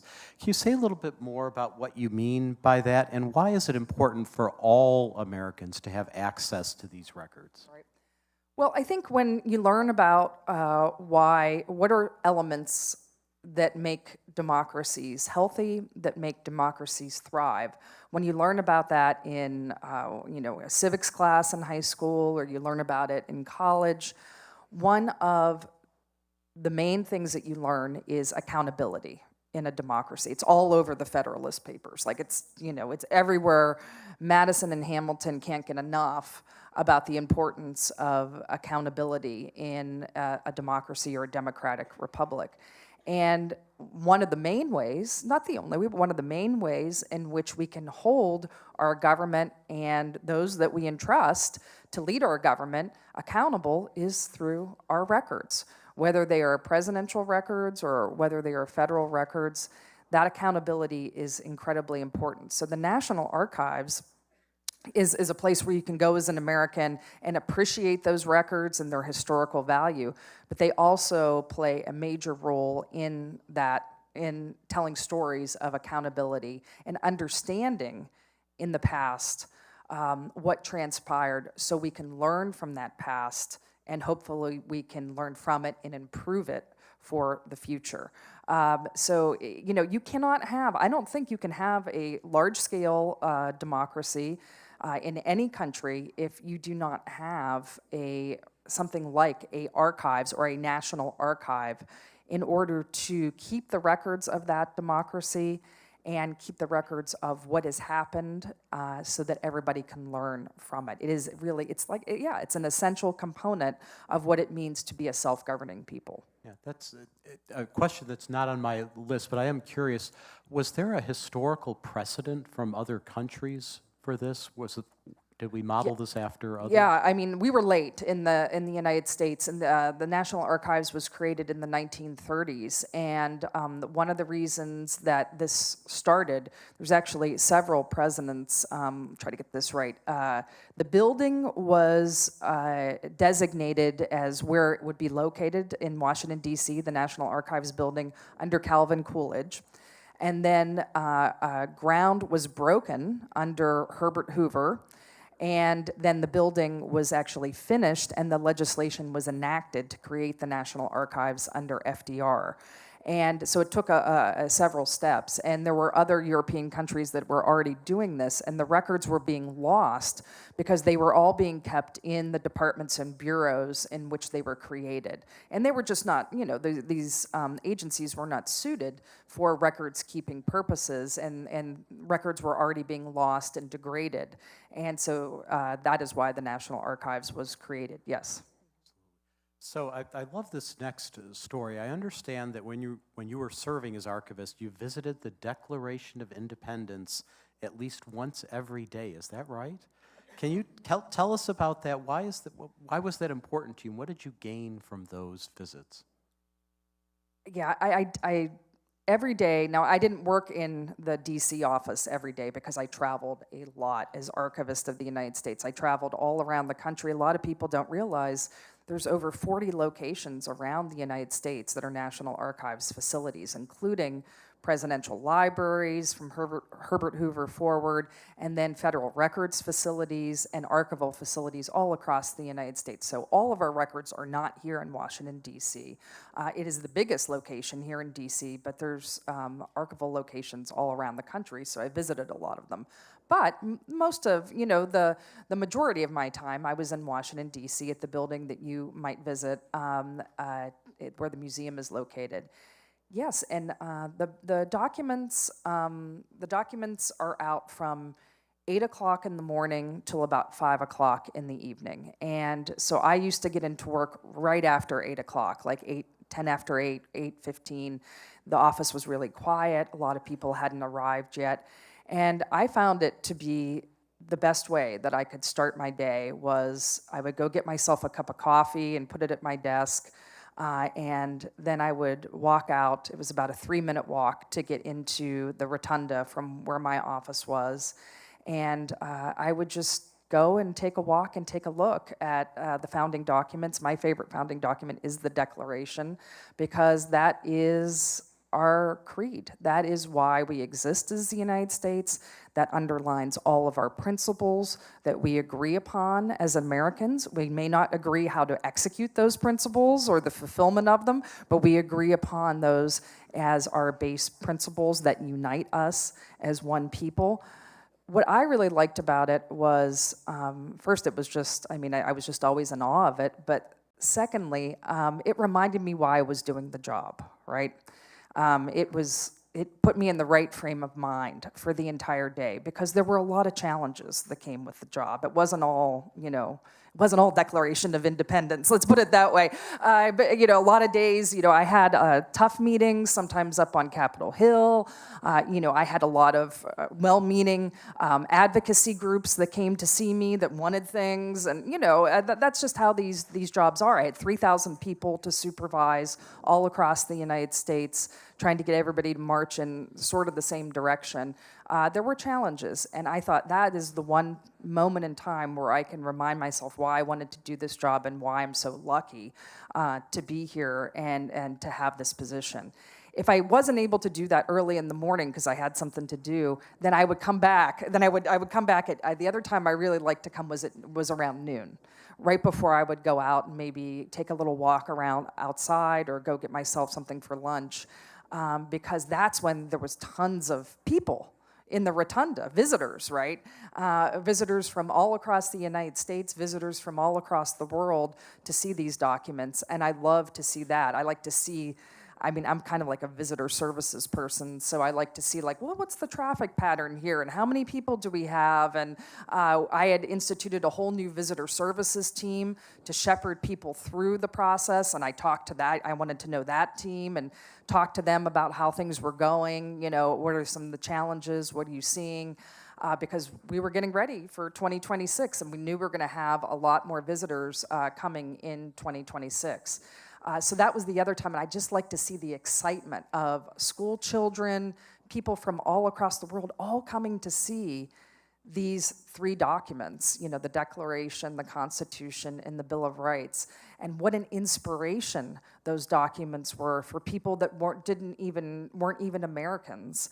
And every time I went into that rotunda, it was just, it was so inspiring. And then I also changed the rules, because before you weren't allowed to take pictures in the rotunda. And after talking to a bunch of our preservationists and conservationists, they said, that's not gonna hurt the documents. They're under bulletproof glass. That doesn't hurt them. Before it was done, because it was thought it was a little bit disrespectful. And I said, oh no. I disagree. This is an Instagram culture. We want people to take pictures of visiting these founding documents. And so I took down the no photography sign, and I put up another sign that said, photography encouraged, and please tag us on social media. And I love to see younger people running around taking all kinds of creative pictures of the rotunda, because I figured they're sharing that on their social media feeds, they're sharing that with their friends, and this is how we're going to get more people excited and interested about the history of the United States. That's fabulous. And just a little plug, you've of course heard mention of the Declaration of Independence. 2026 is rapidly approaching, the semi-quincentennial of our country, and you all know that we have the 250 Plus at American University initiative, where we'll be having a lot of speakers from a variety of disciplines reflecting on where we've been, where we are today, and the plus, of course, is where we go from here. And I have to say, having been recently at the archives, watching those intergenerational connections was a lot of fun, seeing parents teaching their children what they were looking at and why these documents were so important. And I have to say, as a note of personal privilege, I have the Act of Congress that created American University hanging in my office. It's not quite the Declaration of Independence, but you're making me think I need to look at that in a new way each morning when I think about our mission as a university. So we've been talking, of course, about civics education. This is near and dear, I think, to both of our hearts, and you've talked about the fact that we have a crisis when it comes to civics education in this country. So what can we do to address the crisis, and what specifically do you think higher education can and should be doing? I do think it's our biggest problem facing the United States today that will never be above the fold at the New York Times or the Washington Post or the Wall Street Journal or whatever paper or newsletter you choose to read. I think, and yet it affects all of us. It's not, there's a lot of reasons for the causes of this problem, and we could talk a lot about that. I'm happy to discuss it, but we find ourselves in the situation that has been going on for several decades of lack of civics, history, social studies, education, particularly at the middle school and the high school levels. And we're seeing the results of that, where, you know what, the statistic, 22% of 8th graders are proficient. If you gave, in civics, if you gave a test to 70% of American adults, a basic civics test, they would not pass it, and that's done through survey research to be able to ask some questions and see how people do on some basic civic knowledge questions. So it's very concerning when we are facing such big problems here in the United States about all kinds of issues, immigration, healthcare, foreign policy, all kinds of things that we read about on a daily basis. If we have citizens in the United States who are struggling to understand what the rules of the game are in the United States, what are the basic principles that we believe in the United States, constitutional principles about how our government operates. I think there's a lot of things we can do about it, though, and I think there is a coalition across the United States. This is starting to be talked about more. You're starting to see, we announced here at American University on Constitution Day, when I was here with More Perfect, over $50 million in additional funding from foundations on civics education. This would have not happened several years ago, so there's a lot of bright spots to indicate that people are recognizing this is a problem, and we can start to turn the corner. At universities, I would say there's a lot of ways that you can go about it. And I know here at American, what you're doing, I really like the approach that you're taking here at American, which is a very broad-based civics and democratic values approach. You're not just focusing in one center or one area or one discipline. You're saying this is something that we need all students here at American University, that is a responsibility as a university and as a college, that we have a responsibility to educate all students here, because they are going to become citizens in a democracy. They are already voting, and they are going to become citizens, full-fledged citizens in communities and leaders in those communities after they leave upon graduation. I usually say there's 3 areas in which, universities and high schools really, but universities in particular, can work on. First is knowledge, right? Understanding the basic principles of the American Constitution, understanding the principles of federalism, understanding why we have a separated power system. I mean, we don't all need PhDs, please, in political science. Believe me, we don't. And I wouldn't advocate for that for a lot of reasons. But we all need to kind of know the basics and understand the system. And we can critique that system, that's fine too, but we need to understand, have that basic knowledge. Secondly, the dispositions that are going to help us as democratic citizens, and the dispositions of respect, of humility, of something that I know a bit about resilience. We need to be figuring out ways in which we can inculcate those dispositions in young people so that they can learn it at a younger age when they're here at university, really, which is formative years when you're in your university years. And you can also, other people will mimic those values as you go out into communities and places of leadership. And then the third thing is skills. Basic skills, which I know you're doing here as well with your Civic Fellow program, which is the idea that we have to learn how to compromise. Like, what does that mean? And guess what it means? It means that you don't get everything that you want. I can tell you that's the short version of what a compromise means. But we have to be able to figure out how we can listen to each other respectfully, listening skills, and so that whenever we have dialogues in classrooms or eventually in public forums, whether that's going to be, once again, your local community, your state community, federal level, that you can disagree with someone respectfully, respect their position, and then come back at them in a productive way, in which, we should not, and I say this over and over again, we should not try to stifle disagreement. That is very bad. And if you read the Federalist, that is all throughout, basically, that disagreement is endemic to this system, right? We are going to have conflict. We are going to have disagreement. But the Federalist and Madison and Hamilton are trying to figure out how can we manage this conflict in a way and manage this disagreement in a way that can be productive as in American constitutionalism. And so we need to be able to model that as well. And we can be okay with disagreement as long as we interact with each other in a respectful manner. So can you say a little bit more about trying to teach civics education in an era where everything feels so polarized? Even you mentioned the term civics education, and some people think that that's a political statement. But thoughts about that in this age of polarization? Right, we have to get away. We have to figure out how to get away from that. That civics is a partisan matter. I don't know. It's a Republican or a Democratic. I don't even know. I mean, but it's not a partisan matter at all. It's an American problem. It's something we have to solve as a country. I think that this is one thing I will say in civics education, government education, history education. What we should be doing is kind of like how I outlined it there, the knowledge, the dispositions, the skills. You notice I didn't say we should be teaching like what the policy solutions are, right?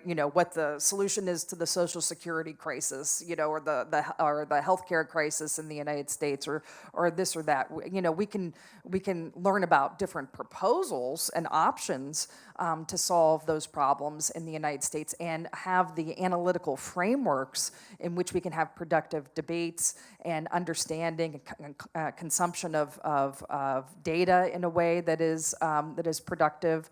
And not have disinformation and how to spot disinformation. All those things are fair game, but we should not be teaching the outcomes in civics education.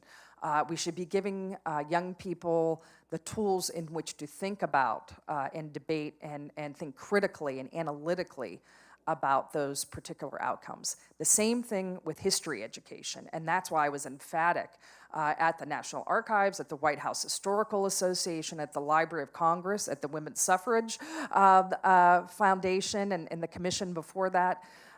We are here to provide this history to you. Please consume this history as Americans, consume it as readily as you want, but it is your job as a citizen to make up your own minds about what you think about that history. It's your job to come up with the great interpretations of history, which there should be many across the board in the United States. And you can choose what you want to read, what you want to believe, what you think is the strongest argument out of those various interpretations of history. Our job is to make that history available to you. It's your job as a citizen to figure it out and decide. And along those lines, when we think about American history since the Declaration of Independence, there have been successes and failures, right? It hasn't been a perfectly straight line of progress. Can you say a word about how you think it's important to learn from successes and failures, and any examples you would share thinking about that? I mean, there's so many, right? There's one thing that I learned when I started studying the presidency in graduate school and, took a graduate course on the presidency, one thing you learn is, isn't it kind of interesting that some of the presidents that we think that were failures are then followed by a success? And you can think of that in, American history. Like, how could you have an Abraham Lincoln, and we think of Abraham Lincoln as a very successful monumental president in United States history, in fact, maybe our most monumental president. But he's preceded by James Buchanan, who's not viewed as being the most successful president. So sometimes we see that we have to understand what went wrong with Buchanan so that we can appreciate what went right with Lincoln. We can't just get rid of the failures, because if we get rid of the failures, we're not going to really understand the successes very well either. So it just is, that's just a very, rational point, like sort of just a cause and effect type of point in order to make. I love talking about the suffragists because the suffragists, there was so many failures, right? With the suffragists. Some of them of their own making, and some of them, it just wasn't the right time. They were trying to make arguments and people weren't listening to them, but nonetheless, they were failures. The biggest thing was that they pursued, they thought they were covered under the 14th Amendment. They thought that women were covered, would be able to vote under the 14th Amendment. And they tried that out, and it didn't go so well because a bunch of them got arrested, including Susan B. Anthony. And eventually those cases went before the Supreme Court. And the court said 9-0, no, you are not covered under the 14th Amendment. You're going to have, and guess what? That taught them that was a big failure, because they thought that was the way they were going to get the vote, right, in the 1870s. And imagine what they must have felt like when that decision, the Supreme Court decision, came down. It wasn't even like 5-4 or 6-3. It was like, oh, you're done. This is not an avenue which you can pursue any further. And they had to say, well, we got to go a different route. We need our own amendment. There needs to be an amendment to the Constitution. And then they start on this, from that point forward, almost 50 years to pursue an amendment. From that point forward, to get the 19th Amendment enacted. And many successes and many failures along the way, including the way they approach African American women who are advocating for the right to vote, and people that were not, the viewpoints of not being inclusive in some of their movements. So in that social movement, you can learn so much about American history and so many of the challenges of American history. Of course, it ends up in a success in 1920, but not really, because then a bunch of many women are not enfranchised after 1920 and have to wait until the 1960s for enfranchisement. So American history really never ends. It just keeps going on, and more stories are told. It is complicated, right? Yeah, it's a great example, though, of persistence and resilience, which you mentioned. So last question from me before I think we might have a few minutes if there are audience questions, but we've talked already a little bit about the 250th anniversary coming up, and you are working on a project called In Pursuit, together with AU's own Anita McBride. Anita, would you give a wave so everybody can see who you are? Thank you, Anita, for your leadership. And of course, this is a project that aims to tell lessons of American history through the lens of, and this is important, American presidents and first ladies, soon to be first spouses, right, Anita? Yes. The project's tagline is, "We call our nation the great American experiment. It's time to act like it." So what does this mean? Is this a call to action? Well, it is a call to action.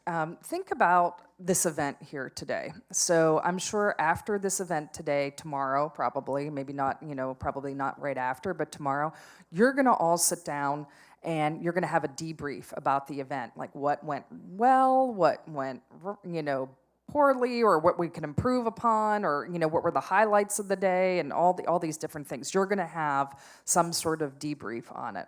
And that's one event at a university. Now, we've had an experiment for 250 years, and it is time for us to go back and think about what are some of the lessons that we can learn from our history that can inform our present, and then, of course, can inform our future. And that's a really complicated undertaking to think about. I mean, that's almost a daunting thing to think about. So when I came on to More Perfect, I was really happy because Anita and Mark Updegrove and John Bridgeland, they had already said, okay, we're going to do this project. We want to collect some of the lessons from America's past And the lens in which we're going to do this, if for 2026 at least, is through the lens of presidents and first ladies. Because, and I saw this firsthand as Archivist of the United States, people access a lot of American history through our presidents and through our first ladies because they're the people that we're familiar with, who are, that we are taught about in history classes. And so you access American history through, like, for example, the presidential library system. If you've ever visited, any of the presidential libraries, the JFK Library, the Ronald Reagan Presidential Library, you're accessing a moment in history through the lens of that president. So we're basically doing that with In Pursuit by asking very prominent Americans to write short essays, only 1,200 words, about each president and select first ladies in American history. But each of those essays is about one lesson we can learn from that person's leadership. It's not a biography. It's not like a discussion of, FDR and the New Deal or something like that. It is what is one lesson we can learn from this person? That can be a success, it can be a failure, it could be something to do with character, it can have something to do with democratic leadership. That lesson can take a lot of different forms.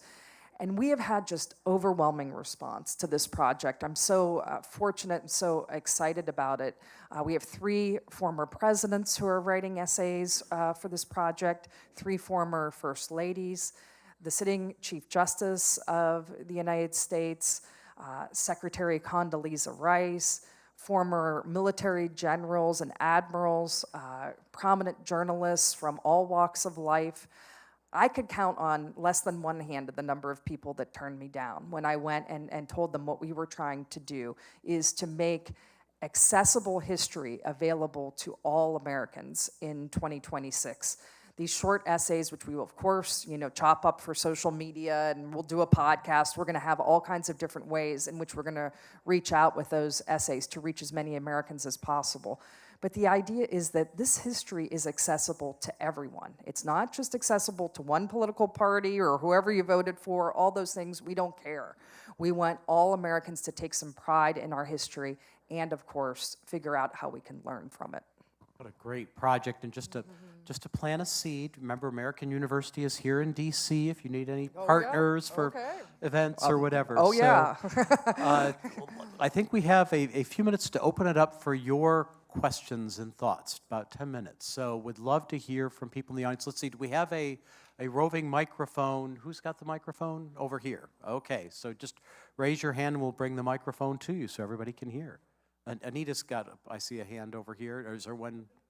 All right, question here. All right, and then we'll come to you, Anita. Okay. Hi, good morning, everyone. My name is Jared. I'm a proud SPA AU alum. First and foremost, thank you both for being here today, and thank you to the organizers of this event. I think it's been a great day so far, and I look forward to the afternoon. Those who might know me, I know a few faces, know that I am a higher ed nerd.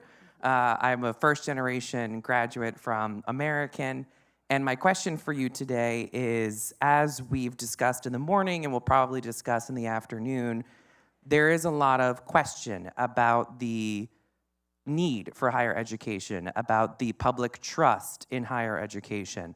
What do you both, and President Alger, your comment about the AU Charter actually inspired this question, what do you both think is the duty of higher ed institutions to relay our history? It goes back millennia, right? Even beyond our own country, about what higher ed has done for our democracy, what higher ed has done for the globe. You think of HBCUs, land-grant universities, the GI Bill.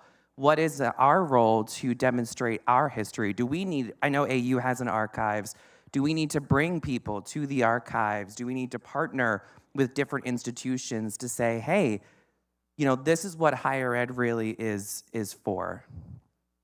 Thank you. Well, sure, I'll be happy to start, but I want to keep an eye on time because we could spend hours on this question. So, first of all, it's a really important debate right now, and who knew as a university president, right, that you would have to spend a lot of your time talking about the relevance and value of higher education. But right now there is a lot of public skepticism, and we certainly know we can improve like every sector can improve. But, you know, it goes back to a fundamental point that we often forget. When we talk about higher education, so often we talk about workforce development and the private benefits to individuals. And of course, that's really important, right? In our country, we want to allow people to develop to their full potential and then exercise that potential in the marketplace. But it's more than just that, right? It's also the public benefits of higher education, and particularly in a democratic society. In a place like American University, we are producing not just engineers and doctors and scientists and lawyers and musicians, but we're producing people who we hope are going to reflect on these challenges and opportunities that we've talked about throughout American history, how to close the gap between we the people in order to form that more perfect union, that's the work of every generation, and those are the leaders in every field that I hope that we're producing at a place like American University, that are going to make change for the better, that are going to have those skills to know how to work with people from different backgrounds to identify the challenges and where we fall short and to make positive change. So there's a lot to be said about the role of higher ed, but I think it's absolutely essential, and we forget it at our own peril as a society. I mean, yes, I 100% agree. I mean, I'm first generation college from my family as well. And I look back and how fortunate I was to be able to go. I went to undergraduate at Boston College. I went to graduate school at Yale. And how both of those experiences completely transformed my life. I would not be the person that I am today. I mean, other than from those experiences from colleges and universities. And I understand how expensive college has gotten and how difficult that has been for people in middle class, lower middle class families, very, very challenging, working class families, very hard. But we need to figure this out because it is truly the transformative ingredient that we have in American society. And when I was faced with some of the hardest decisions that I made in public life, when I really thought about it, a lot of what I drew back upon was what I learned when I was, I was in an honors program at Boston College that taught a lot of the great books, and then continued a lot of that education in my graduate years with concentration on the history of political thought. And I just wouldn't be the public servant that I am today if I didn't have the context in which to frame the decisions that faced me, and how important that is for our leadership as we go forward and for society. Well said. I think Anita had her hand up. Thank you. Colleen, I wanted to ask you a question based on something you said about your time at the archives, or how the archives was created. It was created because we found that records being held in agencies were being degraded or lost.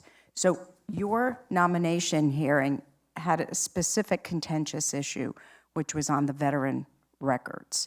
And but that was when you became archivist, it's one of the first things you took on to fix. And I wondered if you can explain to people here two things. Why hadn't that been done before? Veterans, and for people to know here, veterans were having difficulty accessing their records to get the benefits that they deserved, correct? And then what did you do? What were the actions that you had to take to turn that around, which you did actually very quickly? Well, thanks, Anita. Thank you. When I came to the National Archives, there was a 400,000 request backlog for veterans' records. It was a huge problem. Access had been completely shut down for periods of time during COVID. Of course, veterans' records, some of them are digitized, a small percentage, but the vast majority of veterans' records are in analog format, and they're in St. Louis, Missouri. And so it became a huge problem, up to actually a 600,000 record backlog. When I came, it was 400,000. So I knew this was my biggest challenge that I had to get done. So as soon as I became the archivist, they issued me a credit card really quickly, and because you have to do that in the government, to book your travel. And I was on a plane a week later to St. Louis, and that was my first trip to St. Louis, to the National Personnel Records Center. I needed to understand how veterans' records, how they were processed. I needed to meet the team out there. That was the second biggest concentration of employees at the archives outside of Washington, D.C. I needed to meet with the leadership there and for them to present the plan to me about how we were going to meet the targets to reduce this backlog. And I was on it, I'm not kidding, every week I was on it. I made them give me a progress report every week, and it was a little chart, and I wanted to know what the target was, and if we didn't meet the target, I was like, get them on the phone, and why didn't we meet the target? And I'd dial it, I'd get on Zoom, or or do I have to come out there? I mean, what's going on? And sometimes there were real reasons why they didn't meet the target. They would explain it to me. We had a internet outage out there once that was threatening to put us out for several days, where we weren't going to be able to process requests. I got on the phone with the head of the internet company. I said, the president. And I said, do not give me the government affairs person. You give me the president. And I got on the phone with her, and I said, listen, if you don't get it turned back on again, I'm gonna call the chairman of House Oversight and the chairman of Senate Homeland Security and Government Affairs, and then they're gonna call you. I had been in Washington. I kind of knew what little points to pressure.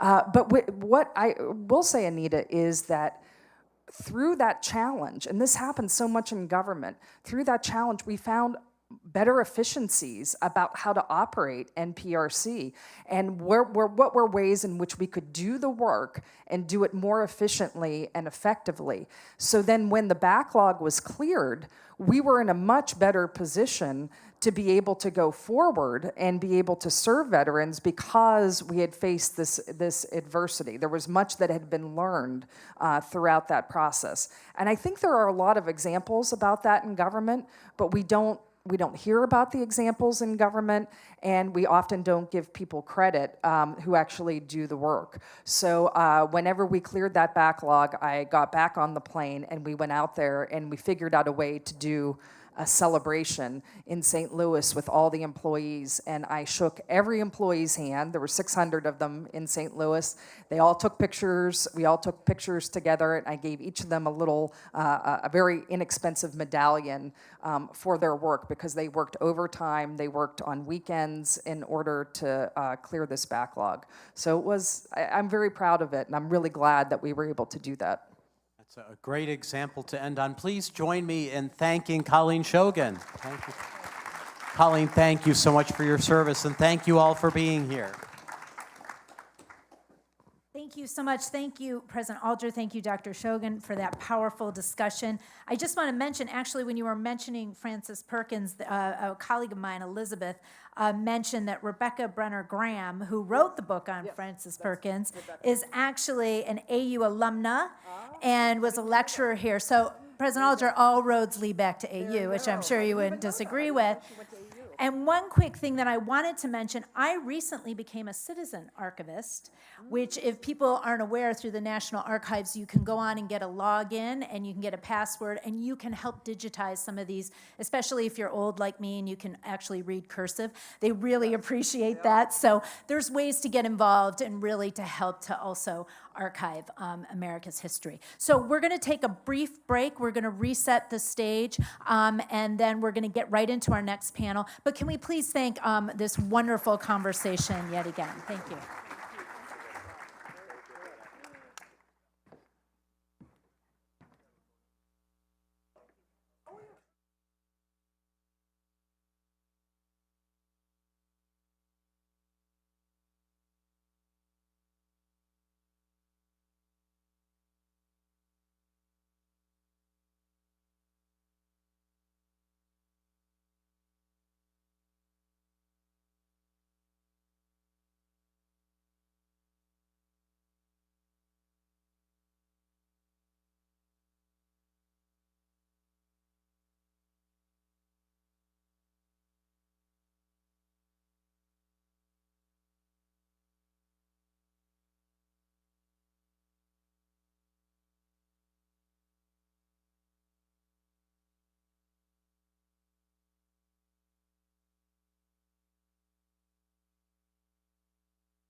seat. We've got a really action-packed afternoon for everybody, so we're excited about that. Welcome back.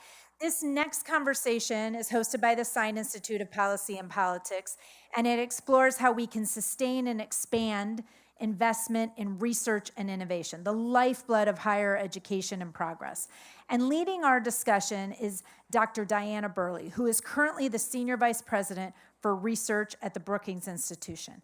But we are so proud, as she served as the Vice Provost for Research and Innovation, the Chief Research and Innovation Officer here, has written over 100 publications. Well, and that was, I haven't even checked. I don't know if we added on to any of those. But please welcome Dr. Burley for this conversation.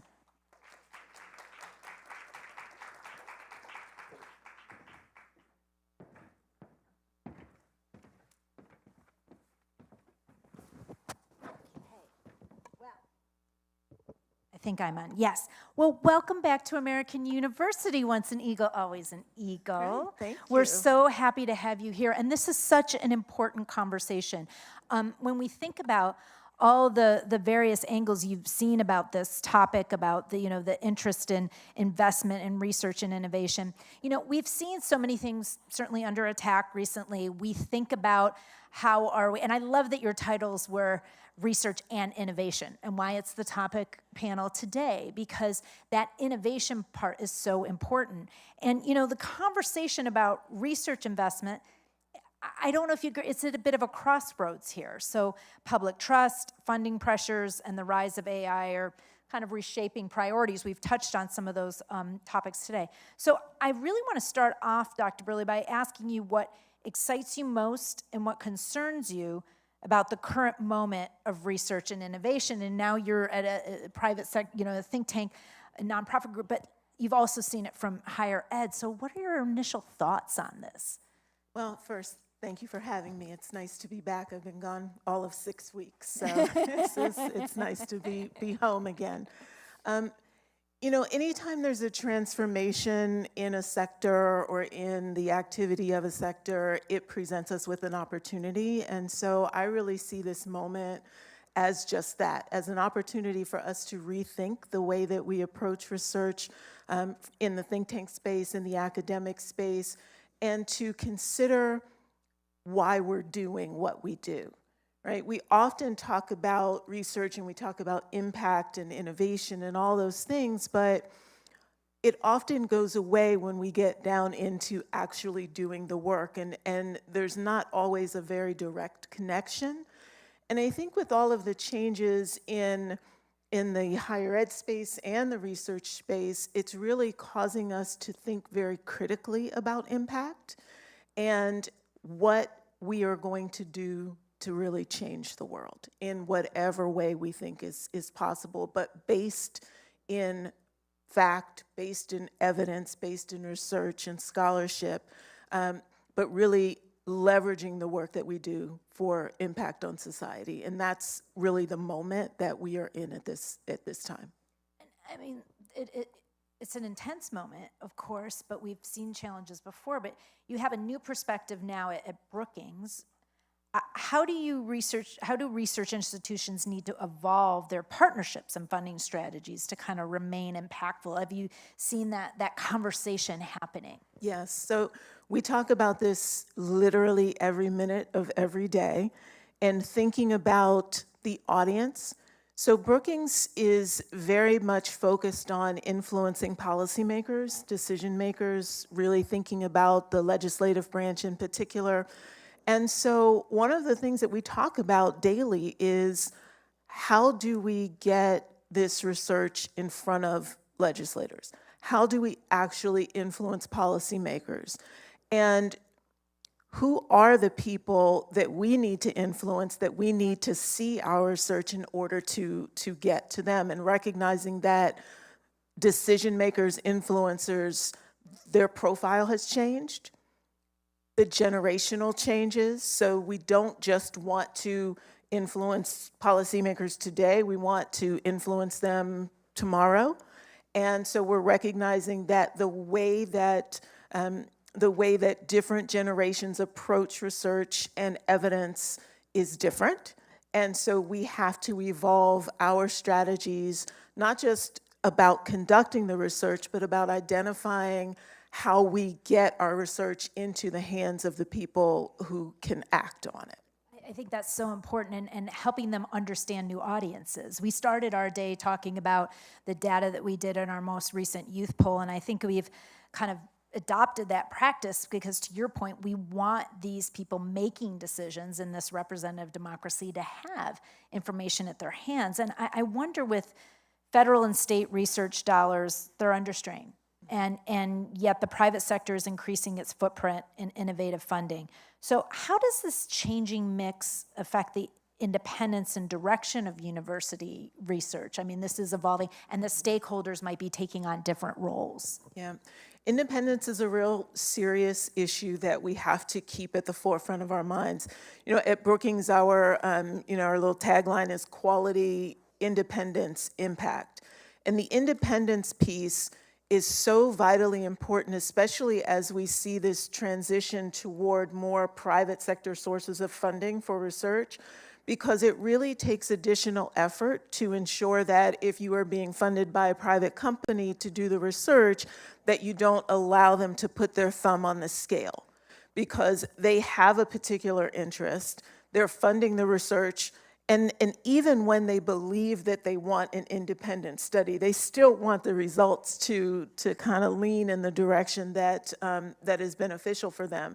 So it really means that the onus is on us as researchers, whether think tanks or academics, to ensure that we stick with our principles, to make that research objective and not sway to the funding source. And it's increasingly difficult because federal sources are shifting. And so we are moving more toward the private sector, but with work in the beginning to set ground rules, to set parameters, you're better able to maintain that independence. And even if some of these things are shifting, the people actually doing the research matter as well. So what do universities and institutes of higher learning have to do to make sure they're creating that next generation of researchers? And how are we supposed to invest in young people to make sure that they are, to your point, with evolving technology, with evolving funding sources, that we're creating spaces for them to become the researchers of tomorrow? Yeah. You know, it starts with the research and the methods and the methodology and really understanding how to conduct the research. That never changes, right? To make sure that you develop an expertise in the way that you conduct the research, regardless of what technology you use or what the external environment is like, that rigor has to be there. And in particular, as we look at the environment where there is so much information overload and there's so much question around the value of expertise and the value of truth, it is even more incumbent upon us to ensure that our methods are rigorous. So the faculty members who are training the early career staff members and the students have to ensure that they are imparting those skills and capabilities. And then on top of that, we can focus on how do we enable more efficient operations with advanced technologies? How do we ensure that we understand the nuances of those technologies and when to use them and when not, and when to disclose that we have used them and in what way?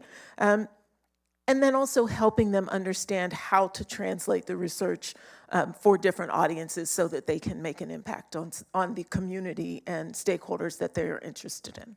I think so often we look at things from a domestic lens or perspective, but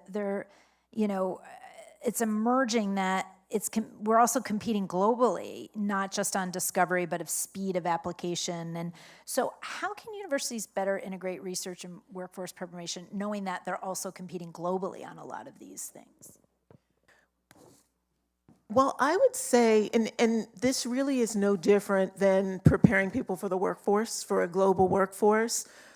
We have to first recognize that the world does not exist by these artificial boundaries that, in our case, there's an ocean, but these artificial boundaries really are spanned when we talk about the technology and the way that the information digital infrastructure allows us to engage as a global society. So knowing that, it is important that we become familiar with the ways that culture, that regulation, that policy and practice around the globe influence the way that we either conduct our work or apply our work. There are some instances where there are policies that have been developed collectively around the world with different countries coming together, and then there's other places where they haven't been. But it is our responsibility as researchers to ensure that we have that awareness, that there may be geographic differences based on those policies that we have to take into consideration. Dr. Burley, I have to admit, I didn't go through your whole biography because we have an hour. So when I think of all the different things that you've done, I'm trying to piece together some of the experiences and some of the expertise you have. And one is you've written about cybersecurity and digital transformation. So what lessons from those fields apply and how we cultivate a modern research enterprise? And from that work that you've done, how do you see it kind of weaving into this conversation? Yeah. Well, the first thing that I would say, and this is something that if you're in the cybersecurity space, you know that you have to always be learning. It is something that is constantly evolving, not just because of what you're doing or might be interested in doing, excuse me, but also because there are adversaries and there are people who are out there leveraging advanced tools. So when we think about the modern research enterprise, we have to think in the same way. Thank you. That there has to be this desire to constantly be mindful of the environment and constantly be mindful of the resources and tools and things that are in the environment that we can take advantage of. It also means that we have to have a certain level of agility so that we are prepared to take in the new environment, the new relationships, the new opportunities, so that we can then leverage them to expand the work that we do, whether that is expanding the context, whether that is expanding the team that we are working with, or the tools that we are using. But it's really about this recognition that we have to be prepared to be constantly learning and moving. And remembering that agility is what matters most. Well, it's interesting because I have to be honest, it's so much, there's so much information available to us with this information overload, with having access. When I think about how even just research done by individual students has changed over the years since I was a grad school, at grad school here at American, like what is that access to information? How has that kind of made it more challenging, or is it? It's also been a benefit because we, have this information quicker and faster. And well, and it's both. It's both, right? There is a democratization of information that we see around the world where people can participate in ways that they could not participate before. But it also means that we have to be very concerned and focused on ensuring that the research that we are producing is sound, because there is so much coming at people constantly. When you are fortunate enough to get their eyes on you and to get their attention, you want to make sure that the information that you are providing them, the research that you are providing them, is of the highest quality, is rigorous, because if it's not, you feed into this narrative that expertise is not important. And so it does put additional pressure on us to make sure that our work is strong, but it also provides us with opportunities to pull in more individuals into the research process. So I came in at the end of the last discussion, and I heard you mention that you're a citizen archivist. I am. And if you want information, just go to the National Archives. Well, the reality, I was watching too much reality TV, Dr. Burley, so I just thought I'd diversify a little bit. That was the impetus. That's fair. But That's yeah. great, though. But if you think about that from a research perspective, imagine how much that enables us to push forward in a way that doesn't require us, because it used to be just the members of the research team that were coding, right? That were translating the data. And now we have all of these other individuals who are contributing to cleaning the data, putting the data in there so that we can have more use. It means that we have to make sure we're training the citizen scientists, right? And that there's levels of And that there's levels, checking. exactly, there's levels of checking, but it opens the opportunity for much more. And so that's part of the beauty of this kind of environment where we can really think much bigger than we could in the past. So in some ways, it's empowering and enabling individuals, but you know, I always step back and have a concern when we're moving forward with something that we have to step back and say, what are the dangers to equity and inclusion when we're finding these advancements? So especially in research. So if billions are invested annually in research and development, yet the distribution favors maybe a small number of institutions, you know, what steps are needed to take to kind of democratize access to research funding and participation? Because I think about HBCUs or the tribal colleges, like how important is that in this conversation too, as we see these changes in funding? Yeah. Access and equity in research and research funding has always been an issue, and for the foreseeable future will continue to be. And it is incumbent upon us who are participating in the system, whatever part of the system we are in, to ensure that we are asking questions that push those boundaries and that require us to bring in different voices. We need to make sure that, you know, there's this saying, you know, nothing about us without us. And that applies in the research space because you cannot, especially when you're looking at questions around ethics and responsible use of technology, whether it's AI or any other type of technology, you cannot assume that you know what the questions are or what the issues might be for a variety of different audiences, or that you will be able to address all of those questions. And so it is really important that we enable researchers from different cultural backgrounds, from different geographic, ethnic, et cetera, backgrounds to participate in the process, because they will ask different questions. They will come at it with different perspectives, with different life experiences. And all of those inform the research enterprise. And so it is, in order to really have a holistic understanding of the space, you need to have a diverse set of voices at the table. Let me ask you this, because it's interesting. You've had such an esteemed, you know, career moving around in this field. Like, what was the impetus that you wanted to go into this field or research? Like at what point do you think was the influence? Was it when you were young in school? Was it a certain mentor? Or why is this an important field for you to pursue? Yeah. So I'll tell you a story about my grandmother.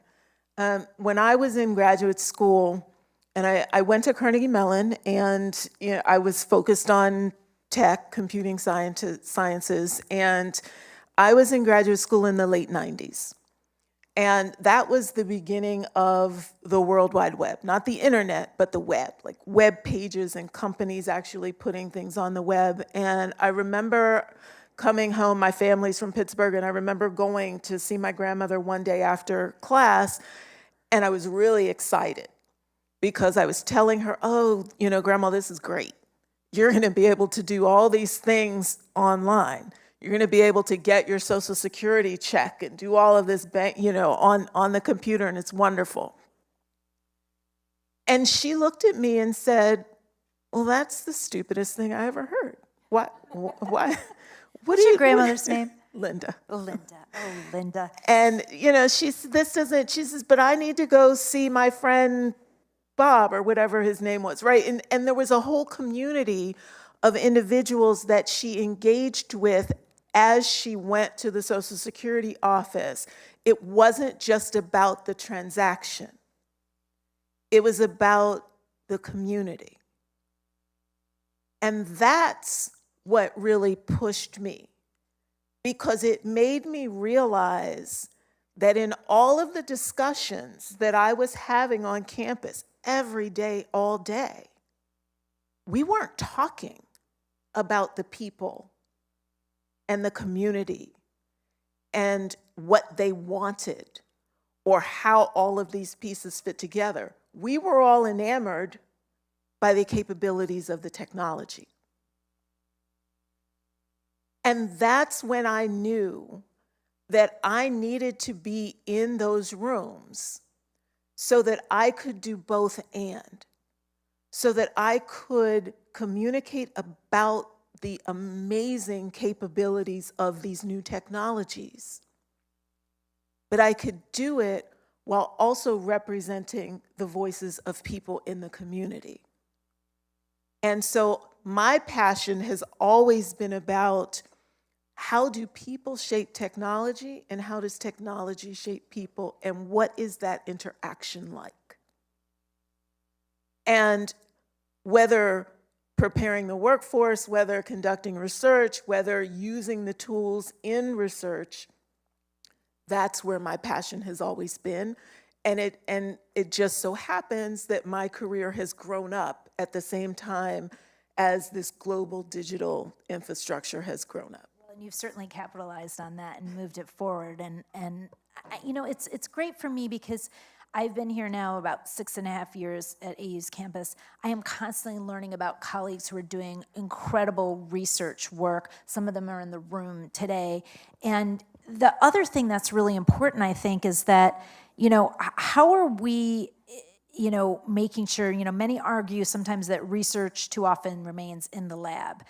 What mechanisms works best to bridge scholarship with real-world application? You mentioned getting it to the right audiences, but I think one of the jobs that we all have to do as peers and colleagues is to help amplify when that work is happening, so it doesn't just stay in the lab. So you get the research dollars, you're doing this important work, but how does the world know about that? Like, what are things that you saw while you were here at AU? How does Brookings, you know, tackle that with the amazing team that you have there? Yeah. Well, you know, when we started this conversation, I started talking about impact, and that's where I go right back to, that it's really about making an impact. And so several years ago, when I was here at AU, colleagues and I came together and we started the Translating Research into Action Center track. And so those of you who are AU, you'll see posters and flyers around for SOAR seminars and, you know, societal outcomes, actionable research, and really what that Translating Research into Action Center is all about is harnessing the work that so many individual researchers here at AU were doing, not just to develop great research, but also to connect that research with their audiences, and saying, how can we ensure that this happens as a regular course so that every time people are conducting research, they are thinking about, how do I get this to the audience? And sometimes it is the researcher, and sometimes it's other members of their team, sometimes it's their partners in the community. So it's not always the same form or the same individuals, but it's a recognition that when you are conducting research that has an applied application, that you can actually take measurable steps toward getting that research out to the audience that you are trying to engage. So that's what we started at AU several years ago, and I know that track continues. At Brookings, we are very focused on not just identifying audiences, but on thinking about different ways of providing the research, whether they are in explainers, which we do a lot, which are really short versions of research that give you maybe a 1-page or a 2-page document on creating videos and leveraging some of the new technologies so that we can communicate in different ways to different audiences, but a real recognition that the value of the research that is being conducted needs to, that it has to get out there, right? That the value really lies in getting it to the audience. Yes, and usable so people can actually make good use of all this incredible work that's being done. Since you've been at Brookings, is there opportunities for think tanks like the one that you're working at now to partner with universities? I know sometimes, what does that need to look like, and how can that be strengthened in these like challenging times, do you think? Yes, so university partnerships are in my portfolio, so just give me a call. But partnerships really look like anything. It really comes down to a conversation about our goals, what we're trying to accomplish, and about the partners' goals, the university's goals, and coming together to say, we have these shared goals, and we have identified something that we believe we could do together that would help to amplify and help to move us forward. And sometimes that is speaker series and collaborating to bring together audiences around different topics. Sometimes that is executive education type programs. Sometimes it is, we have a partnership right now that we call Brookings Mountain West that is actually with UNLV, where we go out, our scholars go out and spend about a week at a time to engage with students, where we have a minor. Actually, it's called the Brookings Minor in Public Policy that students can take. But our scholars go out and they also engage with members of the community. They give community forums and really help to amplify the research that's being done to help benefit the Southern Nevada region. So there are all different kinds of relationships that we put together so that we can continue to move the ball forward, because that's really what it's all about. Well, and when you see some of these funding structures change, there's also so many different types of research. You know, we think about policy-based research, we think about the sciences and you know, some of the things that have come out of some of the best, you know, universities. We think about, like you said, getting it into the hands of the right people. What do you think are some of the areas that are most under attack, maybe, and then how can we, you know, be better supporting them? Well, diversity, equity, and inclusion. You know, and I will say this, every time there's a change in administration, there's a change in priorities. And so that's nothing new, right? When a new administration comes in, they say this is where we're focused our attention and this is not where we're focused our attention. And funding flows follow those priorities. I think that what's different in the current administration is that it's not just about priorities, but it's about saying there are certain things that we simply do not want done at all. And I believe that it is incumbent upon every institution to make decisions about their own values, their set of values, what they believe in, and then standing by those values.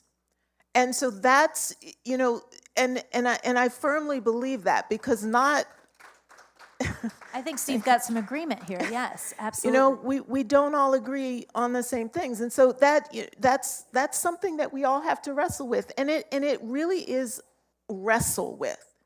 I am, you know, again, I've been at Brookings only for 6 weeks, and in that time, I've been going around and meeting with the different scholars and different programs and such, and this question of institutional values has come up several times. And what I have said to the scholars is, let's sit around a table and have that conversation. Because my responsibility is to both, and there's a lot of both ands in my life and in, I'm sure, yours as well. my responsibility as a senior vice president is to both uphold the values of this institution and protect this institution. But what that looks like, I don't know.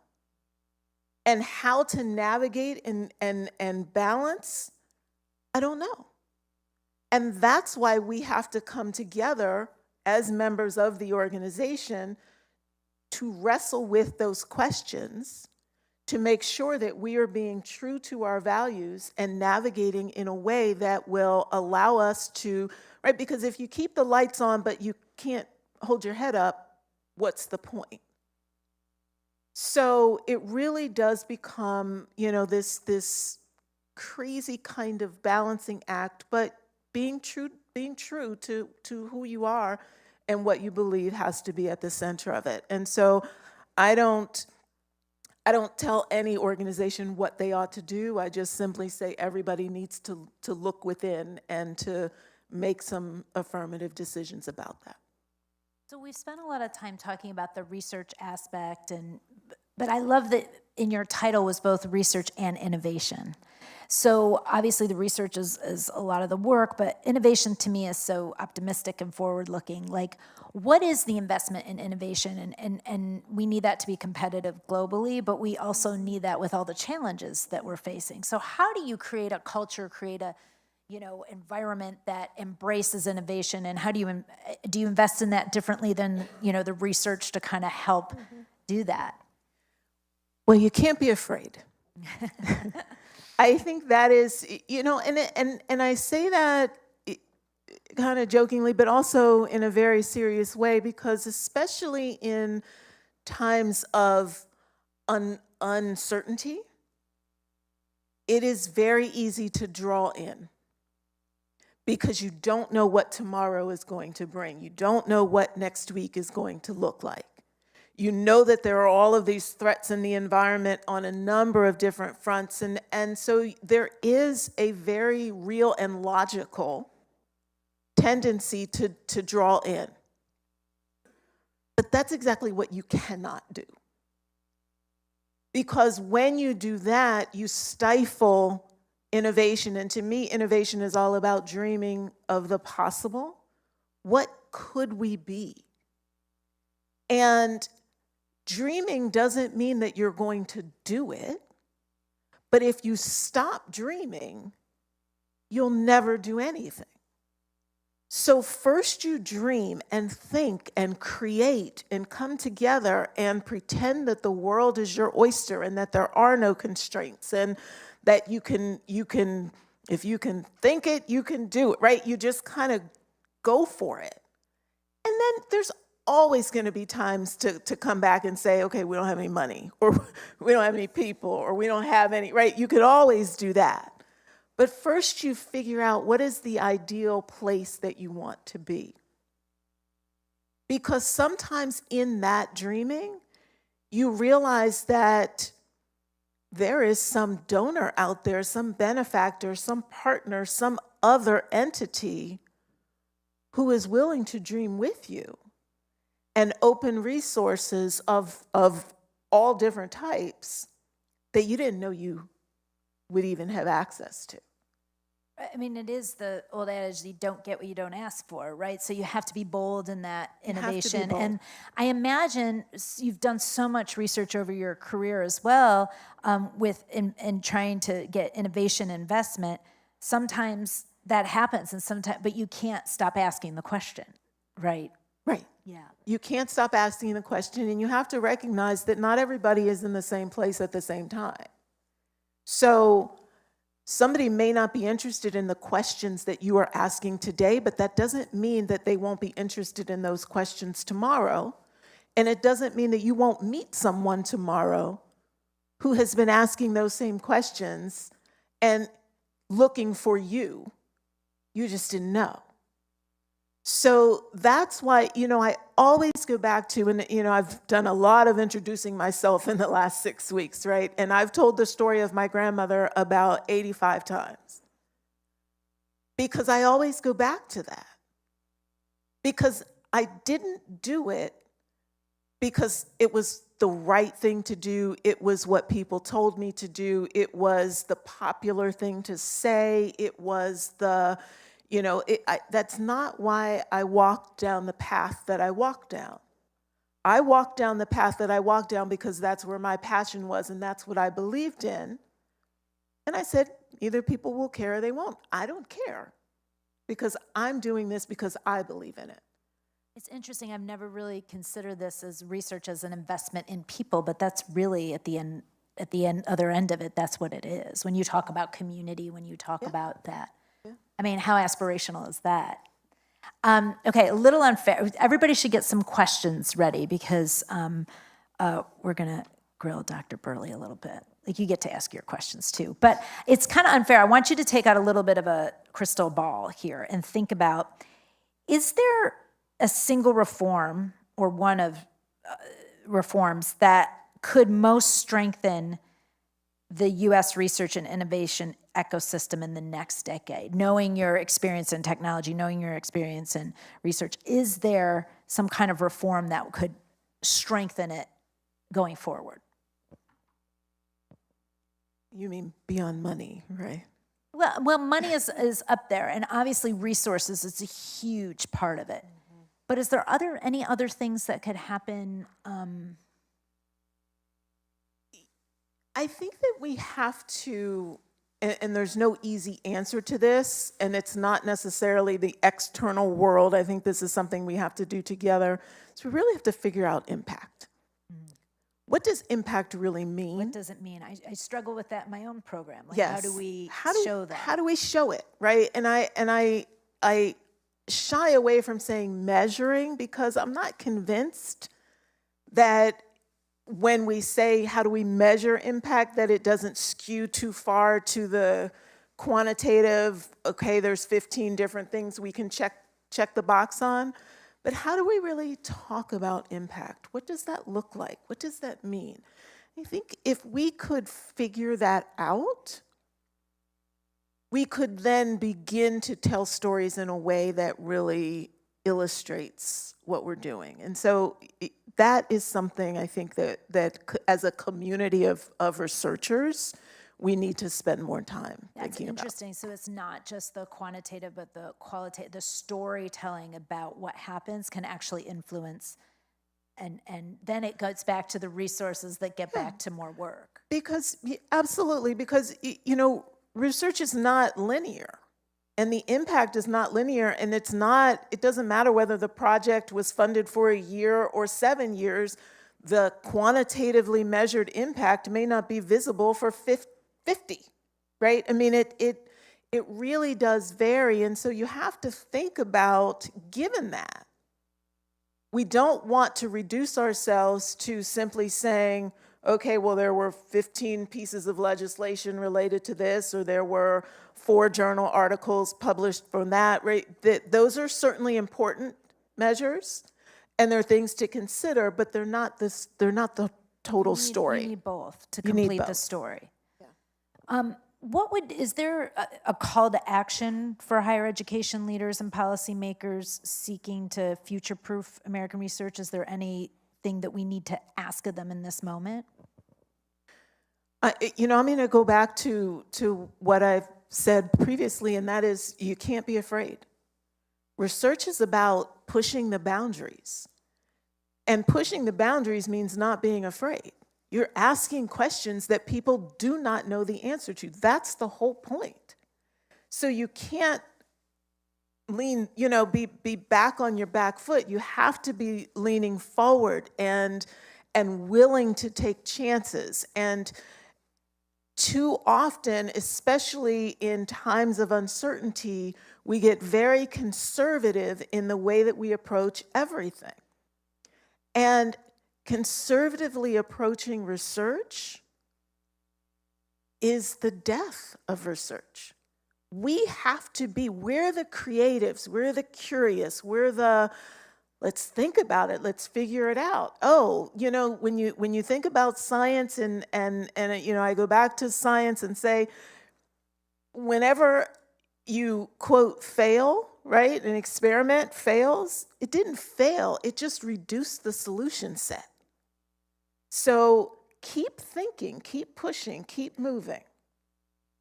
I'm going to ask one more question, and then we'll open it up to some of my colleagues in the room. But I want to, we've got some future researchers or current researchers in the room, which I see a lot of our students here. What gives you optimism about the next generation of researchers and innovators? I'm sure there's some young people working at Brookings too. Like what makes you hopeful when you see them engaged, and how do we invest in them?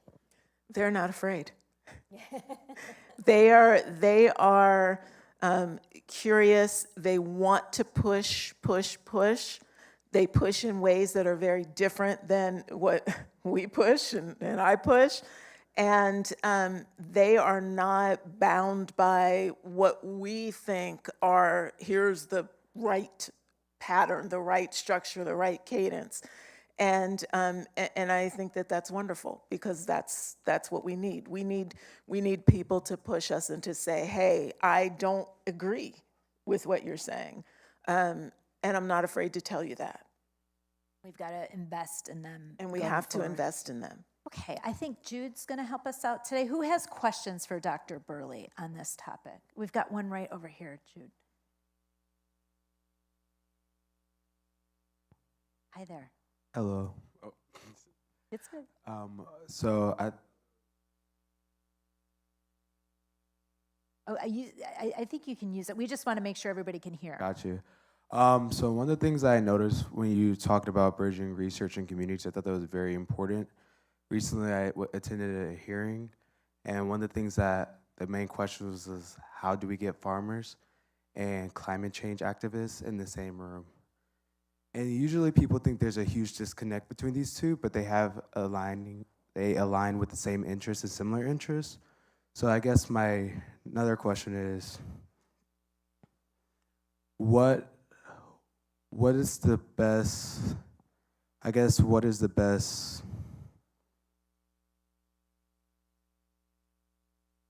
how can we put academics and working class people in the same room? That's such a great question. First, invite them. Sometimes it is as simple as saying, come to this room, come be a part of this conversation. We forget the simple sometimes. But then we also have to realize that when we do get in the same room, we have to respect each other's voices and listen. Academics, researchers, think tankers, we're very good at being the experts in the room. We're not always so good at listening. But in order to truly come together and to be able to move solutions forward, we have to be willing to walk into the rooms together and to engage as equals. We have different areas of expertise, but no one's expertise is more important than anyone else's. I might know research methods.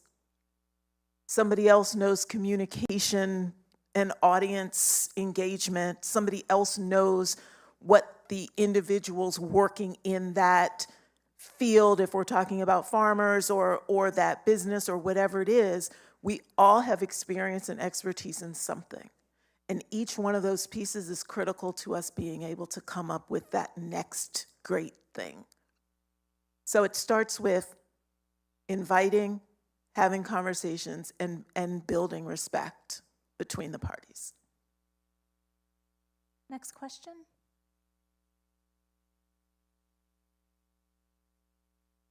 Oh, I think we've got one over here. Robin's got one. Thanks, Robin. Hello, my name is Robin Okano. I'm an MPP student here, so I was never a research person. In fact, I was wanting to be a marine biologist as a kid, and then I realized how much research is involved. Like, it's basically a research, and I was like, that sounds terrible, do not want to be part of that. And now I've recently started my MPP degree, and I'm sure, as you know, at American, it's a very quant-heavy degree.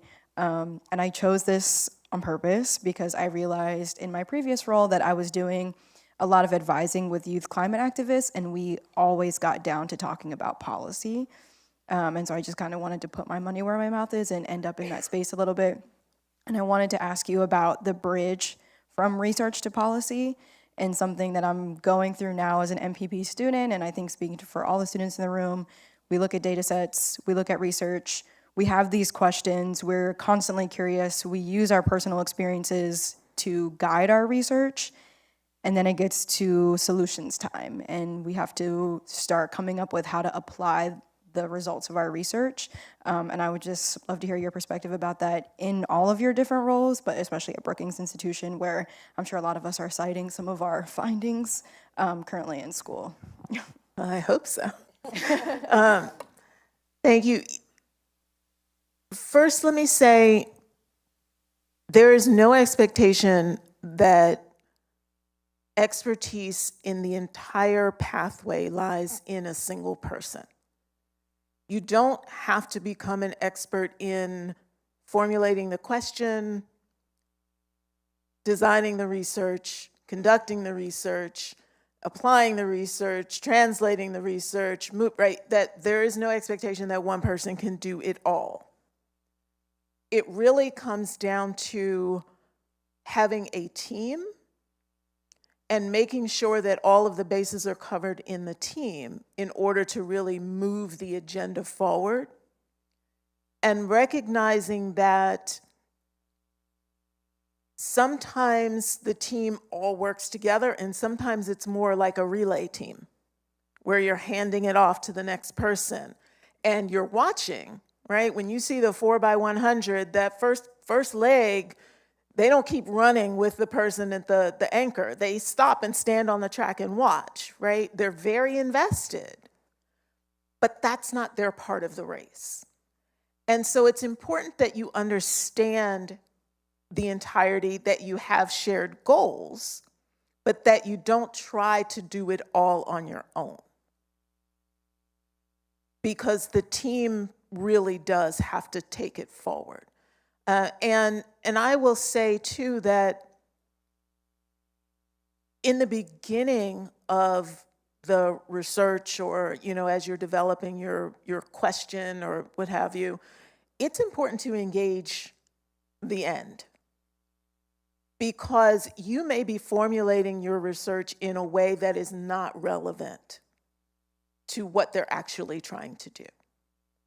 And that may or may not be okay, depending on what your goals are, but you at least want to be informed. I think it's so important too when you think about this, because we're all researchers in some way. Even if we don't pursue that as a career, there's so much about, at any point, if you're going into higher ed, or even if you decide not to go into higher ed, there's some aspect about our lives that we are researching something. So those fundamental skills should be a part of all of our lives. They have to be. And I used to teach MPP students, not here, well, a little bit here, but at other institutions, and I taught statistics.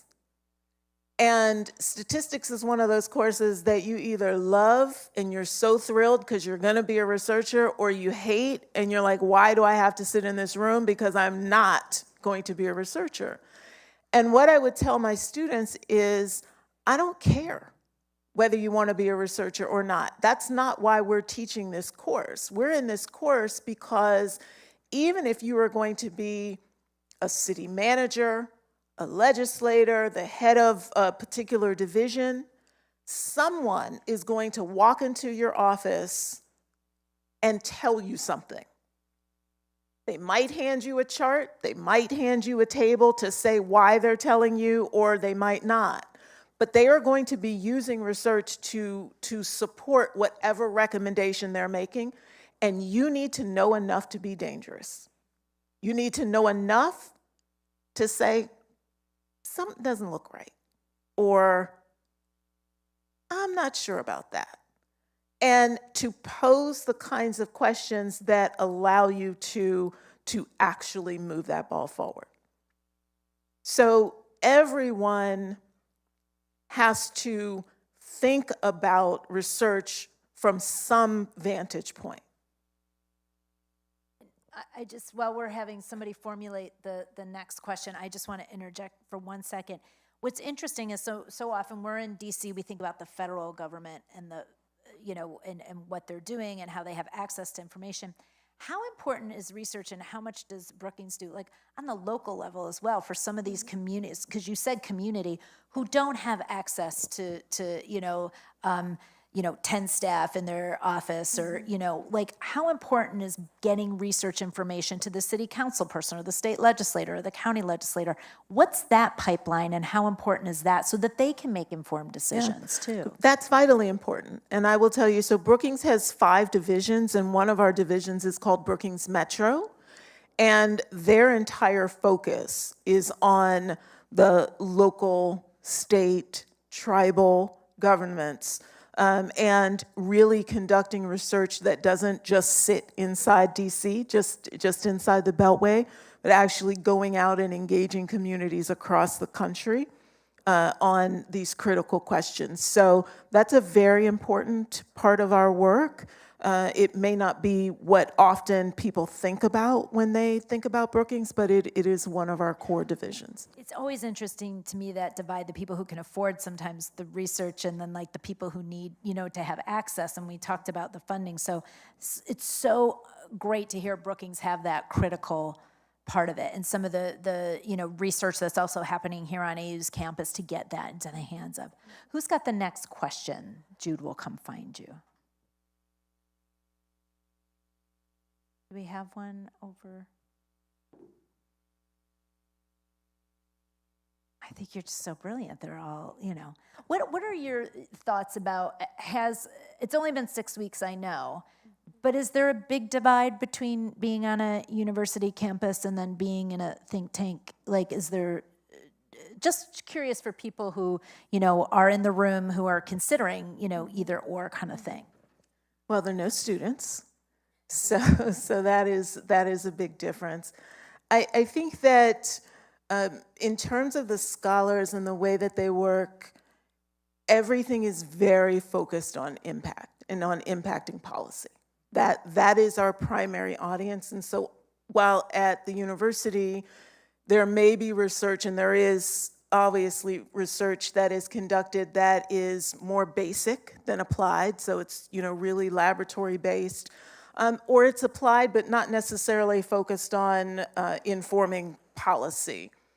At a think tank, our audience are decision makers and in the policy and landscape. And so whether local, state, federal, or even global issues, because we deal with those too, the research is very focused on how do we get this research into some kind of influence environment to help shape public policy. And just curious, like, you've been on the end of, how important is it, the pitch to get investment in what you're doing in research? Like, what do people look for to say, oh, that's a good, what do you have to create to get them invested in that when you're thinking about a project at Brookings or when you were at a university trying to get people to invest in your research idea? Well, you want to meet people where they are, always. And that applies to whether you're talking to someone about something you happen to see on television or you're trying to get someone interested in investing in your research. People have ideas and they have passions and they have interests and they have particular issues that they care a lot about. And part of getting them to fund the research that you're doing is about appealing to those passions and those interests and those issue areas that they have, and helping them to see what you can do to contribute to understanding in that space and how what they are offering can actually help to move the ball forward. So it's about engaging people and understanding their passions and then helping them to see how collaborating with you can actually move the ball forward. And it really is a collaboration. It's not a give me money. It's not a throw funds or throw resources over the transom and go away and I'm going to go do my thing. It really is or the way that I think about it and that I believe is the right way to think about it is that we are all partners. And the particular role that a sponsor plays is in providing the resources to support the conduct, the activity, the individuals who are engaged in that activity, but they're no less a member of the research team. They just have a very different role. I think, let me ask you this before we leave, and thank you again so much for your time, but I'm very curious, one of the panels that we're doing this afternoon is about AI and environmental sustainability. COGOT is, our business school is hosting it. And you see it every day, what is the role of technology and emerging things like AI? What effect is that having on the research community? How do we embrace that going forward? And what are some of the challenges that you think have created for organizations like Brookings or higher ed that want to, still be the thought leaders, still producing really good research for people to use? Yeah, AI and other emerging technologies are disrupting the research space just like they're disrupting every other space. And so we are wrestling with, and as a technologist, I think it's great because this is how I have built my career, right? Is always thinking about, okay, the technology is disrupting the space. So what does that mean for the way that we do our work?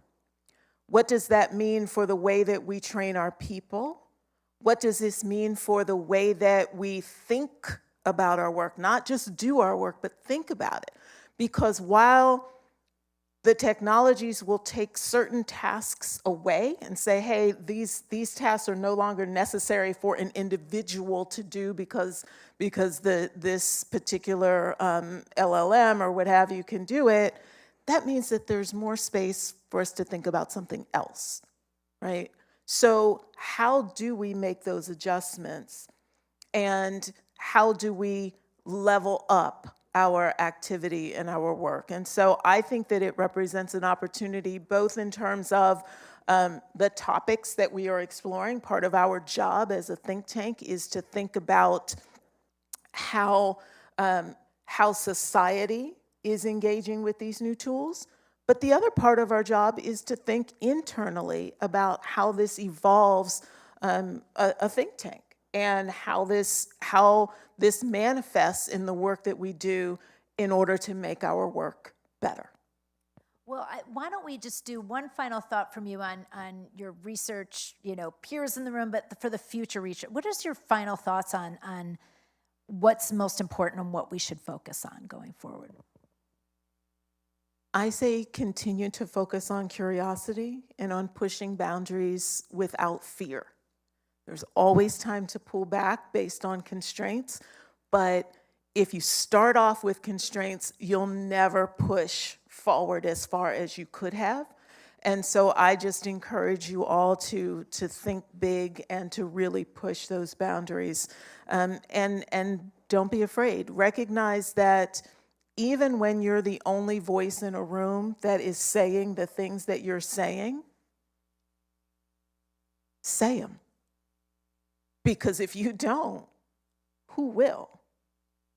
And so I just encourage you to continue to push forward and embrace change, never stop learning, and be excited.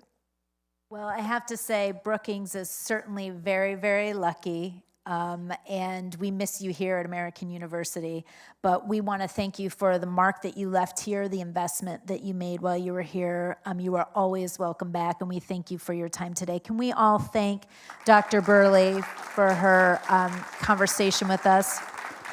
And we do have a couple more panels today. I think, certainly we find different ways at AU to partner with Brookings. I know we'll have you back. Only 6 weeks and you're so well versed on what's going on over there. So we'll have you back after you're a little bit more immersed. But for now, we're gonna take just a short break while we reset the stage for our next panel. So please get another drink, talk to some of the colleagues in the room you might not have talked to yet, and we will continue to invite you back again. Thank you, Dr. Burley. Thanks, everybody.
Okay, if everybody could take their seat, please.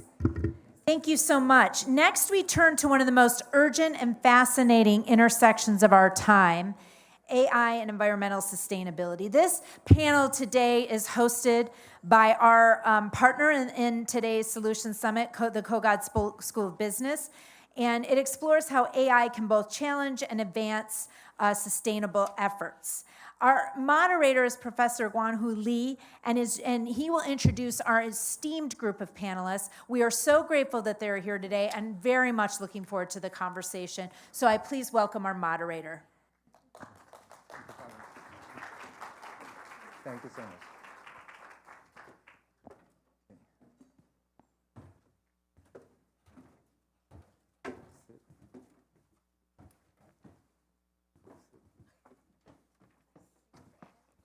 Have a seat anywhere you like. Have a seat anywhere you like. This is my seat. Yeah, okay. No. Yeah, okay. Thank you.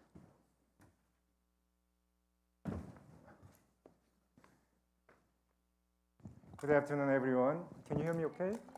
Okay, excellent. So it's my pleasure to introduce to you the distinguished panel members here. So next to me is Dr. Nicole Donner. She is a professor and Arlene R. and Robert P. Kogod Eminent Scholar Chair in Sustainability at American University, holding joint appointments in the Kogod School of Business as well as School of Public Affairs. Her research assesses how organizations and individuals can advance sustainability, focusing on organizational structures, technologies, incentives, and capabilities that catalyze transformative change. Nicole has served as a commissioner on the U.S. General Service Administration's, so this is a long committee, Acquisition Policy Federal Advisory Committee, where she provided strategic guidance on embedding sustainability into over $700 trillion federal procurement. Welcome. And next to her is Mr. Ilango Pachamutu. He is currently Director for Strategy and Operations in the Digital and AI Vertical Vice Presidency at the World Bank. So he previously held several senior leadership roles at the World Bank Group, including Director of Strategy and Operations for the South Asia region, Country Director for Pakistan, Operations Manager for Afghanistan, and Country Manager for Laos. Next to him is Dr. Douglas Morton. He is an Earth Systems scientist and an adjunct professor at University of Maryland. His work focuses on tropical forests, fires, and food production. Doug contributes to the Global Fire Emissions Database, which is a collaborative effort to characterize the impact of global burned area and carbon emissions from fire activity on the Earth system. Welcome. Next to him is Dr. Simon Nicholson. He is Associate Professor of International Relations and Interim Associate Dean for Research here at School of International Services at American University. His work focuses on global environmental governance, global food politics, and the politics of emerging technologies, including climate engineering and carbon removal technologies. Simon served as a founding director of American University's Cross-Campus Center for Environment, Community, and Equity. The next to him is Mr. Chris Angel. He is Vice President for Strategy at Xylem, the leading global water technology company. He has worked in the water, energy, and clean technology space for more than 15 years, focusing on how companies and organizations can work together to address resource management, infrastructure challenges, and climate change. At Xylem, Chris is responsible for business strategy, mergers, acquisitions, and strategic partnerships. Obviously, this is a very accomplished group of experts and leaders in this space. So, well, AI is advancing at breakneck speed, often faster than our institutions or individuals can possibly keep up with. The Sine Institute's 2025 Youth Survey reveals that while young Americans want AI education in college, many concerns that it could narrow their career opportunities. Another survey by American University professor Bernhard Gunter shows that college students are concerned about AI's environmental footprint. So there is no doubt that training and deploying AI can consume significant electricity and water.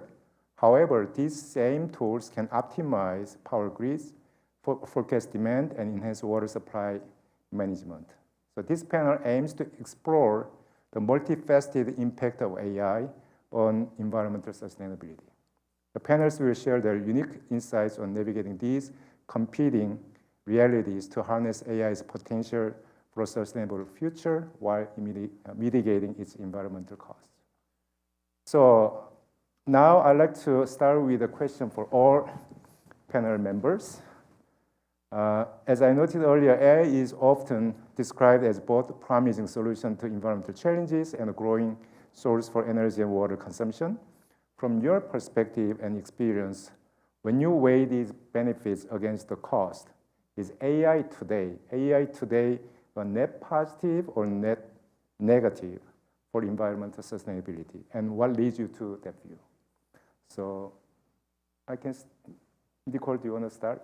Sure. Can you hear me okay? Is that on? I think the jury's still out. No. Flip a switch. How about now? No? How about now? All right. So I think that the jury's still out. It depends on the application. It depends on the scenario. It depends on the extent to which we've scaled sufficiently. What we do know, though, is that in order to make the effort and the transition that we need in order to balance this more appropriately, we need greater transparency along the way about those particular impacts, about who is impacted and in what communities, bringing transparencies to bear so that we can truly understand the efficiency gains that are going to be needed in order to scale this effectively, that it holds enormous promise. And I would say it's like this. This is a very similar scenario to most sustainability technologies that are out there. There's the glass half empty response and the glass half full response. The half empty response is, what do we do with the waste? What do we do with the inefficiency? The glass half full response is, but wait a minute, we may be able to explore solutions that otherwise were completely impossible to explore previously. But we have cautions along the way that need to be, I think, yielded to. Excellent, thank you. And Ilango? Yeah. Can you hear me?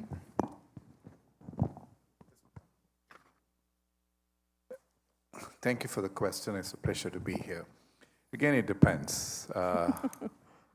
AI as a tool in application, yes, brings about productivity and efficiency gains.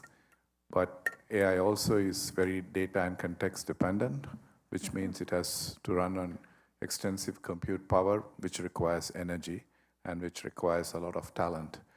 So if that part is not going to be sustainable, then whatever we do on AI application to make it efficient and productive is not going to be certainly a positive for the world as a whole. And so we need to see how that balances out, though it's not directly linked to environment sustainability, but also AI brings other societal risks. So how do you come up with better AI governance around the world so that things like data privacy, data sovereignty, and so on can be better managed? So it's only time will say whether that promise will be fully realized and that AI will bring about the benefits that all of us are looking to, or is it yet going to be something leaving a big divide, like what digital divide has already done around the world? Thank you so much. And next. Yeah. Thank you very much. Great opportunity to be here and to share some thoughts with you. And I will say, just for my own expertise, I'm more on the development side of AI and the use of AI in analyzing large geospatial data sets. And so certainly working towards improving the upside of the technology, but recognizing 100% some of the limitations that have already been recognized.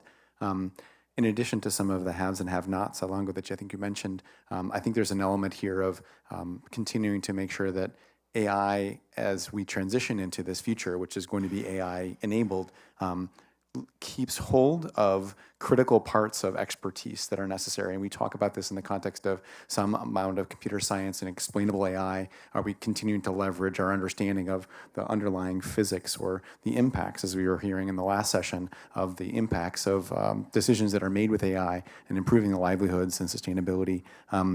So yeah, I guess my glass is still about half full, but I think we're continuing to work in the space in ways that trying to preserve both the upside opportunities that Nicole mentioned, the concerns that I think are real, and trying to come up with some demonstrated ways in which there's real benefit here. So exploring, for example, just quickly in, say, the data sets or in the forecasting domain, can we provide more robust weather forecasts 6, 10, 14 days in advance that gives communities that might be in the way of a large tropical storm or other natural event, can we give them more time to prepare, to mobilize, to move, and to safeguard their communities, those ecosystems, their livestock, you name it?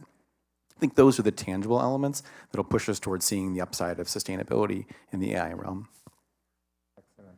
Simon? I have a microphone, but I don't know if it's working, so if I can steal yours. Hi, everybody. Glass half empty, glass half full. I have no idea if we've worked out what the glass is yet.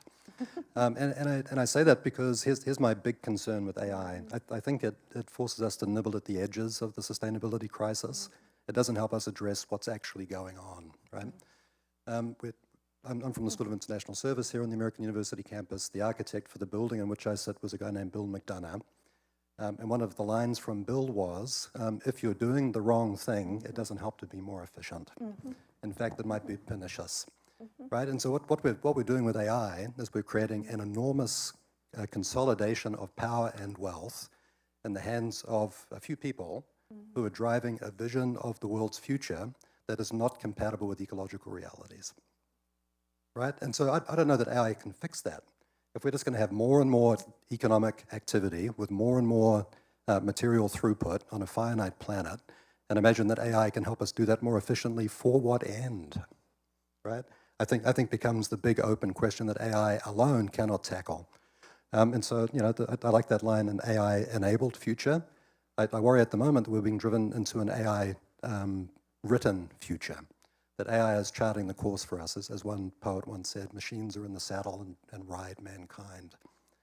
Right, here we are just kind of following a path that is being set for us by a few or by the machines without really working out what we're looking to do this for, right? This is more an ethical question or a political question than it is a technological question, to my mind. I appreciate your view. Thank you. Next. Good afternoon, everybody, and I will echo all the other panels. Thank you for having me. I'm excited to have a water company be on one of these panels because we don't actually get a lot of attention to water, and it is one of the hidden topics in the generation of and use of AI. So maybe I'll answer it. The glass has water in it. So, I think there's AI it's not really debatable at this point. It's happening. It infuses every part of our work, our day, how we generate information, how we consume information. And so there are tons of questions, but from a kind of sustainability and a hidden part of the AI value chain discussion, I would really point to, kind of 3 areas where I think there are questions to grapple with. The first, in just the generation of AI, the information, the compute, the water consumption of that is a tremendous resource draw. So every 30 minutes of AI use uses a bottle of water. So it's real and it's happening. And that's something that our water systems have to grapple with. The second is a reality that water systems are massively underfunded, massively underutilized, or under-resourced. And AI presents a real opportunity in how do we make more efficient and effective use of the resources that we have. And then third is, there's a reality of the intersection of the digital and the physical world where AI is only as good as the data that it rests on. And so, the other part of this, especially in our water system, is how do we generate that data? How do we continue to support that data? And so, again, it's not good or bad. It's a question of, with the promise of AI and the benefits that it can drive and the need for information, how are we actually going to create that data that can drive those models? Excellent, thank you. Yeah, we tend to think a lot about AI's electricity consumption, but not as much as AI's water consumption, but that's a real issue. So I appreciate this. So I have one follow-up question for each of the speaker, kind of random order. So I'll start with Doug. So government agencies have long used the satellite data and AI to monitor deforestation, wildfires, and climate change. So could you share specific examples of how AI-driven Earth observation is improving environmental prediction or policy responses, and what limitations or risks still exist? It's a great question. How much time do I have? I will say that, so yes, I feel like this is one of the critical pieces. And just to pick up on Chris's comment about the data inputs, right, for the AI models, satellite data, in particular, government-led data collection that are free and open to everyone have been the foundation for a lot of our environmental monitoring work.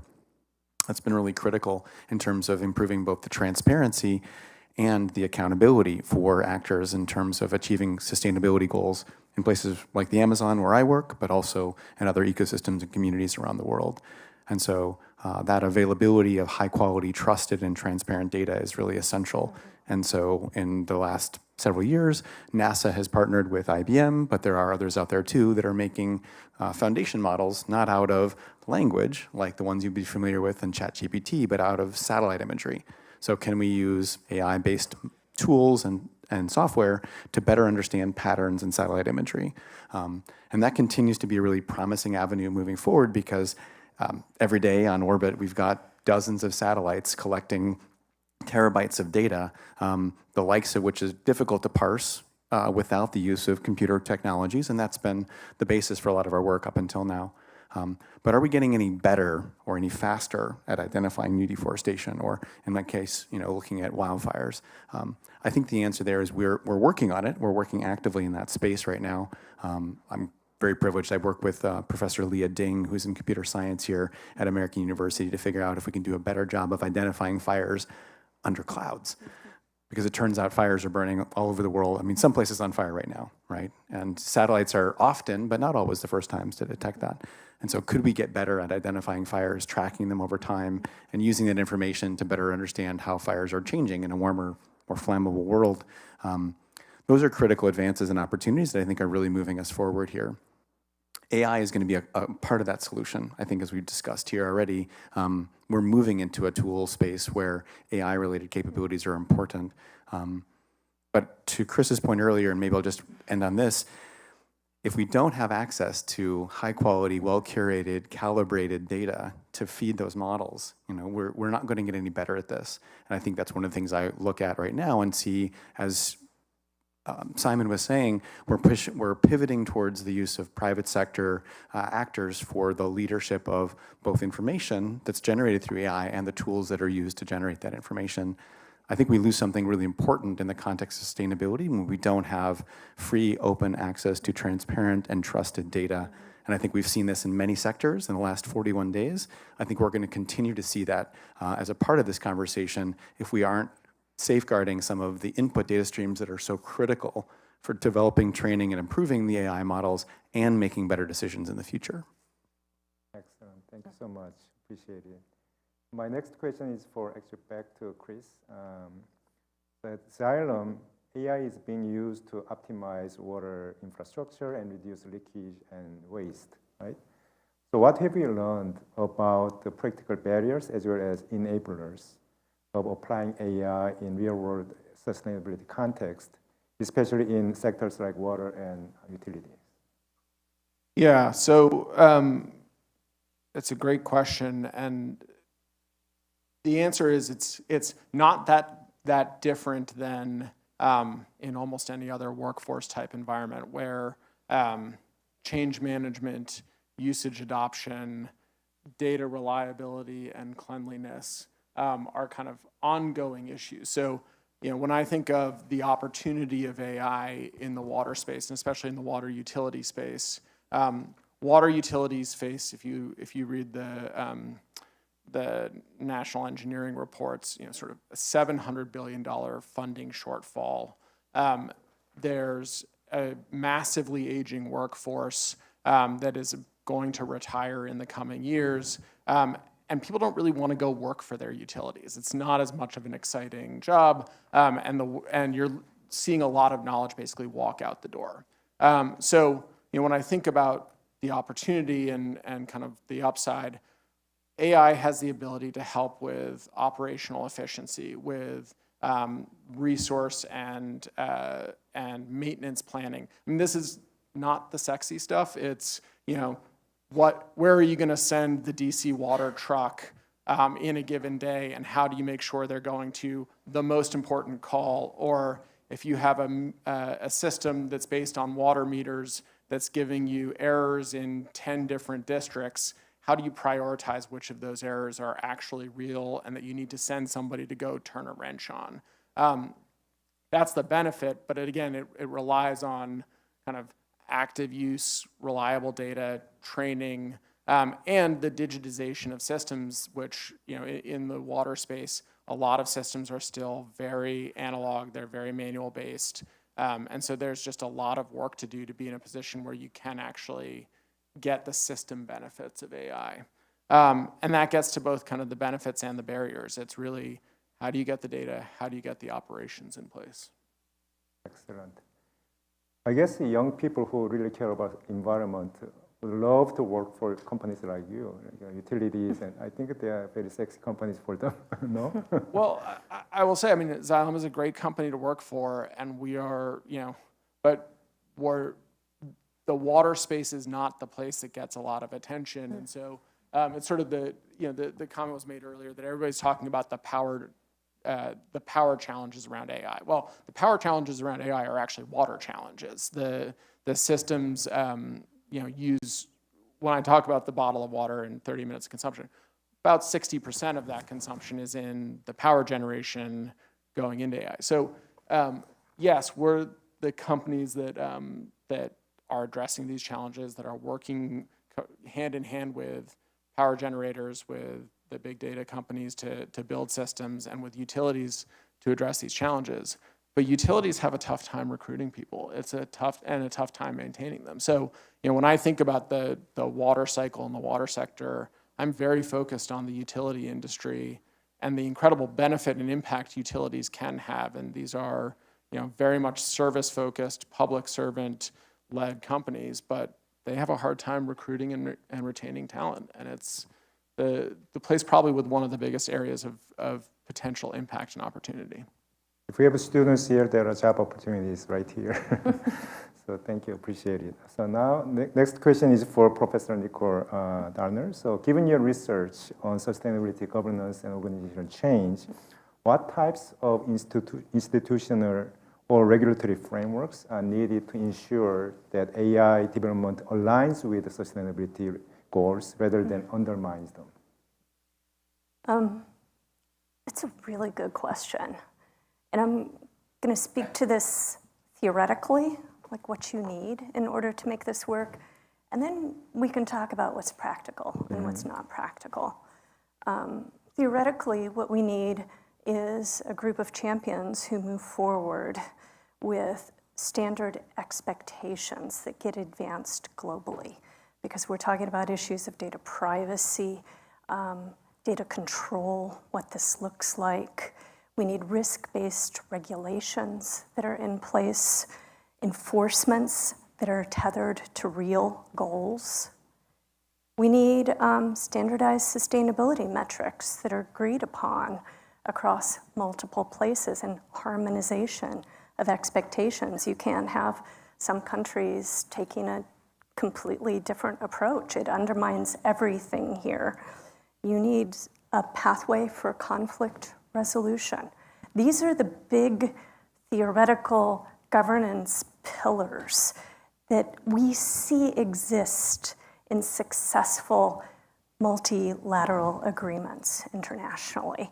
It is what brought the aviation industry together in the early 1900s to set standards on how we fly and in what ways we communicate with one another, because the risk of catastrophe was so gigantic, and it affected every country, right, that was part of this industry. We see similar standards that have emerged in the nuclear space.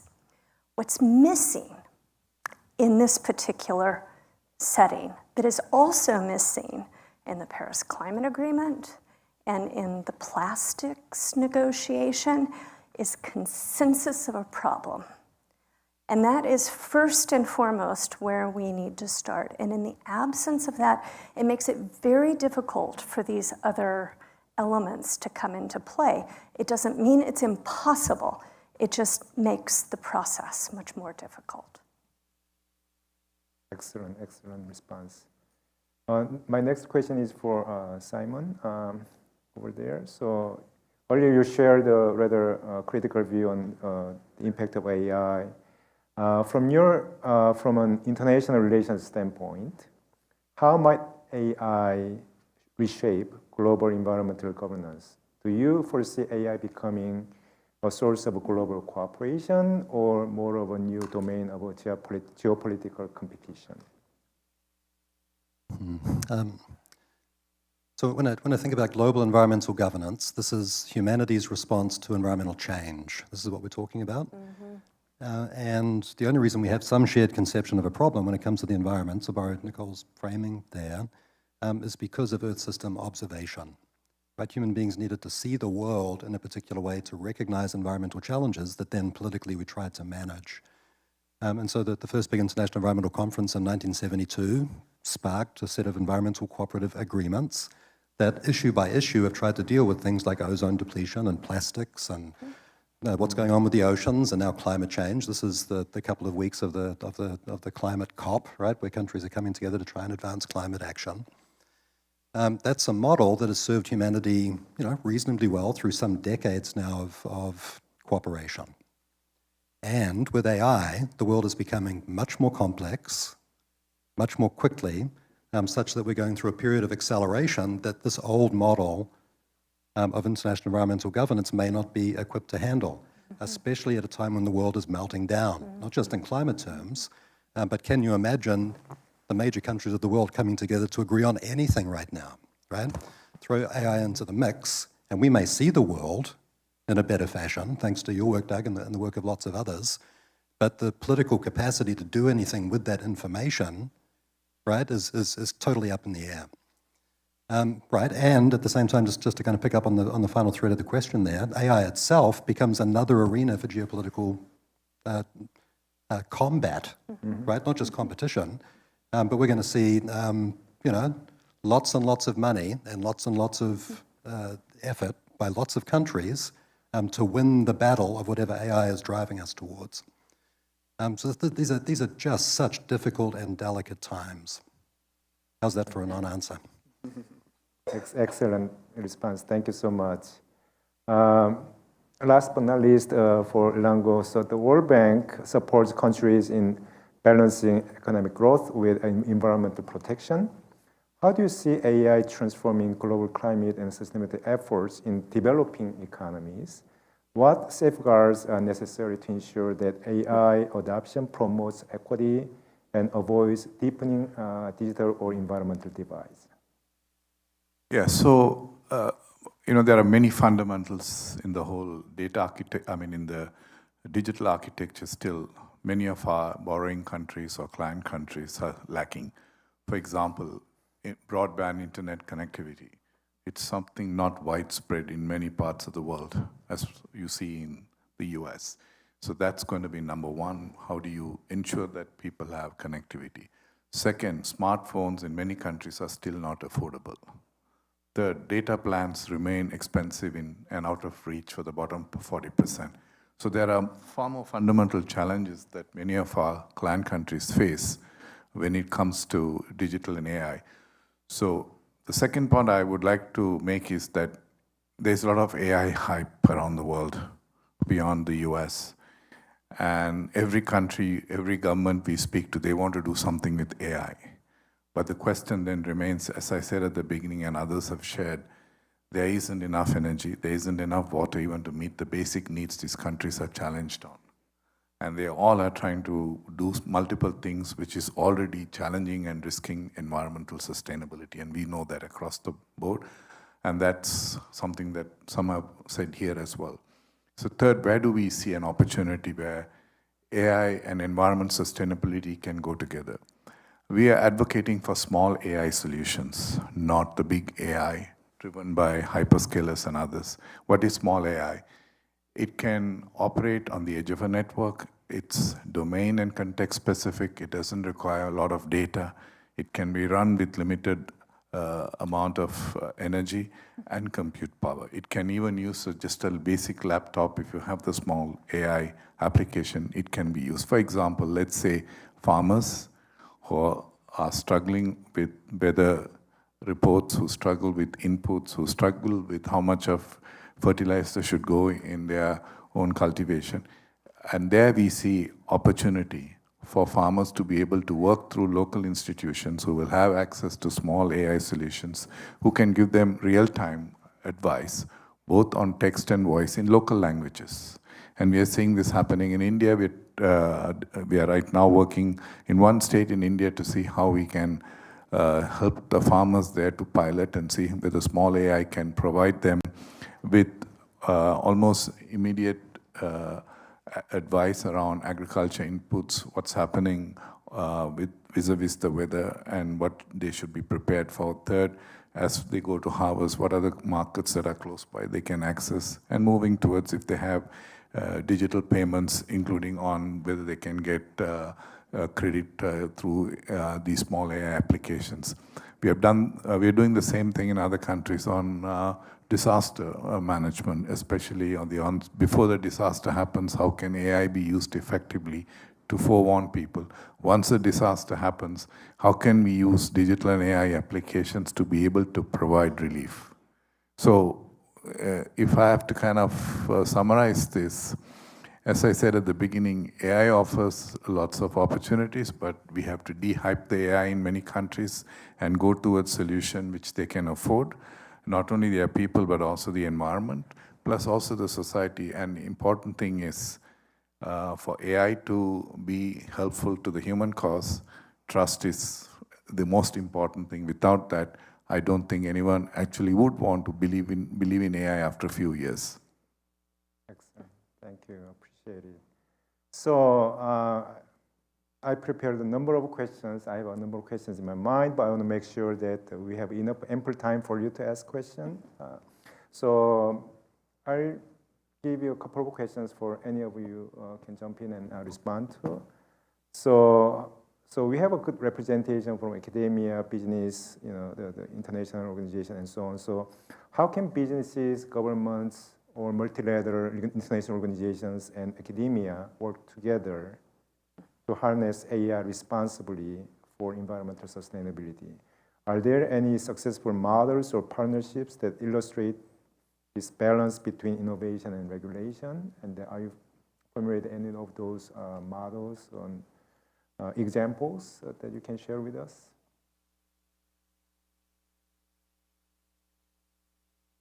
Don't be shy. Yeah, so I'll maybe point to a couple of models where I think there's signs of opportunity.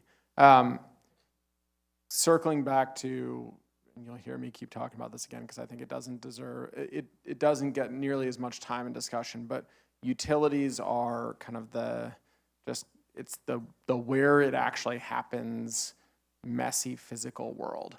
And so, from a partnership perspective, one of the things that I think where there's opportunity in AI is communities of learning and communities of experimentation. And so you see this in utilities here in the US and in the UK in particular, where very organically utilities are coming together.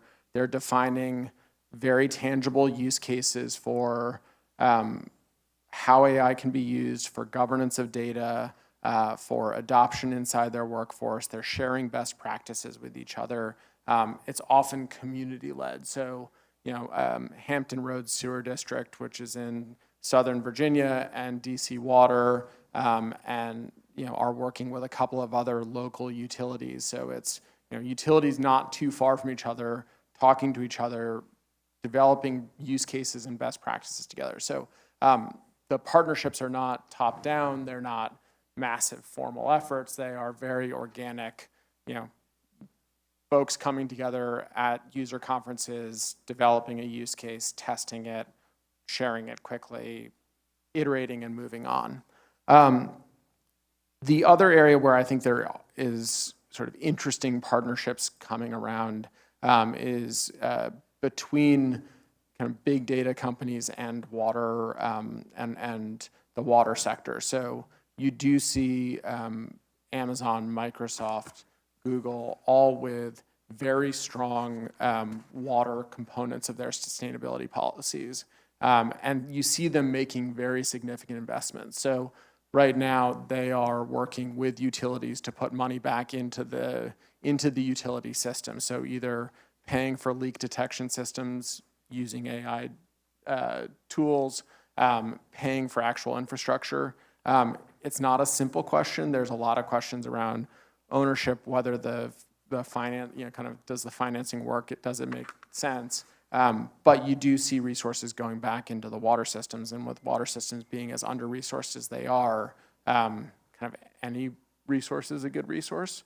And then last, I would say, there's, I think, a lot of opportunity around how do we do things around disaster response, things like that, where the partnerships, again, between private sector players and governments do allow us to change the way response happens, the way recovery happens. So the opportunities are there, and you look kind of at the micro community level to find the examples. Great, thank you so much. Anybody else who can share your thoughts on this? You're good? Okay. Okay, my last question then is for everyone. So in the interest of time, I'll give you up to 1 minute each.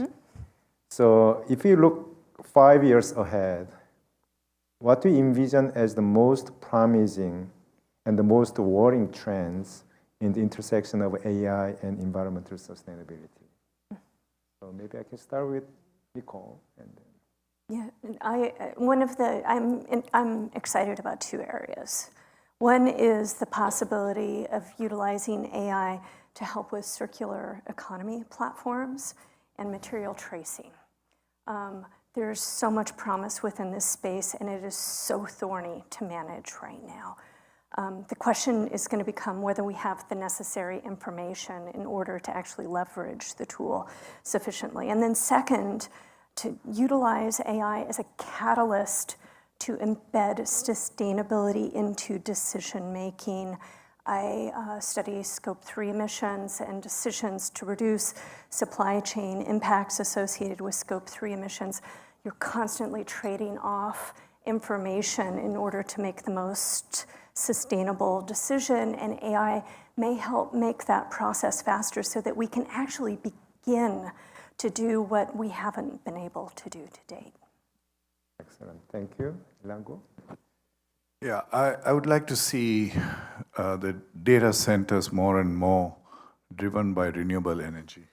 I think that would be a big win for environment sustainability, and that goes with also a way in which new technologies are emerging on water reuse as well. So that would be two big wins when I look at what AI and environment sustainability can do.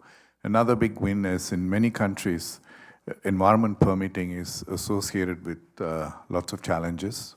It's highly bureaucratic, whether AI can actually fast track, make it more transparent and less transactional for people who are actually being regulated. So I see these are the two big wins. In terms of my big concern would be what I have been saying is the trust. If AI starts hallucinating too much, then I think the communities at large will lose trust in AI. Thank you. That's all. I think I'd like to build a little bit on Ilongo's example of some of the sort of small farmer example of figuring out how we improve efficiencies and gains with the millions, hundreds of millions, right, of folks at the front lines of sustainability in terms of agriculture. I think we see some of those examples building out of India. I'm involved in some projects in Brazil that are trying to continue to fine-tune and tailor those local examples to real decision-making needs on the ground. I think that would be a huge win, and I think that's where we're going to see real gains in sustainability. I think on the other side of this, I would say that we're in a budget-constrained time right now, and so I think the way in which AI-enabled capabilities could help us maximize all of our current investments in terms of our ability to squeeze more information out of our current systems, I think would be another really important thing to see 5 years from now, where instead of building, launching, and operating tens or hundreds or thousands of new satellites, we're able to continue to make important gains in terms of the use of monitoring technologies for sustainability with our current resources, but that are taking advantage of new insights coming from deep dives through the data with AI tools. Thank you. And Simon? I'm trying to steer away from the kind of skeptical view that I gave you with the first answer and find something constructive to say. So one possibility is that AI be utilized for the development of more civic capacity, right? So people can break out of the social media bubbles that we find ourselves in now and actually start, through AI tools, potentially finding each other again, right? And finding new ways of being in the world that could be to everybody's benefit. Again, it's really hard to imagine really constructive political action right now when everybody just feels so lost and so insulated from other points of view, other communities, other ways of seeing the world. Maybe AI can help us through that. I don't know. And the kind of big worry that I have is that AI is just a distraction. It's just a way of kind of being in the world that dangles the solutions to all of our problems just over the horizon. At some point, the machines and some brilliant people in Silicon Valley will fix all of our problems. Nothing needs to change, and on we go as the world burns. Right? It's a wild time, and I think AI in that fashion is just another interposing of technology between us and the real world, the challenges that we face, in a way that might be keeping those problems accelerating rather than helping us to get them into abeyance. Great, thank you. And Chris? I feel like everybody's kind of stolen my answers. I'll say, kind of the hopeful version is a world 5 years from now where you see, people using tools available to them to make more efficient decisions, to use the resources they have available to them more effectively, to identify and reduce environmental waste, water leaks reduction, sort of optimized plant usage and energy usage. Like all these are very tactical things that, 5 years from now, I envision a world where that's just part of the way people work. The risk of that, or the risk that I see 5 years from now is we haven't evolved with it. We are using old regulations, old approaches, and every new data center gets hooked up to the water utility and draws clean drinking water to maintain and cool a data center instead of having isolated loop systems where it's reusing gray water or thinking about kind of the balance of water in the system that it's using. So I think there's going to be a lot of work done to manage the energy use of data centers. I am worried about the management of the water use of data centers. Great, thank you so much. So now we'll open the floor for questions, and please tell us your name and affiliation before asking your questions.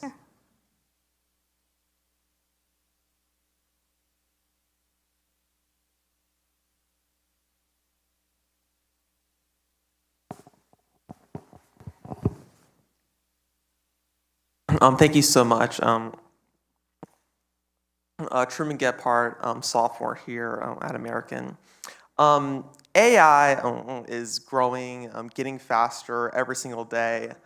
And so my question is, do you think there will be at some point a overdependence on AI, and how would that impact the world if it ever did will, quote, crash if there is an overdependence on it?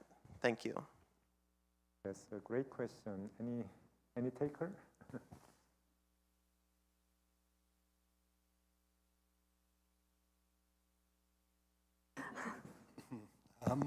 I don't know if I'm the best position to answer the question, but so one of the very first books I read on AI and AI futures was Ray Kurzweil's work some years ago, where we kind of promised this notion or put out on the table the notion of the singularity, the idea that at some point some general artificial intelligence will be developed that will supersede human intelligence.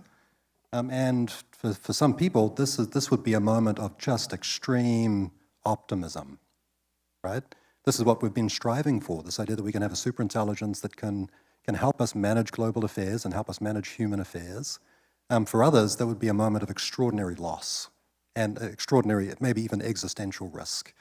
And so when something about over-reliance on AI, it's being superseded by machines that don't need us anymore. And what kind of world is that, right? That's the Matrix and all these other kind of visions of nastiness. So, we're kind of running headlong into that world without a full understanding of what the end path looks like, or even where the forks in the road might be, right? Governance requires that we kind of understand what we're doing in some basic way so that we can make decisions.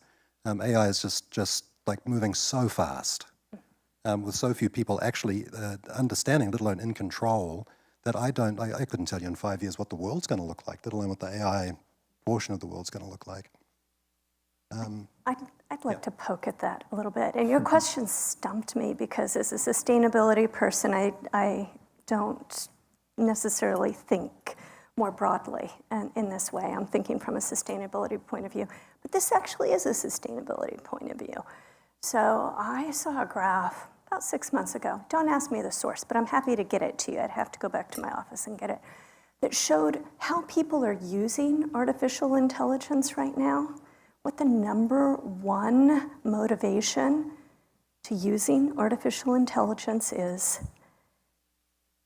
communication with a bot.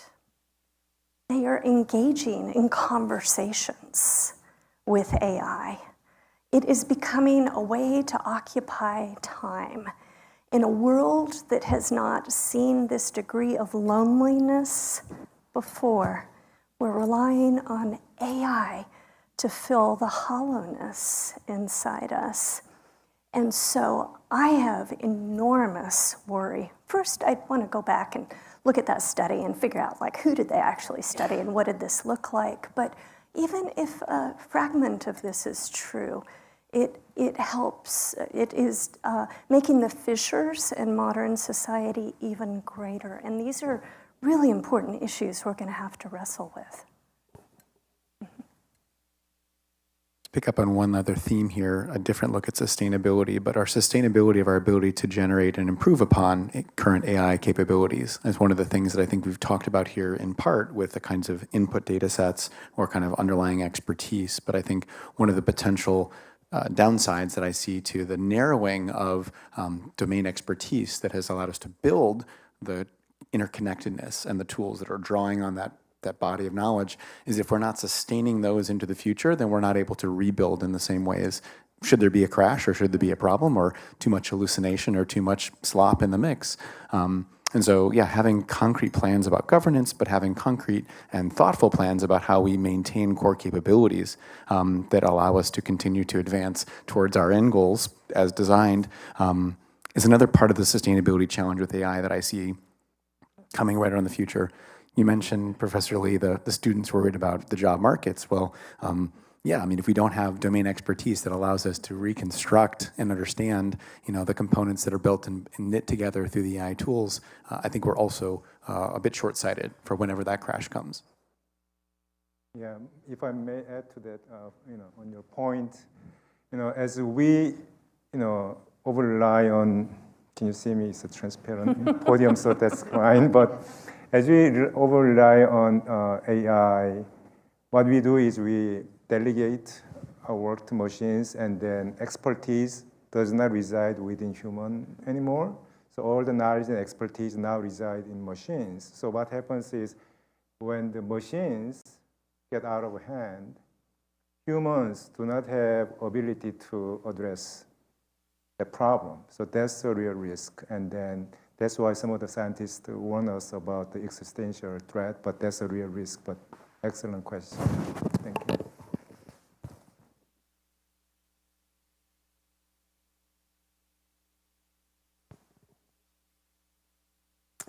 Hi, thank you.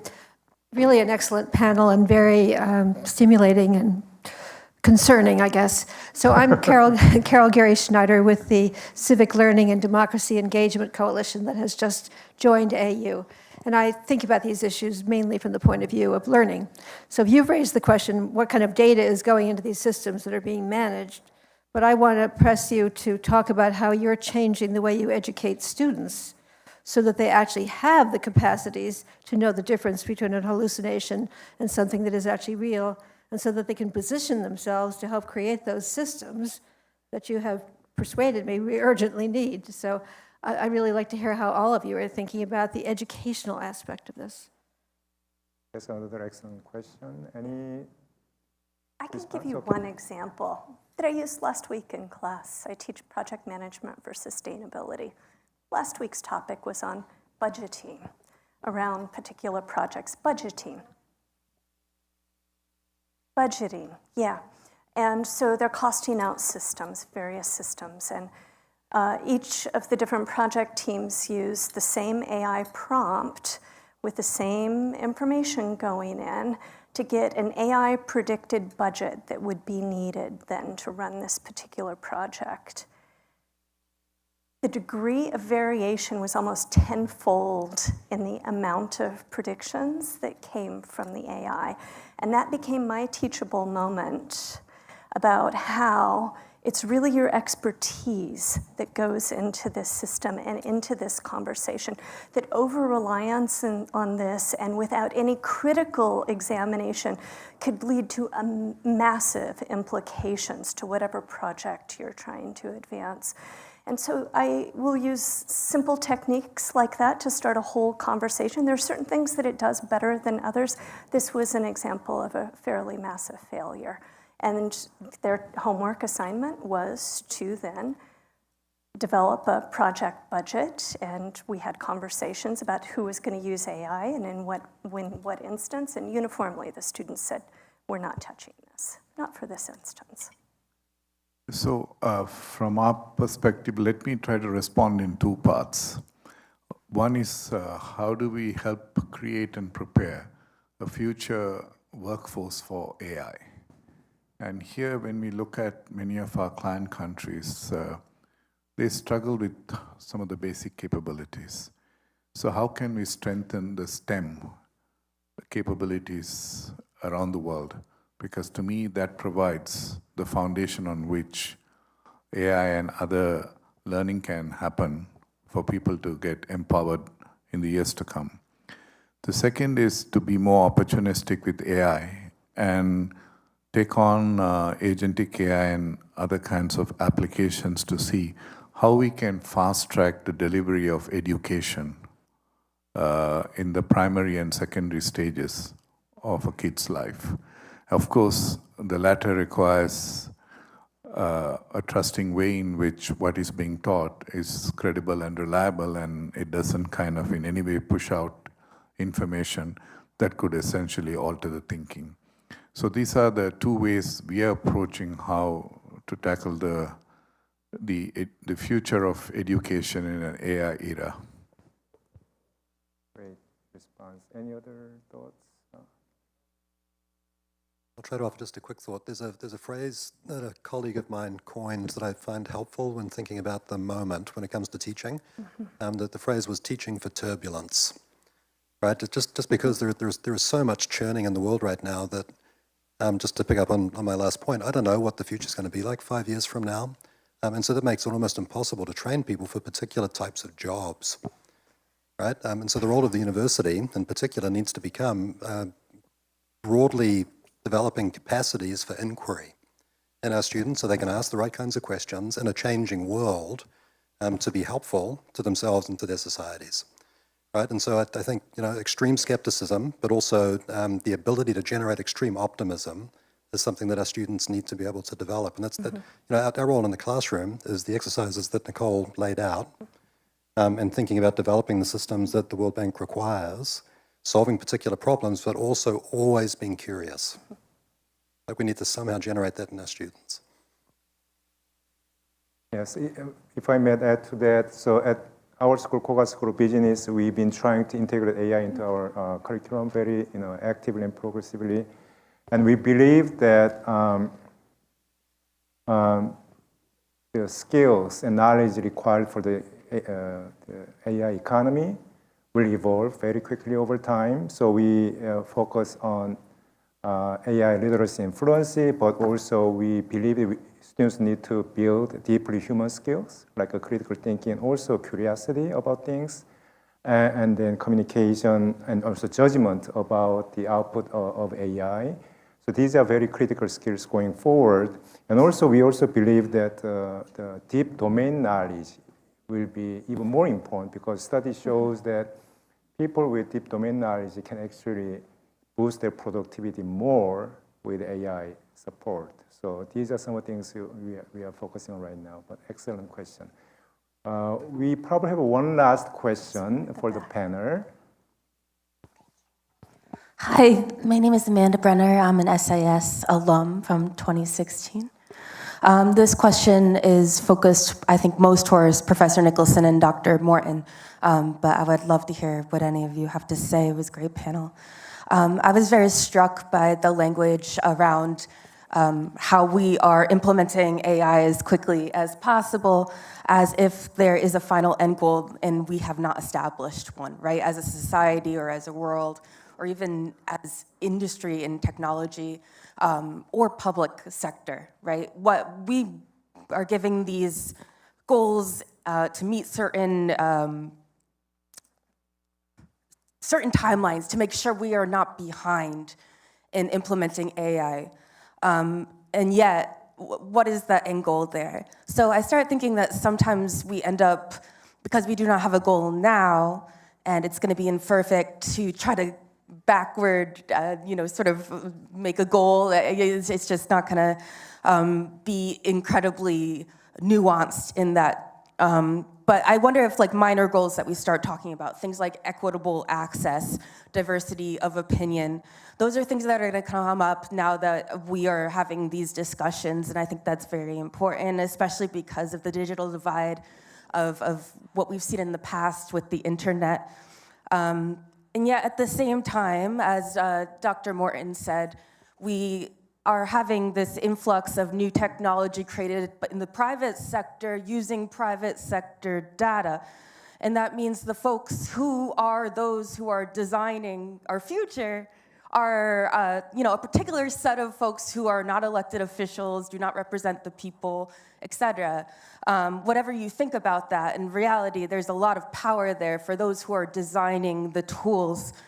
So I question, if we're going to have these discussions about making sure that we have equitable access and sort of the democratization of having these tools available, I see the flip side as maybe over time we're having a more homogenized point of view, because if all these tools are available to the whole world, people are going to start thinking through that framework. And I'm very curious about how to have these discussions, especially when folks come to you and say, I'm interested in education, let's say workforce, my kids need to learn AI if they're going to keep up. They don't say what that means exactly. How do you have the conversation, or how do you frame it so that you respect that that you do believe that everyone should have equitable access to tools, while also starting a conversation about how that could, sort of the circumstances of this technology could make for more homogenized opinion and sort of flattening out diversity of opinion over time worldwide? It's a long question, but thank you. Thank you for the question.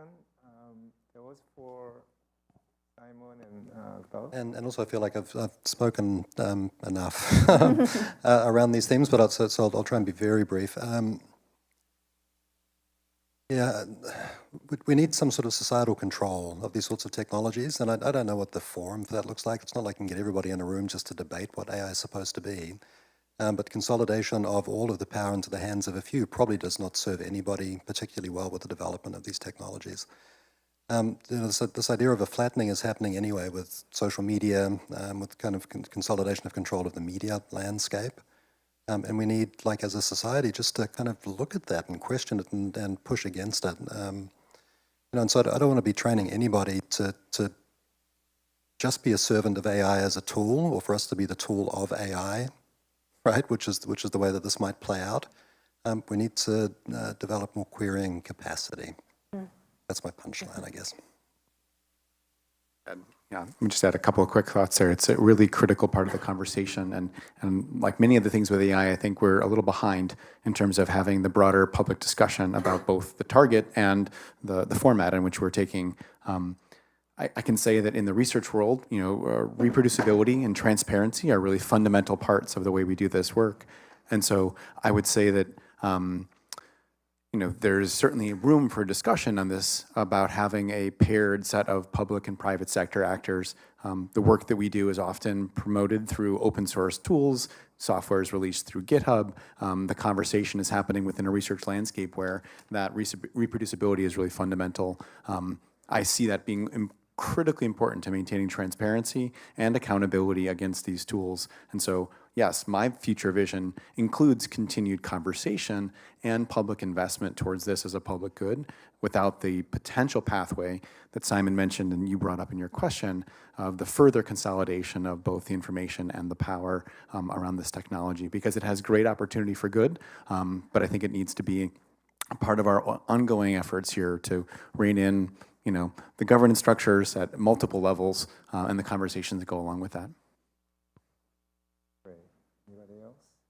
All right, we are right on time, so please join me in thanking the distinguished panel.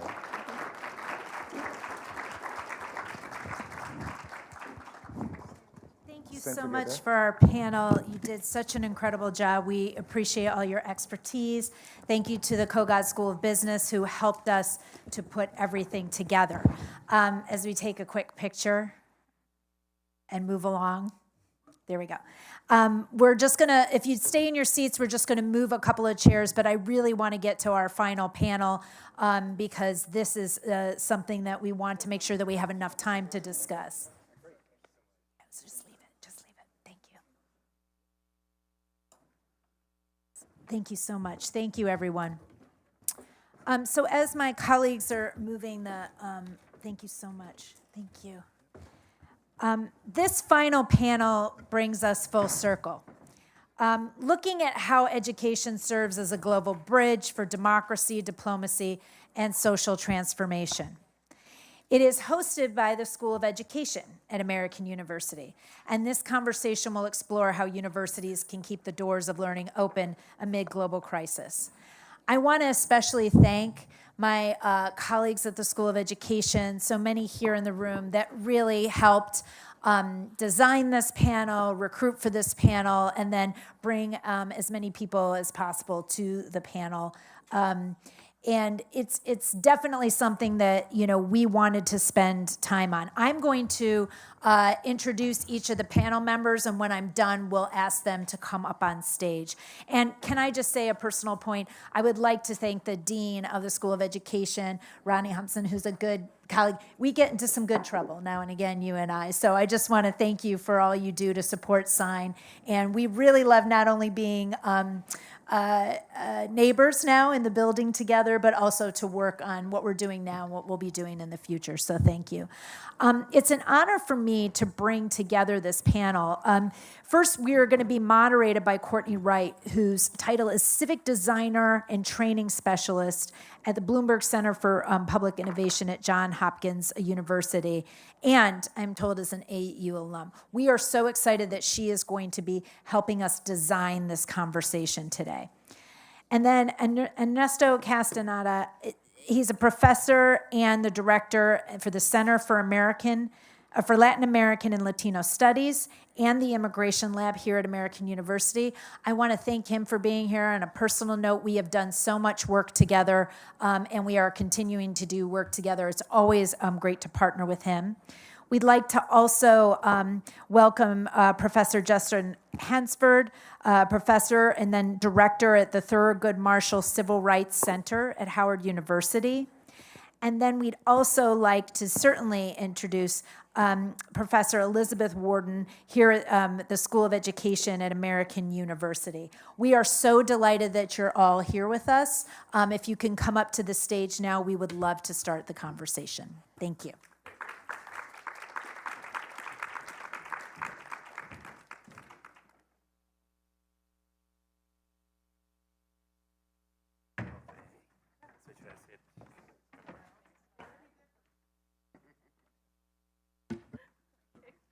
As our group gets started, again, welcome. Thank you, Amy, on behalf of the School of Education for believing that we could put together a partnership like this. We are excited about it, and also the appropriate title related to solutions, considering the need maybe to bring up problems, sometimes intractable, sometimes unresolved, but thanks for having us to lean forward with thinking about solutions. So we're looking forward to it. We're really excited about the panel today. I'm Rodney Hobson, again, Interim Dean for the School of Education. I was asked to introduce Courtney briefly, and I'll do so, and also just remind you that we are excited in the School of Education about some events coming up. We'll be named shortly, as you well know, thanks to the lovely transformative gift of a current faculty member, and will be renamed the Linda A. and H. Kent Baker School of Education in the spring. And as part of that, part of the strategic priorities right now is really to feature some partnerships and some really important ideas for speaking to why we need to be the type of school of education we are right now. So let me introduce Courtney and move to the side and listen to this great panel. Courtney's an ITEP 2020 alum. She's a civic designer, as you heard, and training specialist at the Bloomberg Center for Public Innovation at Johns Hopkins, where she partners with city government, teams to design and implement programs that advance civic education, engagement, and equitable outcomes for residents. With 15 years of experience in nonprofits, leadership development, and program strategy, Courtney has built structures that strengthen learning, collaboration, and institutional capacity across all sectors and all levels. Thank you again, Courtney, for moderating. Thank you.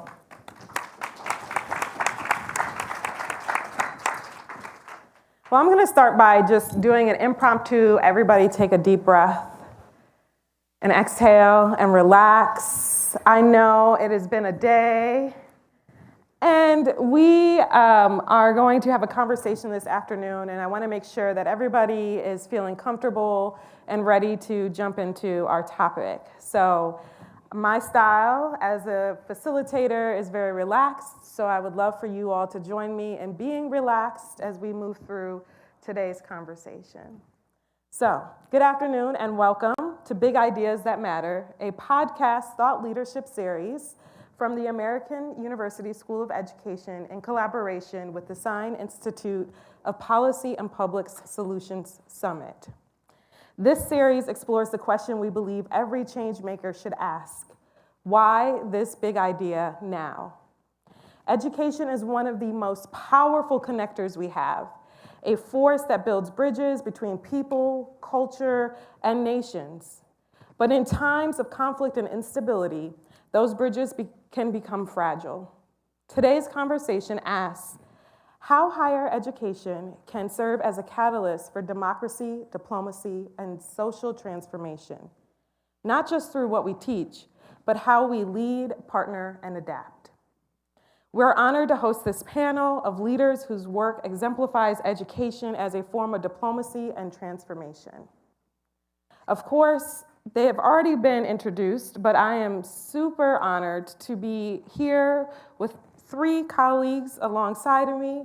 I'm going to ask that you join me in welcoming our panelists: Dr. Ernesto Castañeda, Director of the Center for Latin American and Latino Studies and the Immigration Lab at American University; Justin Hansford, Director of the Thurgood Marshall Civil Rights Center and Professor of Law at Howard University; and Dr. Elizabeth Warden, Professor of Education here at American University, whose research examines civic education and post-conflict learning.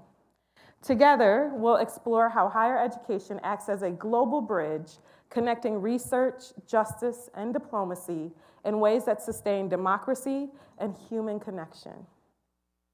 Now, before we dive in, the Big Ideas That Matters podcast always starts here.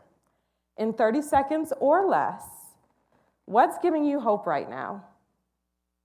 Thank you, Courtney, for having me. What gives me hope right now is that we have evidence that not everybody agrees. And that's a good thing, because actually when everybody agrees on something, then there's no fun, right? There's nothing to debate and all that. And it's good to debate about values, about goals, about strategies. And the universities have to foster that debate too, in a civic way. But what is unique to the university, what we have a competitive advantage in doing, is actually bringing facts, numbers, empirical reality to that conversation, so we have something to converge around and then discuss around that diversity of ideas and viewpoints.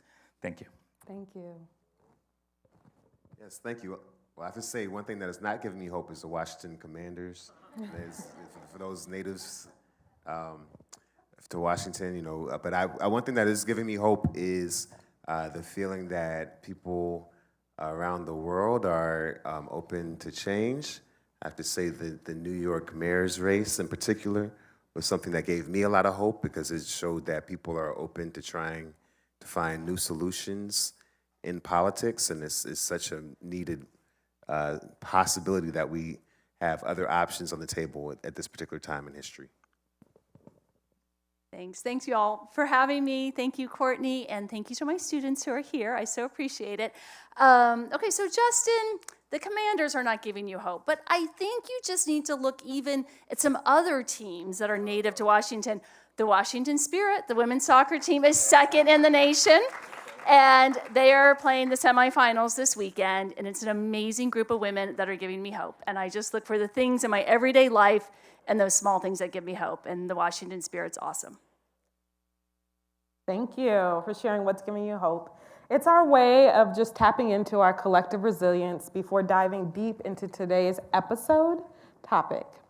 Now let's get into topic, higher education as a catalyst for democracy, diplomacy, and social transformation. This question is going to be for all panelists. We're living in an era where education is not just about degrees. It's about democracy, belonging, and global connection. What does education as diplomacy mean to you, and why does that idea matter now? In higher education, we're really lucky in the sense that people from around the country and around the world come to our universities to study together.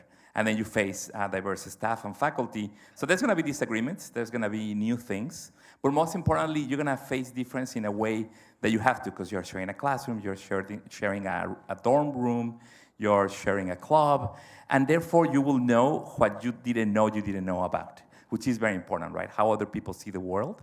And that's something that college gives you the opportunity, and in a way forces you to do it. It's not always easy, but it's something that you're gonna take for the rest of your lives, the learnings in terms of other cultures, other backgrounds that you get in college. And something that for students in the audience, it's very important that not because you graduate, either undergrad or graduate, whatever degree you take with us or other place, never say that you're gonna stop learning, that you're gonna never read a book again. I sometimes hear people joking about that, but some people actually do that. Reading in the US is going down. A lot of the polls show that depending on education and then how much people keep learning after they graduate, the way they think. And again, it's very dangerous for democracy where people become very solidified in their views. So if we can instill at AU critical thought and the desire to learn and to be curious, we have done our job. And the last thing is that at AU, faculty, staff, conveners, we can be bridge builders and bring different people together. So something that I do in my work is I translate. I translate in 3 ways. In my case, mainly from Spanish to English and vice versa, but also culturally, how immigrants are seeing things differently than the locals. There was a poll released by Univision today that was saying that while Latinos in the US felt belonging to America, 60% of them 2 years ago, today is less than 41%. and then we discuss that, why that may be the case, right? So it's important for us to make a home for all of our students and to have those difficult discussions, in this case at AU, because if we're successful here, then we can apply this in our larger polity. But if we cannot do it here and self-govern and share ideas, share goals, it's gonna be very hard for us to be good citizens. Thank you.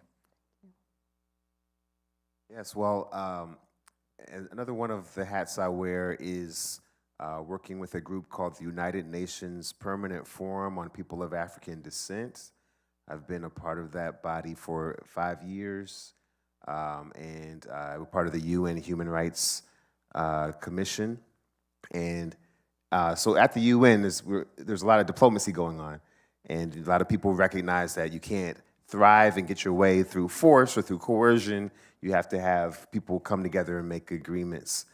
But I have found in my short stint, where I have seen governments come and try to negotiate and try to work together to solve problems, especially problems around things like racial injustice that might be happening around the globe. A global issue of racism is something that we're continuously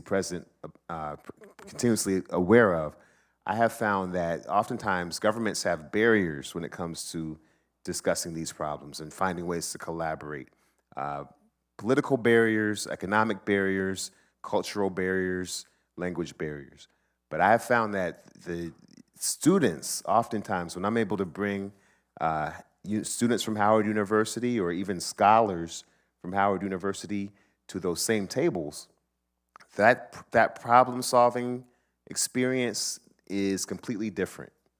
And some of those intractable political barriers are, at least for the time being, put to the side when people explore ways to exchange ideas, explore ways that partnerships could thrive, especially scholars, but oftentimes, to reiterate, even students who are able to, through cultural exchange, build community with each other and have really genuine, authentic conversations that are not as scripted as some of the diplomatic conversations have been. So in terms of my experience of seeing the barriers that diplomacy faces when it comes to international cooperation, solving problems like climate, solving problems like racial injustice, solving problems around global healthcare systems that are failing people of African descent around the world, I have found that scholars and students and university actors are often able to be more collaborative and more open and more willing to work together to find solutions sometimes than the government actors and diplomats who have to really stick to the script. Great, that's so much to think about there. They gave us some of the questions in advance. When I've been thinking about this idea of education is diplomacy and then asking what I think about it, it's a really challenging question right now. My field is international education.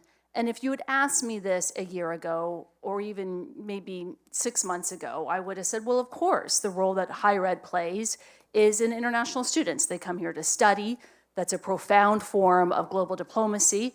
I would have talked about training young people to go work abroad with international development. That's something that my program has done here at AU for decades. But now, in light of today's political landscape and the loss of USAID and the discouraging visa regulations for international students for coming, that's all changed. That's all had a negative impact on my field and how I think about higher ed for global diplomacy. And so while we need to rethink that space and think about how we're going to meet that challenge, I don't have any easy answers now. It's such a changing landscape. But what we can do in the meantime is renew our emphasis and renew our enthusiasm and focus on students from North America going abroad, American students here going and studying abroad. We know that there is that can have a very positive impact both on students studying and the communities, the host communities where they live and study. And I think that's where we can put our efforts in a real concrete way to maintain, this ideal of higher education for diplomacy in a global context. And I know AU Abroad has just a wonderful program, and they've been a real positive force for that. And so let's not forget about them in this changing landscape. Thank you. I appreciate you all sharing your how your experience has shaped your lens around education as a tool for diplomacy. I want to just zone in a little bit more. How are higher education institutions uniquely positioned to protect democratic values amid polarization and instability? Right, so for sure there's polarization, but again, it will be more dangerous to have a unique thought. So the polarization can be decreased by doing research. So some of the research we have done is that, for example, when we talk about immigration discourses, there's a minority of people that are very loud in their anti-immigrant discourse, but most people actually are much more tolerant and welcoming of immigration. There's a recent Gallup survey that shows that 79% of Americans see immigration as something positive today. But if you go through the news coverage, you wouldn't imagine that.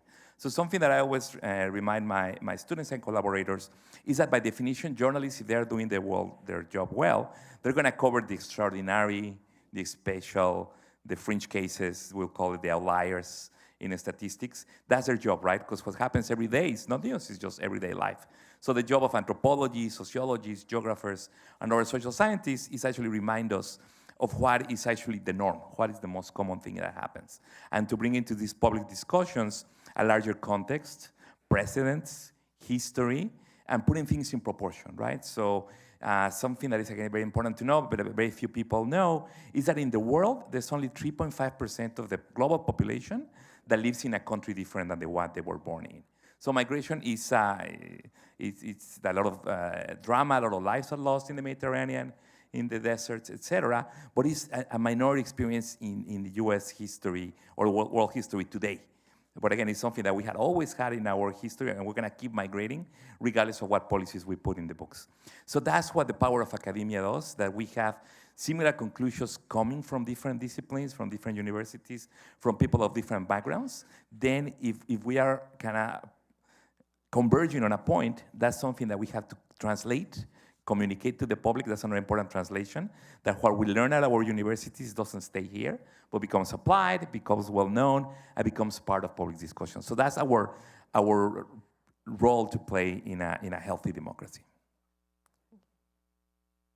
Yes, so going back to my experience at the UN, one of the mandates of the Permanent Forum is to accumulate disaggregated data on people of African descent. There are some countries in different parts of the world, France, some countries in Latin America, that don't keep data on their populations in a way that's disaggregated by their racial background.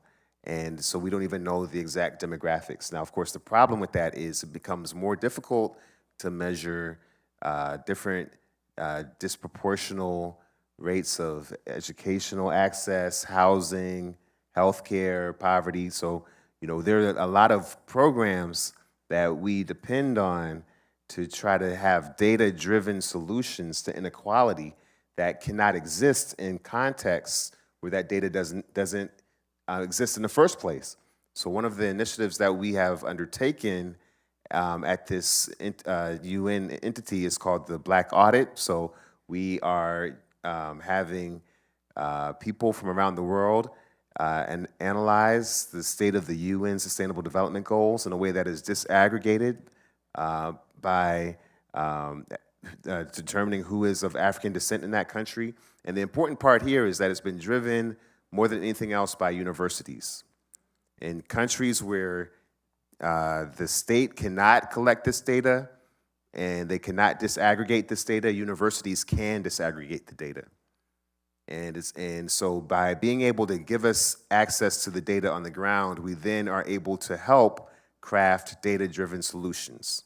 And believe it or not, it's also something that we have now imported, so to speak, here even in the United States. The goal is to go to 40 different states here in the US and also find the same disaggregated data when it comes to the Sustainable Development Goals for Black people in the United States. So these solutions are not only driven oftentimes by universities, both in the international sector and in the domestic sector, but then the subsequent exchange can lead to initiatives that create social change on both sides of an international discourse. Oh, wow. So I have so many questions about that, but I'm going to bring it back really local. And Courtney, your question was examples of universities bridging divides through dialogue and learning, and I'll just say it, liberal arts, right? Some of the stuff we're doing right here at AU is doing that. And this year, I am the co-lead for our new freshman seminar program called Encounters. The first semester, which I'm the lead for, and my colleague Keith Leonard from the Literature Department's the lead for the second semester in the spring. The first semester, we are looking at origins and purposes of higher education, in part through having students look at documents in the AU archives. And then we're also studying scholars, reading scholarly work with contrasting views of higher ed and what higher ed means, purposes of higher ed. We have scholars that differ on issues like affirmative action. Many of my students in my class don't agree with these scholars. And what we're doing in our classroom, and it's so exciting, is talking about and learning how to disagree with scholars, right? You don't have to agree with everything. And then how do we disagree with each other? And how do we do that respectfully? And how do we dialogue?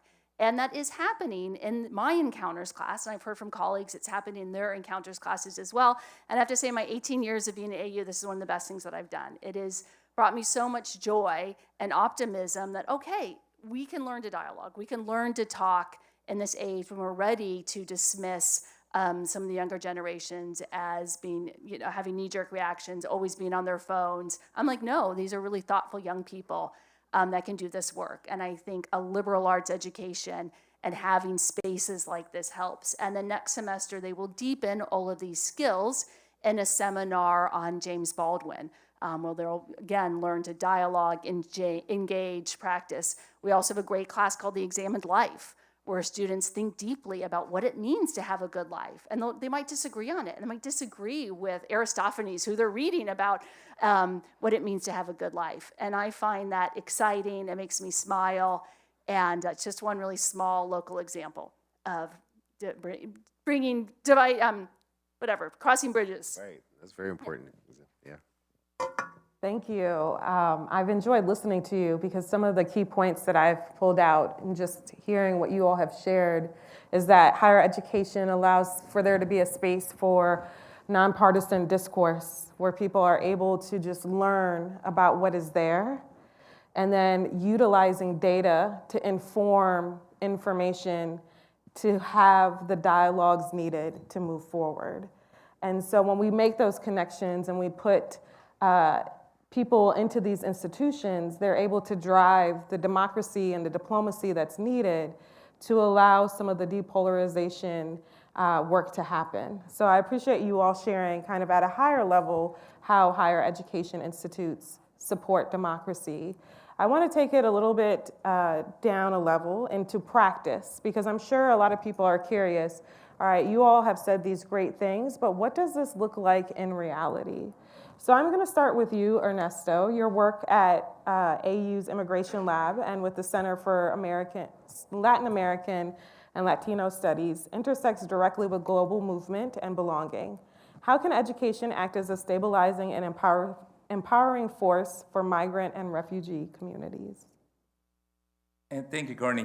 So what we do in the lab, and we call it a lab because we have a lot of students, AU and beyond, at all levels from all schools and disciplines, that themselves interview immigrants, refugee, and asylum seekers. So in interviewing people from different backgrounds, or similar backgrounds to themselves if they share a language, but they still with different experiences sometimes to theirs, or experiences similar to their parents or grandparents.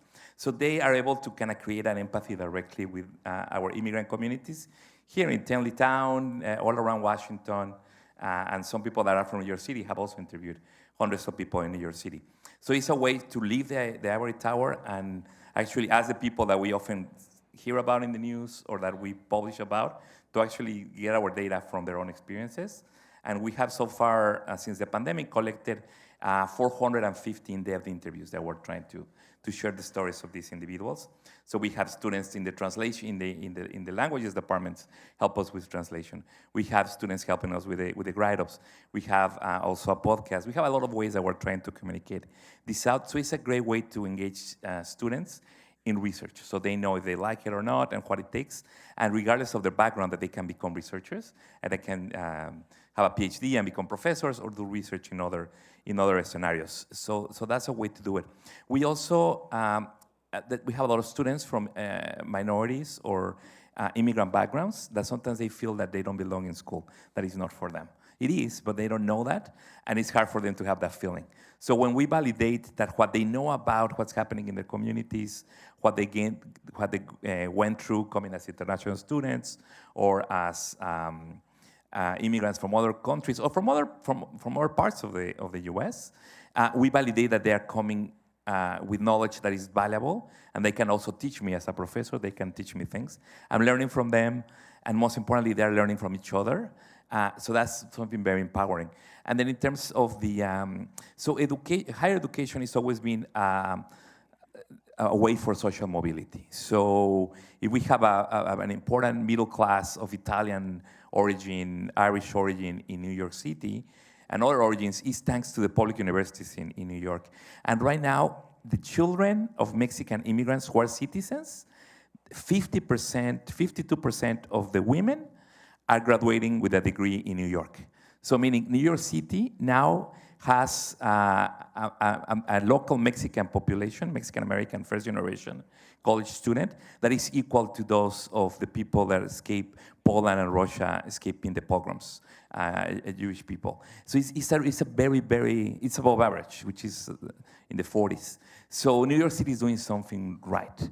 So the challenge is how in New York, in Washington, D.C., all the different regional universities can do something so that the children of Afghans that have been here now for a little while, the children of Salvadorians, of Guatemalans, or the different communities that are established, Ethiopians that are established in the DMV, can have an access to become part of the middle class, studying with Americans from other backgrounds. So that's something that we have been successful in the past, and I think AU is more conscious about trying to do that into the future, and our alumni that are also increasingly diverse help us do that. Thank you. Thank you for creating spaces for people to be seen and heard. It's appreciated. Justin, at the Thurgood Marshall Civil Rights Center, you're shaping legal and civic leaders. How can law and education together serve as a form of diplomacy, advancing justice within and across borders? Yeah, so it's hard to follow that excellent example. I will again talk about what we call the Black Audit Project. So each of the past 4 years, I've taken Howard University law students to the United Nations to present on their semester-long research project, which was to use the United Nations Sustainable Development Goals framework. As you know, there are 17 different Sustainable Development Goals around access to clean water, housing, healthcare, education, employment, and we take those UN international standards and we apply those to each of the students' hometown, and we ask them to take a snapshot of the state of people of African descent in Houston, in Chicago, in Los Angeles,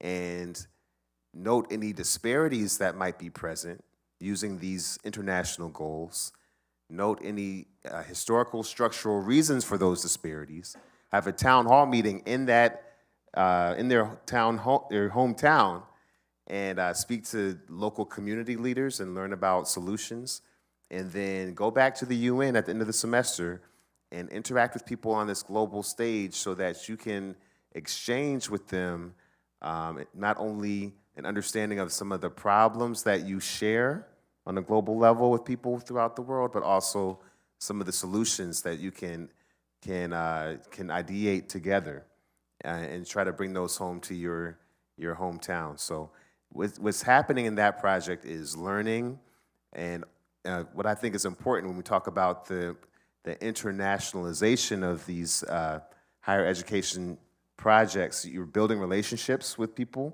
at the UN, and you're taking the concepts that have been created on these global platforms and bringing them back home so that you can understand and really feel how relevant these concepts are to your day-to-day life in a place that's so personal as where you grew up or where you went to church or where your family is from. So that project has been very rewarding for myself. I know some of the students have gone on to work in international spaces even after graduation based on the relationships they made at the United Nations there. And this is just one example of how it's not only the exchange of just hard data and basic information that is so enriching in these international contexts, but it's the relationships and it's even the frameworks. It's a framework like the UN Sustainable Development Goals framework is a platform which can help people from many different countries, again, countries that may not even get along, right? We've interacted with countries that may not necessarily be seen as the greatest friends of the United States, but the young people in these countries and the young people at my university were able to talk about this UN Sustainable Development Goals, and we're willing to support each other in the campaign to create more equality. And creating more equality will make a better world for all of us and a more safe world and a more peaceful world. And I think that will help to move forward diplomacy and also human rights around the world. So I'm very, very thankful for the project. And I do think that universities can take more of these data-driven experiences as a baseline for education domestically, even in their own classrooms. And then once you take it outside of your classroom to these international platforms, you'll find that there are more enriching ideas, more enriching relationships, excitement for the students because they get a chance to travel and meet people from different backgrounds. And ultimately, you get some really positive outcomes. Great. Thank you for creating spaces for your students to have that greater exposure. It sounds like they go on to do amazing things afterwards, which speaks to the impact of that opportunity. Elizabeth, your research often focuses on civic education in post-conflict environments. What can we learn from how other nations use education to rebuild trust, repair communities, and sustain democracy?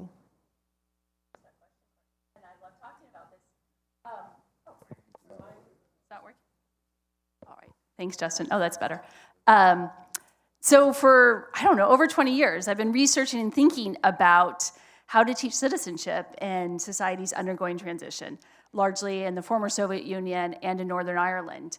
And I have two ideas from Northern Ireland. Maybe some other will come out from the former Soviet Union.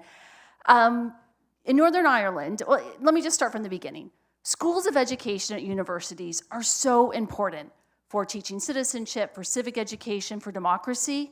You know why?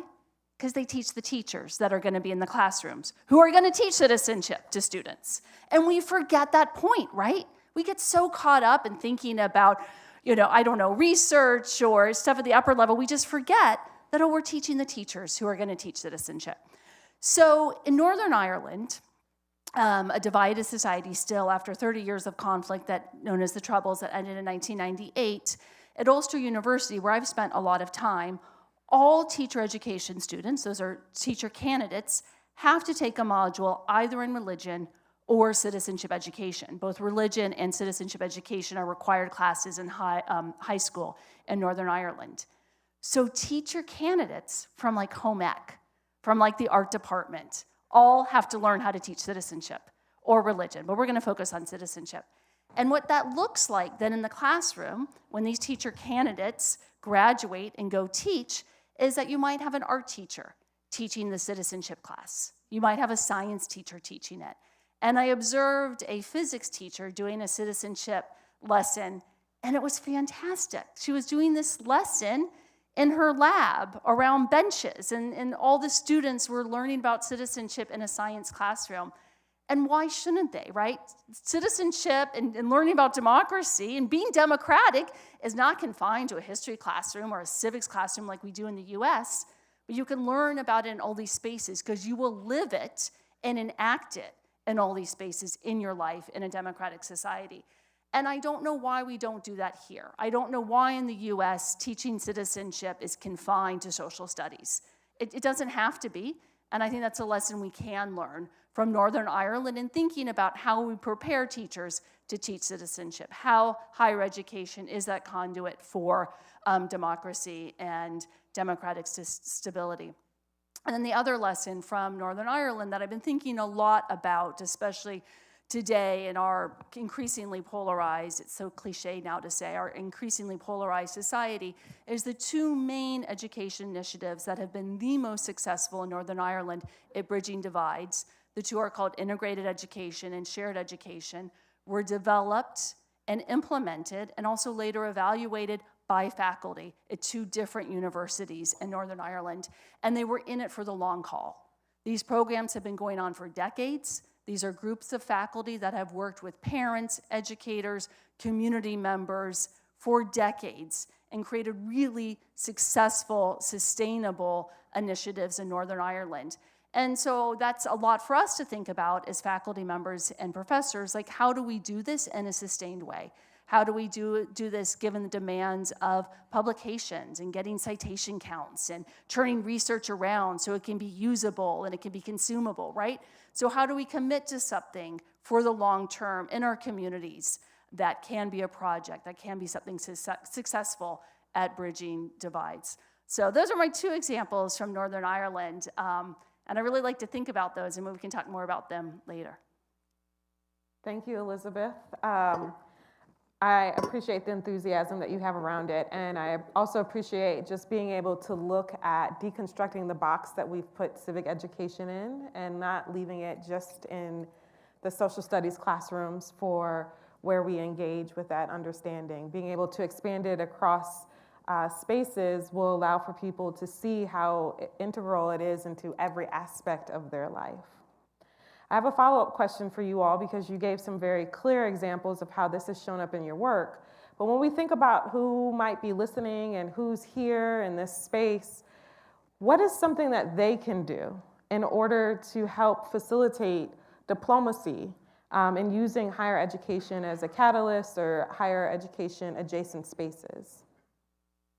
Well, all of you here affiliated with American University or your universities are walking ambassadors of us and of higher education. So there's a lot of sympathy for the figure of the student, and I think that's respected and people want to help you out. But also you're representing the benefits of higher education beyond getting skills, which we talk about during the day, and beyond getting a job, which I understand is very important. And believe me, once you get a job, you're gonna use a lot of the things that you learned at AU, even in things that were outside of your majors, probably especially those. And then you're gonna have a richer life just because you went to college. So even if it takes a while now to get a job, that's not the fault of higher education. There's other issues bigger that are affecting that. So you're ambassadors of higher education. So to people that didn't have the luck to go to college or beyond, tell them what you learn in terms of coming up with diversity, overcoming adversity, and all these things that you may take for granted and you share with people that went to college that other people didn't, and that's what they are missing out. Not only the knowledge and the degrees and all that, but also the experiences. And let me give you a quick example from colleagues that I think is an example of what you can do. It's not me, but it's a very nice story. So there are some colleagues in the World Languages and Cultures who were doing a course with people in Chile in South America. So they will be teaching the course normally, but it was in a way cross-listed. It's in the same time zone, more or less. So the classrooms will meet together many of the weeks of the semester in this case. And then the students will get to know each other, and then we'll do some of the assignments together with half of the people in Washington and half of the people in Santiago de Chile. But okay, there was an exam before and after, and that's what I really share with you. So before, they asked the people in Chile particularly if they were people that we're talking about young people, right? If they were people that were curious about people with from different origins, with different cultures, different languages, and only 44% said that they were interested in that. Actually, I think it was a little lower. And then after they took the class, 4 months, then it had gone up to close to 70%. So why does that matter? Because first of all, in Chile right now, it's a country that used to have very little international migration until a few years ago. And right now there's election time and migration is the #1 issue. And there's a lot of very nasty xenophobic language. They're not used to this. They think there's indigenous people, there's Afro-Chileans, but it's a minority. So the stereotype is that everybody shares a history, ethnic group, and all that, and they don't want people coming from neighboring countries. But the students that were in this class, not only they open, and now they are curious and trying the food of the Venezuelan restaurants that are opening, the Colombian restaurants, the Haitian restaurants opening in Chile after meeting people, because meeting students from American University, it wasn't always the stereotype of the blonde, tall person of English origin that is Protestant. That is, I don't know, 40% of the population. So they met a lot of people of Latin American origin that doesn't speak Spanish, or people with Latin American origin that speak Spanish. They met people from Asia, from Africa, from all these backgrounds. So that made them want, and they got used to this diversity, and now they see that as a strength of America that we take for granted, but it's something that people in colleges, in our universities, they don't have, because the groups that are marginalized still have no access to higher education. So that was a big takeaway from those students, and that's again something that came organically, and that students just taking a class, they were changing the minds, opening the minds of people in the other hemisphere, in the southern hemisphere. Thank you. Justin? That was a great answer. I think I'm just going to build off of what you just said, because I was a Fulbright scholar in South Africa, and I was there at a time when there was a great deal of xenophobic violence taking place. And I did realize that when I met people, not just in the university, but throughout the society, they did see me as an ambassador, even though I was just a student. So the educational platform allowed me, at the time I was studying at Wits University in Johannesburg, the educational platform of being in the university there allowed me a chance to interact with people and talk to them about the phenomena of xenophobia that was taking place there, what were the drivers of it. And as someone who's connected with higher education, out of all of the different migrants in the society, I have to say I was likely the least threatening of the migrant. And being connected with the academy is a privilege that allows you access, and when you serve as like you said, as a diplomat, as an ambassador to these other places, you get a chance to leave a positive impression, of course. And as students, you get a chance to be someone who begins to engage in the practice of speaking on behalf of your community and speaking to people from other parts of the world and clearing up misunderstandings. And I can tell you, especially as an African American, there were many times where people had one image of African Americans, and then they see someone who is a scholar or a professor, not like the person they may have seen in a rap video or something like that. Now they have to change their mental model. And it's amazing how simply the presence of someone on the higher education platform can provide people with I say reality check, but for them it's a window into an entirely different reality that they don't have access to. And I found that to be the case in too many different contexts around the world where where I had to, whether I wanted to or not, I had to represent and be an ambassador and leave people with either a good taste in their mouth or a bad taste in their mouth based on their interactions with me, which I did understand would go on to change how they saw people from my community for years to come.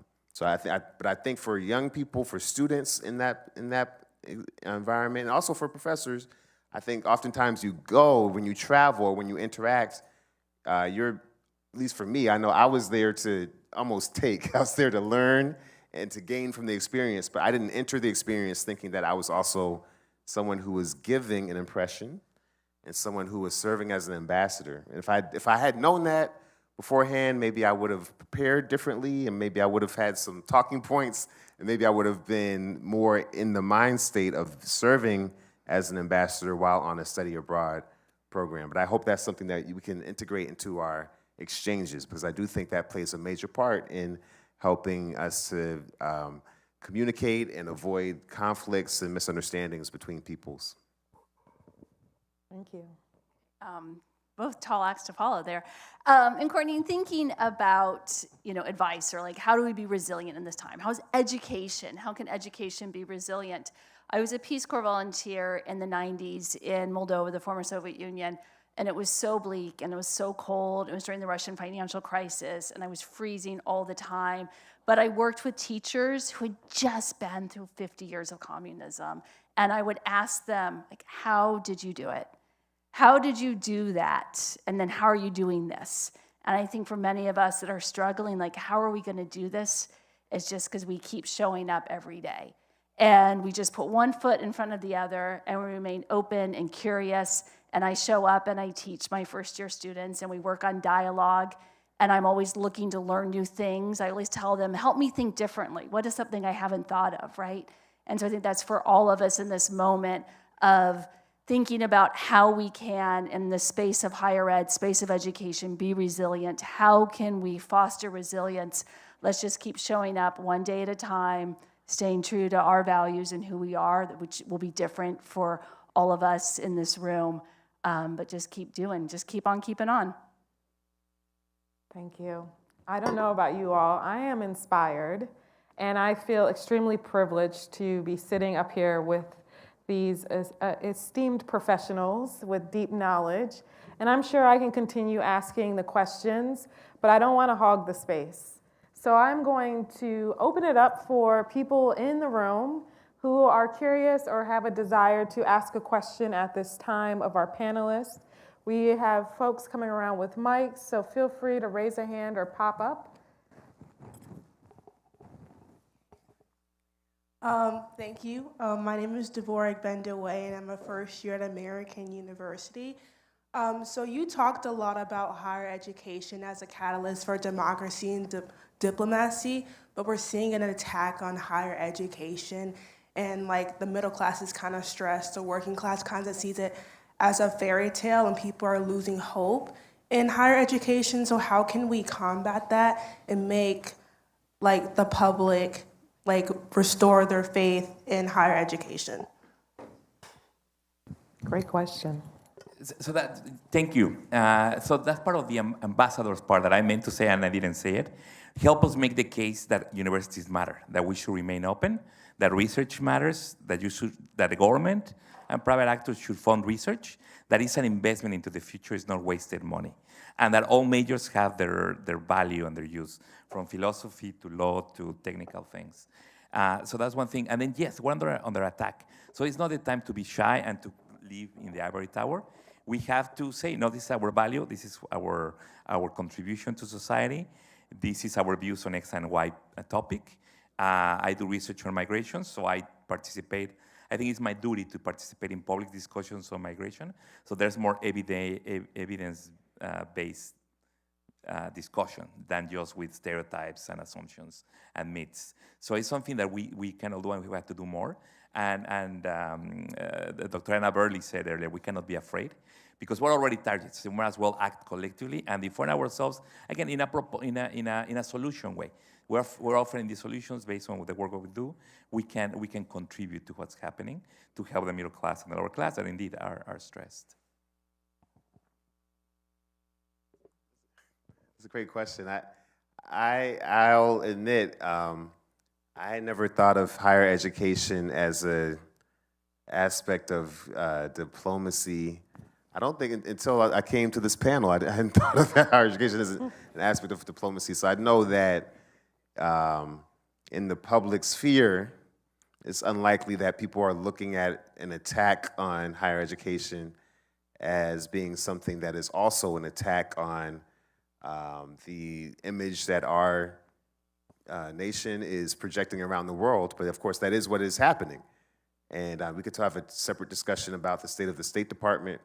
But at this stage in history, I do think that it is significant for people to understand the role that our higher education institutions play in America's public image globally. And it's really, I think it's understated and underappreciated.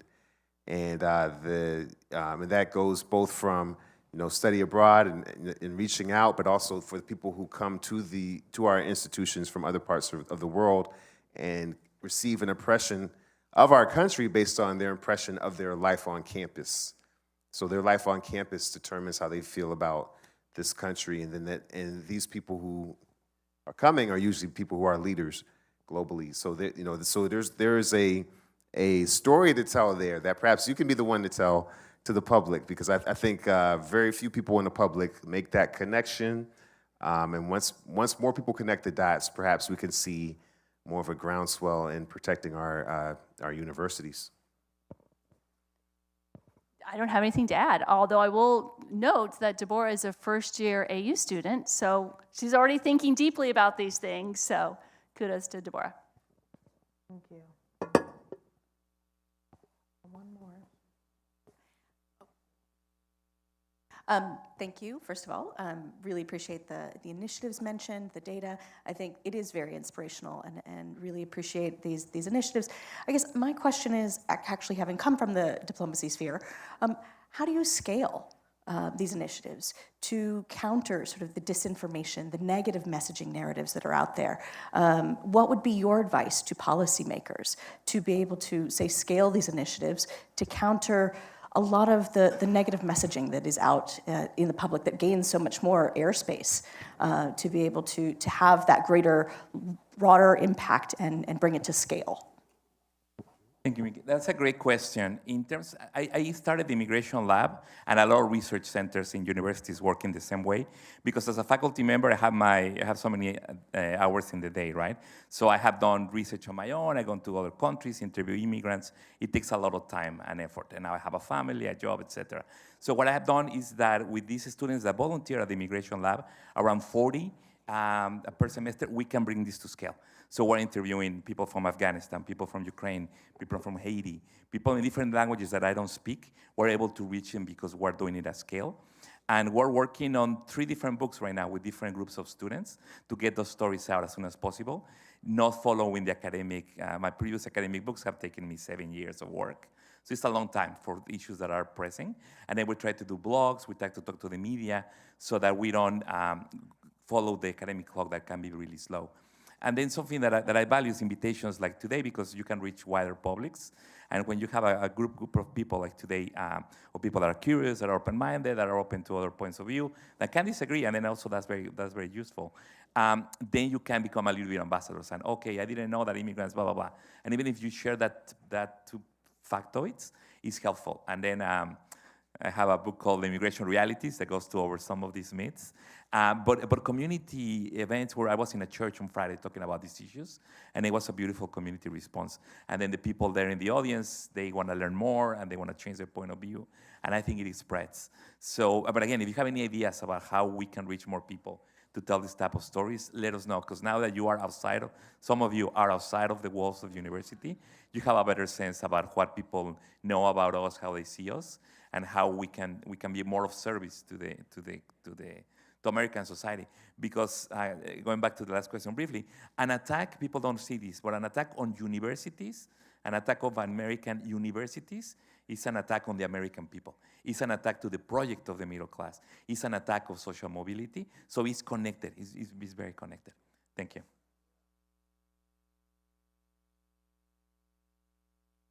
I don't know if this is an easy answer for how to scale, but thinking about how do we teach teachers to teach citizenship and civic education? How do we do that better, right?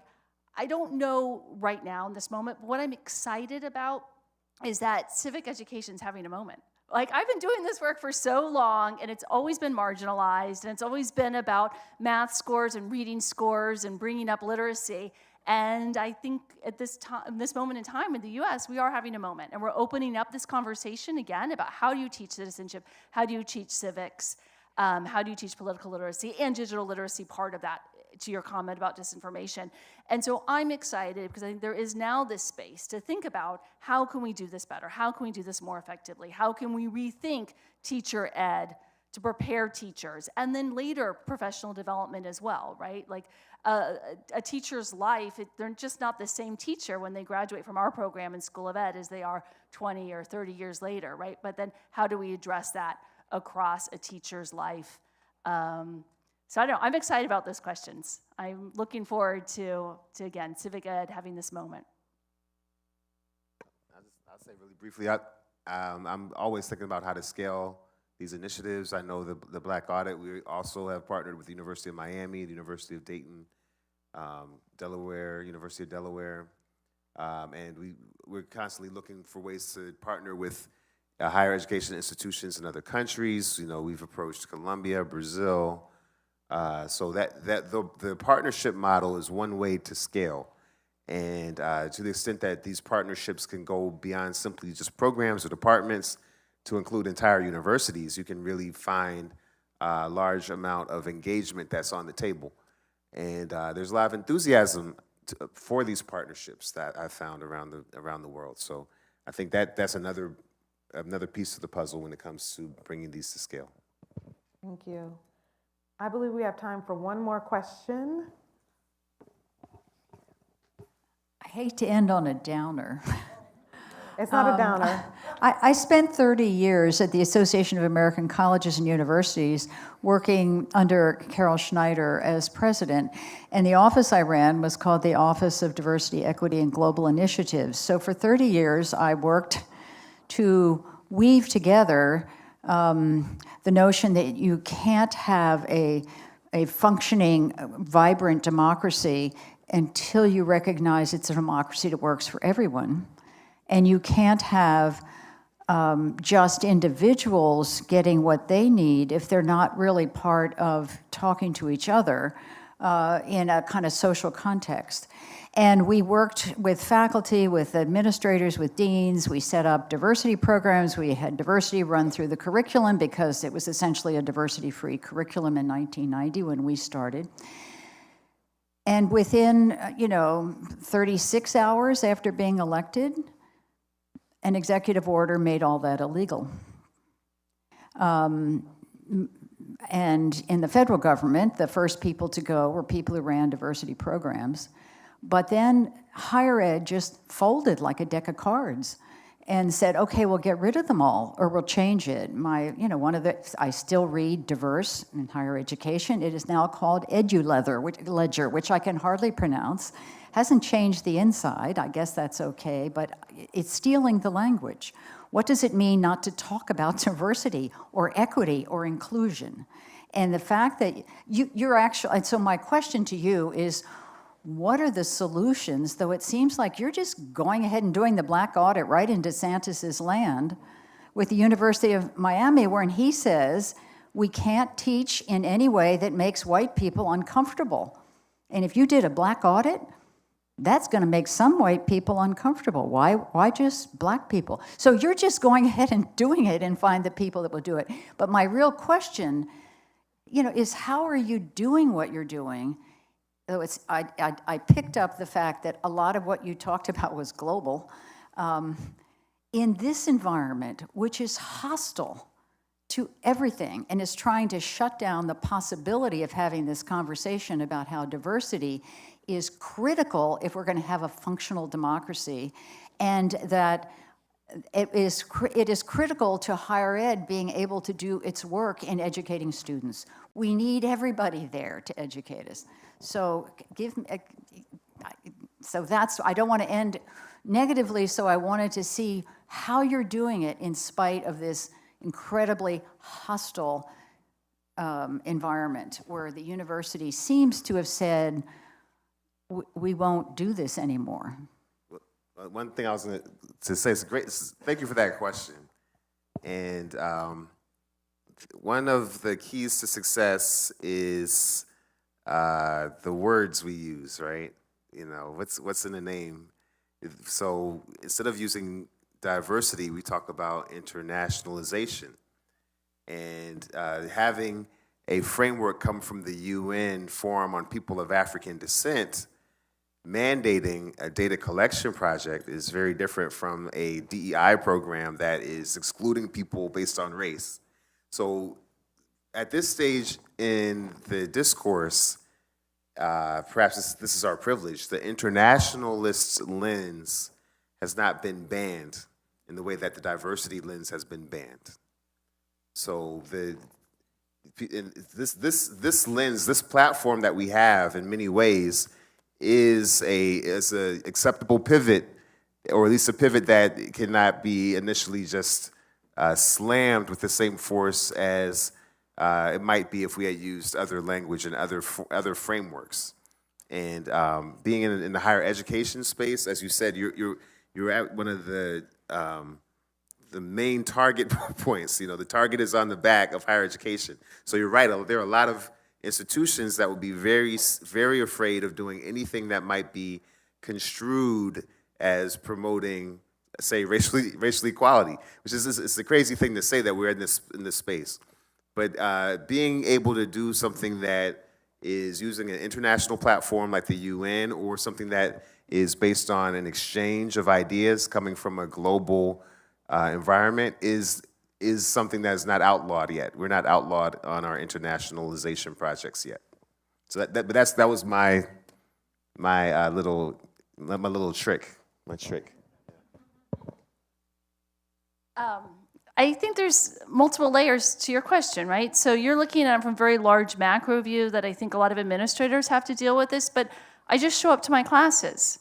I mean, I don't know how else to explain it. I just show up and I teach, and we talk about difference, and you know, and I'm open and curious. I want my students to be open and curious, and I want them to solve problems, and I want them to do it respectfully, and like that's what I do, and that's what I do every day, and just one foot in front of the other, and I just keep showing up. That is my answer. And while in science fiction or in fiction we may have Orwell, right? Like the thought of the state, and the government can dictate what citizens can think. In my 26 years in America, I never seen that to be true.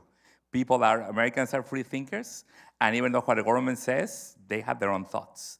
And we just show that there's not a single thought. There's diversity, disagreement, different political views, and voting still matters. So I'm very hopeful, and the work that you did for 30 years is still showing, because the people that have gone to college in the last decades, they learned that. And once somebody learns something that rings true, you cannot unlearn it. So even though if the government may allow it, it doesn't mean that people are going to stop thinking it. That's impossible. And then the public university in Florida has different ways to do it, and they have to pretend that they're going to do it differently. But for example, at American University, we still talk about inclusive excellence, and we're proud of it. And we know that to be excellent, we have to be open to diversity, because the meritocracy really means that some people, regardless of their gender, their background, are going to rise to the top, and then you have to support them. So we're leading it, we're doing it, and that's going to outlive whatever regulations are in the books right now. That's not going to be the case a few years from now.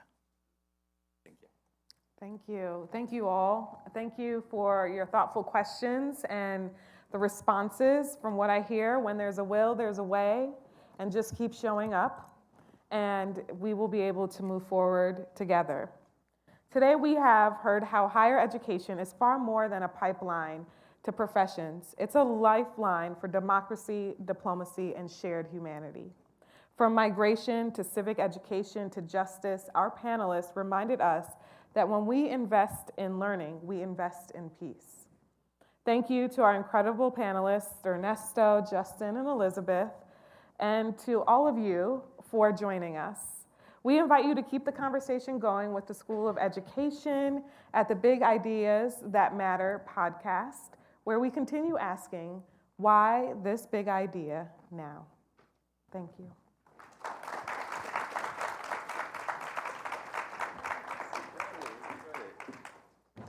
Thank you so much for that incredible conversation. And that marks the end of the first annual Solutions Summit with the Democracy Innovation Lab. Thank you all for your thoughts and sharing everything. We have so many people to thank. Thank you for everyone that's collaborated, our sponsors. We reimagined how education and AI can strengthen democracy and civic life and civic engagement. But the work doesn't stop here. So I encourage you to continue these conversations, to collaborate across disciplines, and carry this energy forward. And mark the date, because next year's Solutions Summit will be on October 8th, and we look forward to all of you joining us back then. Now, please, as we like to say at the Sine Sine Institute, we convene, communicate, and collaborate. We welcome you out into the lobby for our reception so that you can continue the conversation. And thank you all for your thoughtful insights and your participation in today's summit. Thank you very much.